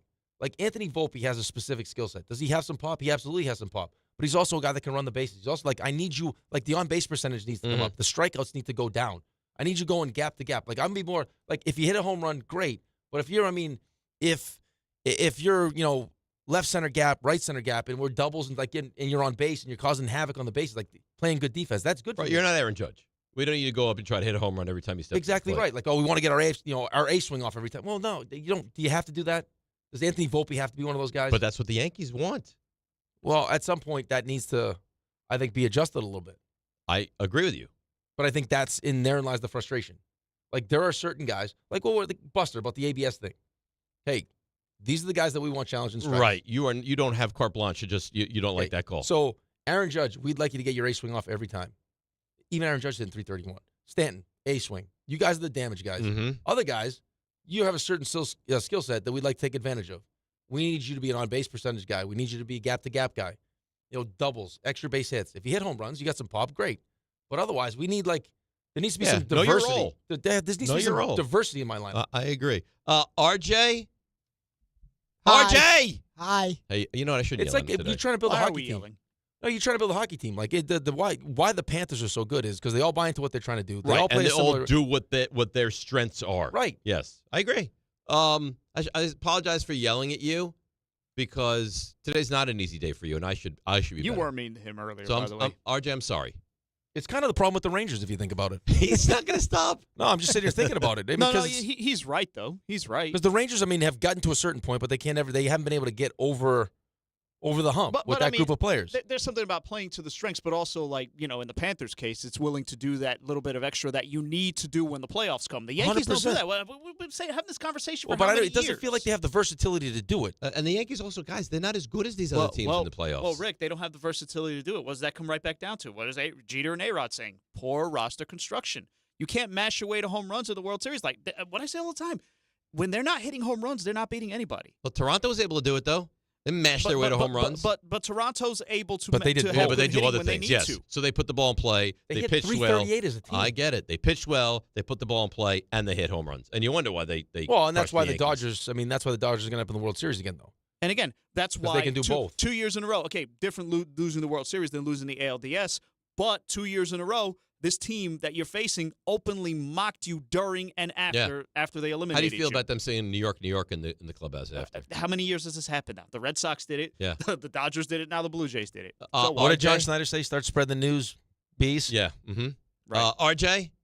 Hi. Unless Rick hijacks this again, I'm looking at you. You ready? Yeah. All right, Raymond. Now. Walk up three-pointer. He got it! See ya! Put it in the box! The you missed. Now can you see why? I know they're not Canadian, but they represent Canada. I can't stand that team. I No, really, but they're not acting any differently than the Red Sox acted, or well, than I other, can't stand them either. or the Dodgers acted, Or the Astros. Yeah, we're or just the going, Astros we're going down acted. the list of all the teams I hate. Here's the thing: just hate everybody. You just listed all the teams I hate. I mean, You hate everybody. Anybody that beats you and then is going to mock you after they beat you, you're going to hate. As Of a New course. Yorker, that's kind of what we do. We do hate everybody. Well, that's also, but that's Buster backed it up. He loves Ange. Yeah, it's a good one. Hey, Buster backed it up because it's easy to say, hey, Toronto's an excellent team. I don't think they're an excellent team. I think the Yankees played subpar baseball. I think you're off with that. Well, Buster disagrees with you too. Well, whether they're So an you have to excellent- go. You're ready to hear that Buster's wrong as well. whether they were an excellent team or not, you know what? They were better than the Yankees. Yeah, they were better they were Well, it depends, like excellent. Yeah, like, but I they're don't a very know. good team, Right, but here's Very the thing, good though. and excellent are different. Right, I don't think they're great. Okay, here's the thing, though. Well, then which is it? You just yelled at me. Right, but I don't think you need to be, by definition, an excellent team. To beat the you Yankees. No, but I think you got to be playing at a certain level to make your way to a World Series or a championship series. Like, I don't care who they played against. They beat up Rodon and they beat up Max Fried. They hit 338 as a team. Like, I don't know. Like, No, if I'm that's with just you. the level without Bo Bichette, if that's the level they're playing at. Yes. You could say they're playing excellent right now, but listen, you could disagree. Buster, I shared exactly because I said it to Ray right before Buster said it. I don't think they're an excellent team. I'm not All right, saying. so what's below excellent? Very good? Yeah, I think they're a very good but baseball they're playing team. excellent now. There you go. They played excellent in that series. Yeah. Which is their only sample size because they didn't have to play a first-round series. Yeah, they're because they won the division. And I'll be honest with you, I don't think the Yankees played excellent baseball the entire postseason. This Yankee team is not that likable. There's not a lot to wrap your arms around. What an awful goal is that? Get rid of Stuart Skinner, man. You think? Oh, did you just see that goal? It hit him in the chest. He doesn't. He's not sticky. The puck's laying next to him. And he just sits there and looks at it. And the guy tips through. Just puts it through his legs. He had enough time to look up. Yeah, I see. Moving on. Connor McDavid will. He may already regret that 2 year extension. Well, no. Here's the beauty of this 2 year extension. The amount of money he signed for it makes him tradable if he wants to get out of it. It's like $12 million or something. Well, the clock is ticking. Maybe they right? include him in the honest deal. Third team is the Oilers. That was funny. That was funny. Thanks. Yeah, listen, anyways, no, and I don't want it to sound like I'm being a bitter Yankee fan. They're better. They're better in every way. I don't find this Yankee team. I find it kind of a hodgepodge of players without a real identity. That's fair. Because how do the Yankees win? Like, what is their Long recipe to victory? That's it. Is it starting pitching? Is it bullpen?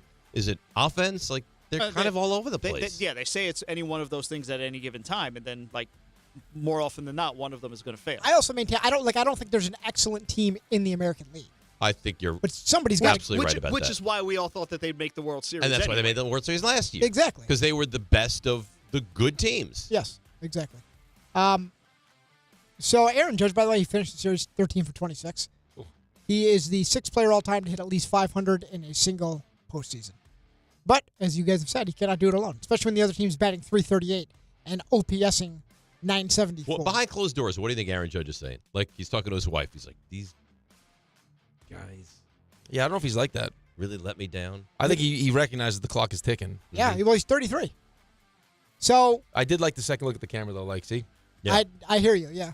So 16 years now without a championship. It's the third longest in franchise history for the Yankees. So let's look ahead to next year. Which, for like normal teams, isn't a crazy number. No, it's not. But for the Yankees, it is. And So- you know what? When you get into the postseason every year, you would assume 1 year you would just find a way to win. Crapshoot's not working out. A lot of 2s and 3s and 12s. Right. So Get messy, that crapshoot. Yankees free agents. Trent Grisham. Cody Bellinger's got that $25 million player option, Right. which he said after the game he's going to talk to his family, which is the right thing to say. But Right. he's- They didn't go he's- Pete Alonso. He's like, I'm out. Is it better than Cole? Who, listen, Yankees It missed. wasn't great either. Puts a hat on. It wasn't great either. Paul Goldschmidt, Devin Williams, Luke Weaver. Those are your big names. All right. Williams is gone. Yep. Weaver is gone. Goldschmidt. Goldschmidt You're is not bringing gone. Goldschmidt back. What? You're not going to bring Goldschmidt Oh, yeah, back. not I think Goldschmidt. no. You're right. So, I mean, I think it's Bellinger. You want to keep Bellinger, and he's probably the only one that will return of that grouping. Grisham and Bellinger, you would think that kind of reflects a little bit how much do the Yankees believe in Jason Dominguez and maybe even Spencer Jones. Are they ready? Ben Wright's going to take over at first.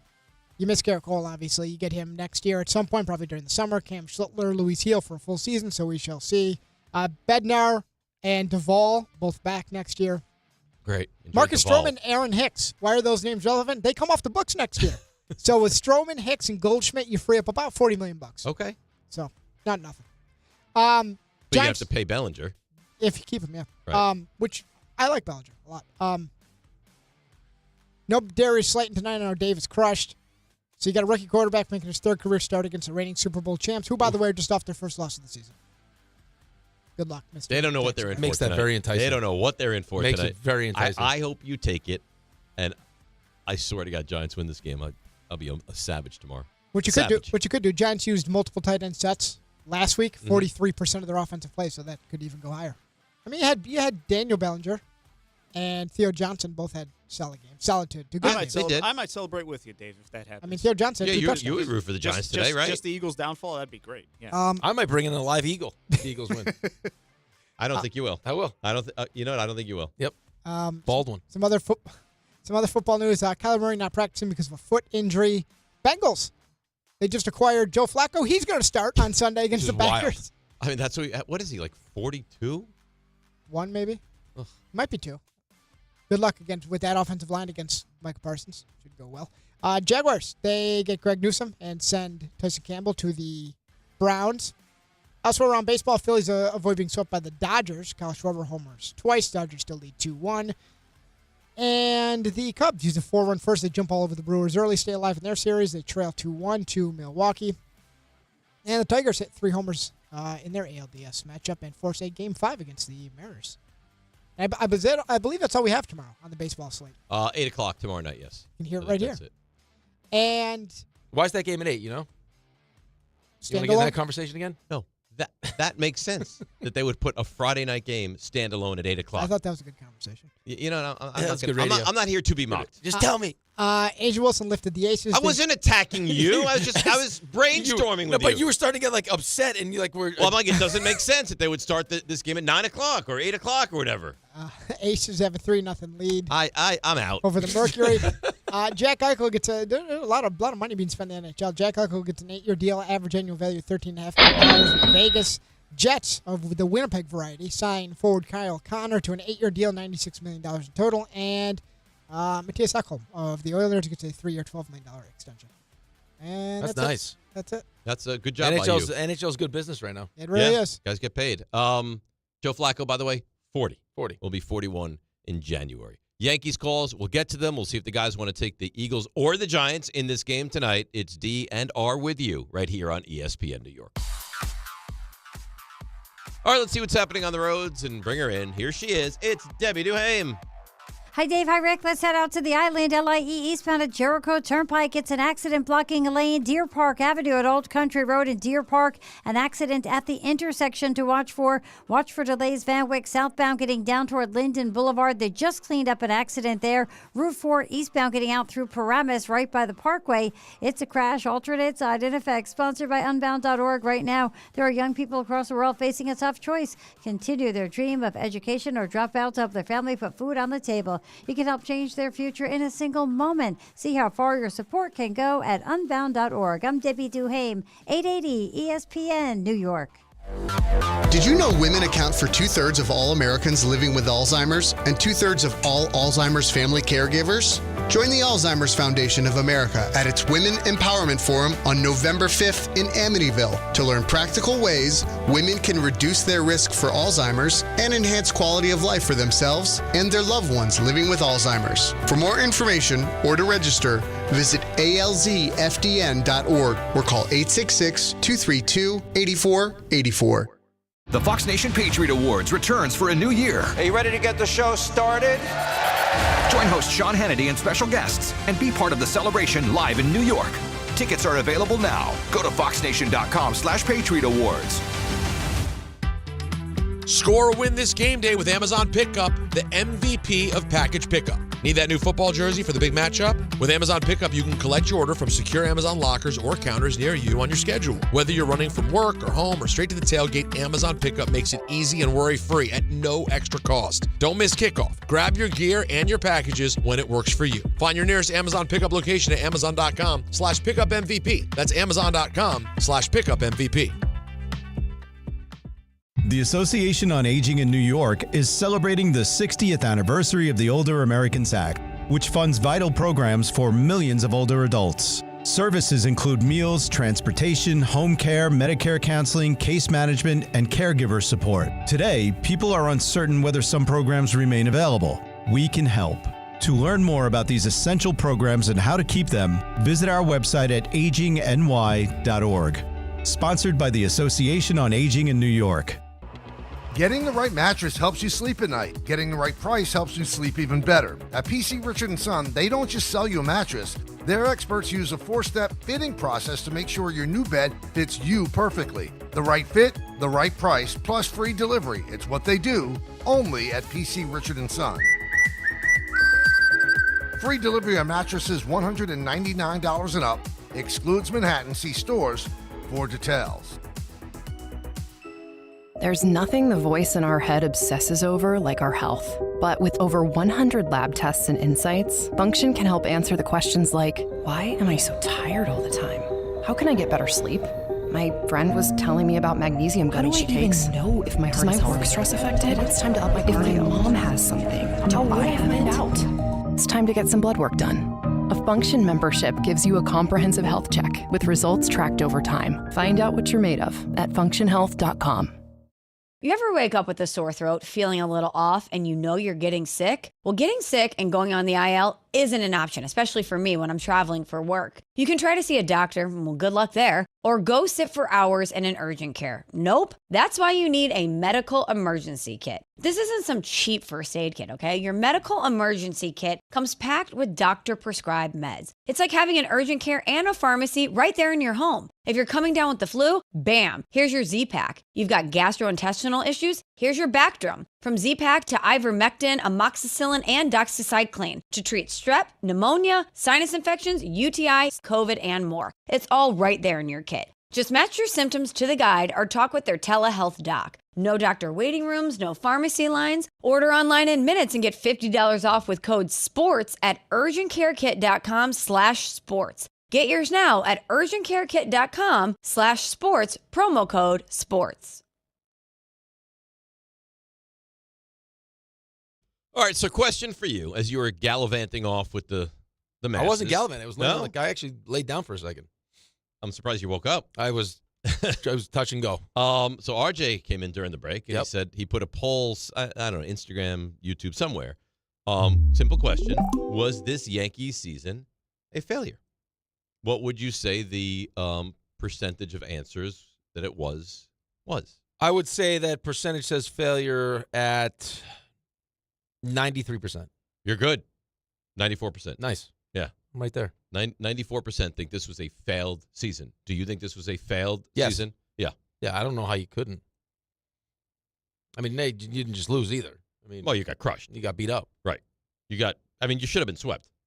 Probably. I mean, you're down 6-1 in a game. You anticipate you'll lose that game. Down 6-1, and you then should have been swept. Right, and Judge does something that has never happened. No one's ever done. Right. So you got lucky to not get swept, and you still got beaten to a pulp in 4 games. That's right. Right. And we were all excited yesterday thinking about we're going to see a Game 5 because you're going up against the bullpen game. And the Yankees have their way with Toronto's bullpen. And for the bulk of the game, you had 2 hits. That's it. Yeah. Yeah, I don't know how you explain it. I mean, just going back just through the series. I mean, the fact that, in Game 2, you need your ace to be your ace. At least give you a chance. Like, it wasn't like he just pitched okay. Right? Like, it wasn't like, hey, he just didn't have his best stuff. No, but he figured it out. No, he was awful. He was bad. He was awful. Right. And so was Carlos Rodon. Same thing. And Rodon is I mean, he's not Fried level ace, but Rodon But is. you're paying him. I mean, you're paying him a lot of money. Right. Go and give you at the very least a chance. They brought up a guy Mm-hmm. who had made, 4 major league starts, who started the year in A ball, and he came up, and that's an ace. He was dominant. That was dominant. Yep. So you could say the Yankees haven't seen him, or he has filthy stuff, or he doesn't feel the pressure of the moment, or whatever you want to say. Doesn't matter. Whatever you want to say, that's an ace. What the Yankees got was not. The splitter was nasty. And to his credit last night, I mean, Schlittler wasn't nearly as dominant. But he was good enough. Because what he did against the Red Sox, that was just that was special. That was different, yeah. Right. But the game was 2-1. And you have, and I know it was hard, it was hard hit and may have taken a weird, funny hop, but still, that's a play you got to make. Like Jazz in that moment in the division series with a chance to get out of the 7th inning and set your bullpen up exactly how you would want it set up, which is I'm going Devin Williams 8th and I'm going Bednar 9th. You're out of that inning 2-1. And it's a completely different ballgame. Right. And Hoffman is not a daunting closer by any stretch. No, they made a point, too. He gives up a lot of home runs. And they said to start the year, ton of home runs, and now he's morphed into he has no command. Now he walks people. Right. So, and now bases loaded, and first pitch, Wells pops out. So, it's just, and it's not like offensively they were great in the Red Sox series either. No, they weren't good at all. So, I don't know. I say I don't know. But I know that as long as Brian Cashman is still here, I don't think the philosophy really changes. He believes this is how you build a team because, in his opinion, I think for them, winning ultimately is being in the playoffs every year. Oh, fair. But you don't think that Hal Steinbrenner says to him, okay, like we want to get in the playoffs and we consider that to be somewhat of a success. But I would like to win, and you keep telling me this is going to lead us to winning, but we're really nowhere near winning. So how can I believe that to be true? Like, is that a conversation that could ever possibly happen? I don't know. I mean, again, I would have to know exactly what, Hal defines as winning. If you believe, if you've been talked into that just getting to the postseason is enough because the rest of it's just the crapshoot, It's not the best team. But it's not a crapshoot. But if that's what you think, it's not how the team is built. It's just whoever gets, whoever's playing the best It's just baseball. luck of the draw? Well, I don't know if it's luck of the draw. It's just could it be as simple as this year? Is just Aaron Judge hit the postseason, just seeing the ball as good as he's ever seen the ball, and you'll get into a situation maybe next year where he enters the postseason where he's in the midst of a little slide and has another bad postseason. Like you just told me that you don't think Toronto's a great team, but they're playing great baseball. They are. So is that the construction of the team, which allows them to play great baseball, or is it just well, you know what else? You're kind of riding this special wave of everyone playing good baseball. Are at the same they time. playing great? They played a great series. Let's see what happens now. Like if you go up against Seattle or Detroit and you're not playing great baseball now, is it they're playing great baseball or they played great baseball against one team specifically in the Yankees? Yeah, or just their style of baseball is not a great matchup for these teams, and they end up in the World Series. What I would say about as far as this being a crapshoot is, there's a real chance that the Dodgers are back in the World Series. A very good chance. So same thing when Houston was. Well, the Dodgers won in 2020. The Dodgers won last year. The Dodgers are the favorites now this year. So doesn't that spit in the face of a crapshoot? Yeah, I would say so. What the Astros did, same thing. We would talk about the Astros. I just think that when you look at what the Dodgers have done and their willingness to get creative with deferring money and everything else, when you got Ohtani and you got Freeman and you got Betts, that's better than, you got Judge and who else? It's better. And Ohtani, the pitcher, he wasn't good last night. Yamamoto, they have Blake Snell. Yeah, right? They're top to bottom. They haven't They're really loaded. gotten anything out of Sasaki this year. Kike Hernandez is a stud in the postseason. Gets big hits. It's just, they're built well. Yep. The Dodgers are built. Now the bullpen hasn't been great, but now they have Glassdown in the bullpen and Sasaki in the bullpen, and they're trying to figure that out. But, see, I can understand if you think sometimes just the bullpen could be a crapshoot.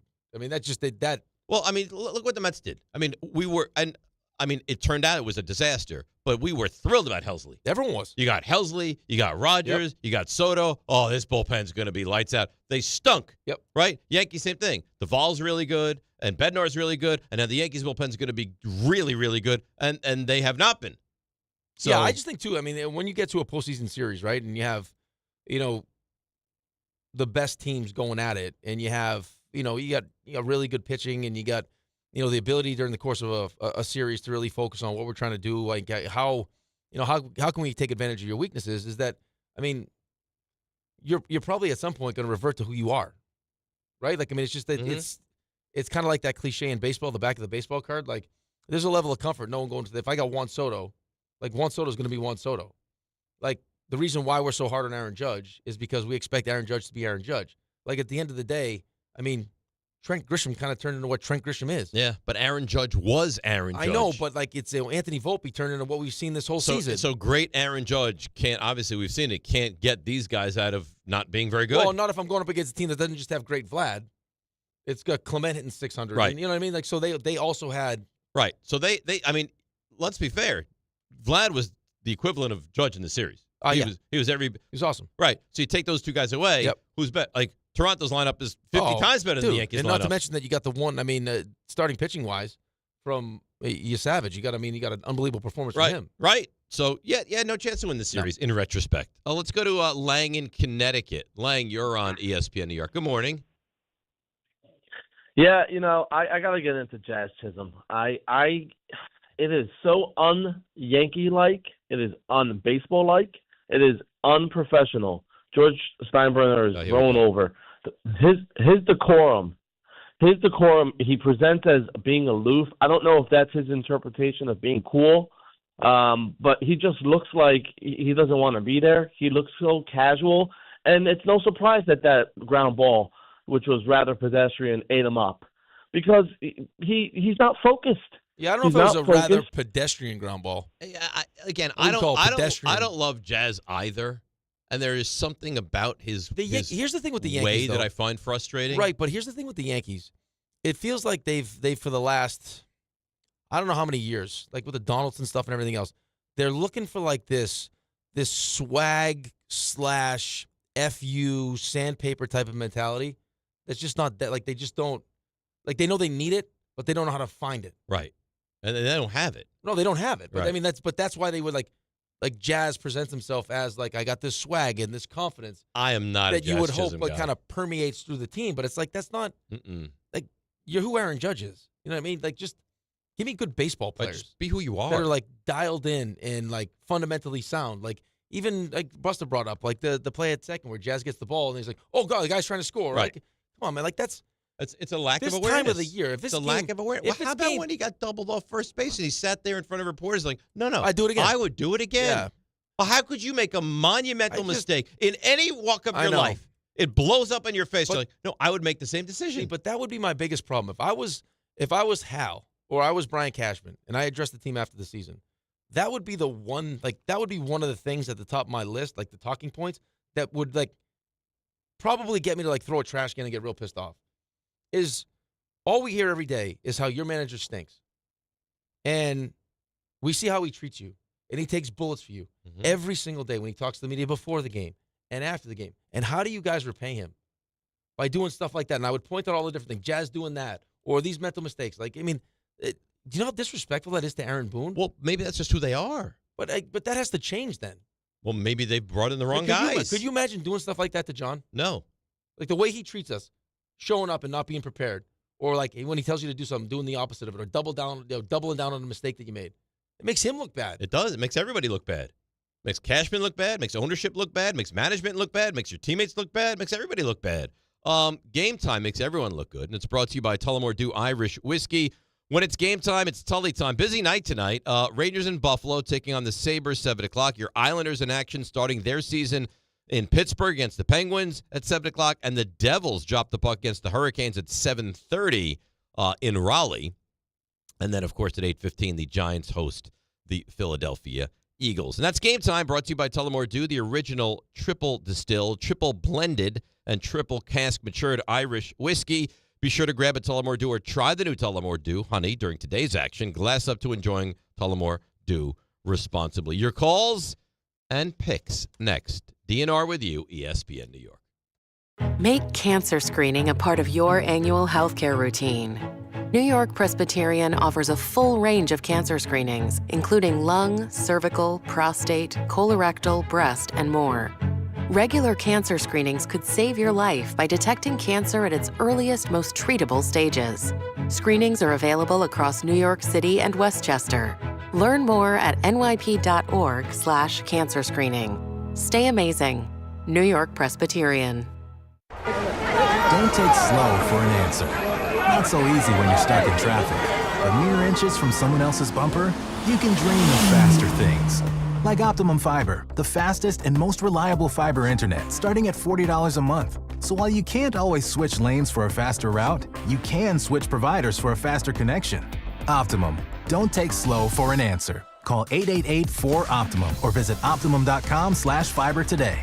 Terms apply. See Optimum.com for details. At City Harvest, we believe no New Yorker has to go hungry.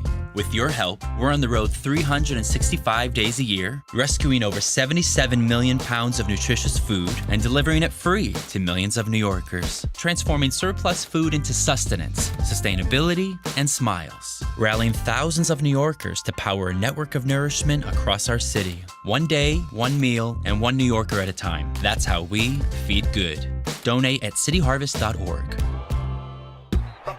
Ballybet Sportsbook. Yo, Ballybet stacked for football season. When it comes to sportsbook apps, it's undefeated. Ballybet. Check out that brand new parlay zone. Here's the kickoff. Build your bets and place them right on your phone. What? Live bets, daily boosts, and promos. Increase your odds so you can win more dough. Touchdown! Ballybet's the play. Make game day more fun and download it today. Must be 21 plus, New York only. Gambling problem? Call 1-877-8-HOPE-NY. Ballybet Sportsbook and Casino. Download it. At Uline, they know going the extra mile takes hard work. For companies pushing to go further, Uline will go the distance with you. 24/7, they answer the phone to get you the shipping and industrial supplies you need. Business can move fast. Unexpected large orders, adverse weather, new safety guidelines, and changing economic trends. Uline works hard keeping 41,000 items ready to ship, minimizing detours on your way to the extra mile. Visit uline.com. This is the story of the one. As a custodial supervisor at a high school, he knows that during cold and flu season, germs spread fast. It's why he partners with Grainger to stay fully stocked on the products and supplies he needs, from tissues to disinfectants to floor scrubbers. All so that he can help students, staff, and teachers stay healthy and focused. Call 1-800-GRANGER, click Grainger.com, or just stop by. Grainger, for the ones who get it done. This college football season, show your school spirit every time you pay. Introducing college-branded Venmo debit cards. Rep your team on and off the field with custom school designs that let everyone know who you root for. Whether you're tailgating, grabbing snacks for the watch party, or celebrating a win, you can unlock 15% cash back at ESPN, 1 free year of Perplexity Pro, and more. This college football season, score more with the Venmo debit card. Get yours now in the Venmo app. Learn more at venmo.com/collegecard. Max cashback varies. Terms apply. The Venmo MasterCard is issued by the Bancorp Bank, N.A. From the regular season to the Super Bowl, ESPN New York is your destination for football. We've got crazy fans. If the Giants somehow beat the Cowboys, I'm going to take a dump on your head. You can feel good because you're a damn football team. Expert analysis. Marcus Spears joins us now. ESPN NFL analyst Damian Woody. Mel Kiper Jr. The Hall of Famer Steve Young. He's kind of our resident general manager, Louis Riddick. We got Mike Tannenbaum right now. And all your fantasy and wagering needs. This is ESPN New York. We are football.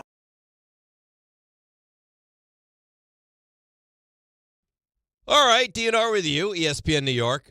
Chris Marshauser sends an email in. He says, the Mets season was a failure.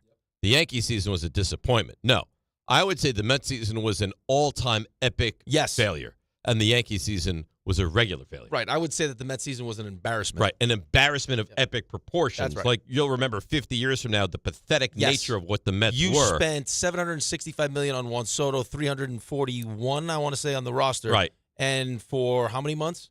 You were the 5th worst team in baseball? Oh, more than half the season. Right. And lost out to a team that, quite frankly, stunk. Cincinnati, at best, was a mediocre team. Dude, if you had made the playoffs as the 3rd wild card, there would have been a level of disappointment. Massive. So, and you would have gotten. I wouldn't even compare the two. I agree. Don't allow the idea that Dave and I are Mets fans to all of a sudden now make it like we're like putting more on this. This has nothing to do with being a Mets fan. No, we're I'm embarrassed. The Mets. We're the Mets embarrassed. were an absolute disaster, Yes. and I said it the day of, and I will say it forever. So he says Mets season failure. No, Mets season way beyond failure. Then he says Yankee season disappointment. No, Yankee season failure. Think about this, guys. They lost their ace and Soto. No, you can't give me Soto because you had spent the money to keep Soto. and you spent the money for other pieces to replace Soto. Yeah, so that's by not the fair. way, you had Juan Soto last year, and you had Garrett Cole last year, and your manager told you this is the most talented team that he's had. And then he says, and you can't say they aren't close to winning when they made a World Series a year ago. And how did that go? Well, you also had Juan Soto last year. Right, but were you close to winning that World Series? You lost in 5, and they laughed at you. They said, we knew this would happen, and now it did happen. And then the next year, you got, beaten up on the field as well. No, I think the best point is your manager said this is the most talented team that we've had. So he's like, that already bakes in no Garrett Cole, no Juan Soto. Right? Like Juan Soto wasn't coming back. Right. He's gone already. Right. Garrett Cole's been hurt. So, yeah, listen, your expectation was, at the very least, we got to get back to the World Series. If you would have lost to the Dodgers again, you'd be angry, you'd be disappointed, but you'd understand it. To lose to Toronto, who you thought you were clearly better than, and you're not. Well, I'll tell you what, too. The other disturbing part of this would be if I was a Yankee fan, and I was actually rooting for the Yankees to, at the very least, get to Game 5 because I like talking baseball, is you finally had Aaron Judge play like Aaron Judge. Yep. And for a lot of people, that to them was the missing piece. Right, if Aaron Judge plays like Aaron Judge, that MVP caliber, then we can't lose. Then who's going to beat us? Yeah, well, the answer is Toronto. Toronto did. Yeah, that's the answer. All right, well, let's go around the horn here. Raymond is 7.5. Is that still accurate? Wow, starting with me, no pressure. Well, you don't have to take. Well, you're the Thursday guy. Yeah, 7.5. 7.5. Well, and he played it very loudly. Yeah. So. I don't feel like I feel like if he takes this game, we're pressuring him. No, Because I was looking at the rest of the week lines. That plays a big part into okay. And I don't see a lot that I'm liking he's here, taking so it. I may be forced into this one. Well, no, Ray. Not maybe. You need to make a decision now. I think. Yep. You know what?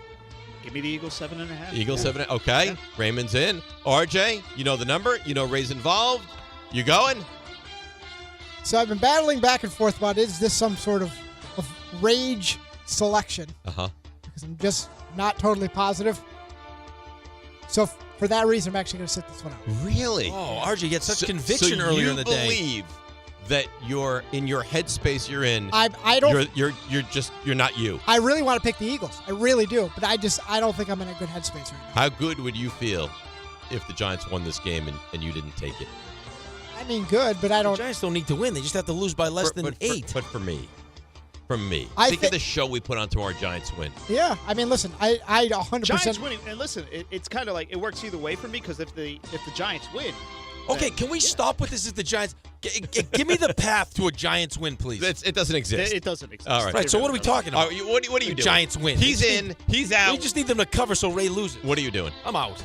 You're out? I'm out. All day long, yeah. I'm talking to Danny. I met new people on the elevator. You didn't even know his name was Danny. What? You're calling him Dylan the whole time. I was told Dylan. So You're it's only Ray. You're a coward for this. You really are. All morning you're in. You're in. I wanted some juice in the game. All right, now you got juice. Well, now now you're rooting for the juice. Giants. Yeah. I love Unbelievable. Bo Collins, baby. Little Jordan Humphrey. Unbelievable. Let me tell you, don't get too excited. All right, I've seen this. Saquon's going to run wild. I've seen the script before. Ray? Yeah. How you doing? Disappointed in Rick. I understand why you want would me to take be. the game with you?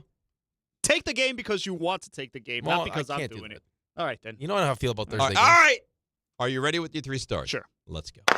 Today's 3 stars. Number 3. Jordan was on with you guys, and I thought he told a good story talking about Camp Scatterboo. First time they met, 3 seconds in, they just headbutted each other. And then they go to the rookie premiere, and he barely knows the guy. And Jaxson Dart's sleeping, and he wakes up, and Camp Scatterboo's giving him wet willies and putting food on his And face. for obvious reasons, Rick should See, love that's the the guy. worst, though. Tell me that's not right up your alley. Right Rick. up his alley. Yeah, and if he did it with no pants on, that would even be You more, got to be naked more when right you up his do it. alley. If you're naked while Right. you do it. That's I'm right. all for the nudity, but the last thing you want is a roommate that messes with you when you're sleeping. Maybe that's why you weren't. That should be a safe space. Pranking. Like the pranks are fun, but when you're sleeping, come on. I see. Number 2. Great job, as always, in the knobs and D-Hif by RJ. Didn't appreciate Dave's shot at him early on. If you put your hands on a shopping cart and another larger gentleman, and odds are he would be larger, there's nothing wrong with that. RJ knows he's in like the 5th percentile. The 5th percentile, you tried to sneak that in there. That was terrible. I don't think that's true. RJ, I'm sorry. That's not nice. I don't think you're sorry. Number 1. All right, well, we just talked about it. Giants-Eagles tonight. I'd rather cut off a toe than No. take the Eagles tonight in that game. So you got nice feet. Why would you cut your toe off? I would rather do that than take the Eagles. Or pick the Fly, Eagles. Eagles, fly. Yeah, that makes it all the more disappointing, Rick, that you're not doing this. He doesn't like the I Eagles. hurt my shoulder just doing that. Good. Doing the I hope Fly, you Eagles, fly. dislocate it. I love this show. You say nasty stuff to me. You know what? You deserve it. It's very well Still deserved. a little of this. Good. It's Rule 76. No excuse, Blake champion. It's DiPietro Rothenberg. Let's go, Giants! Right here on ESPN in New York and on YouTube. You make sure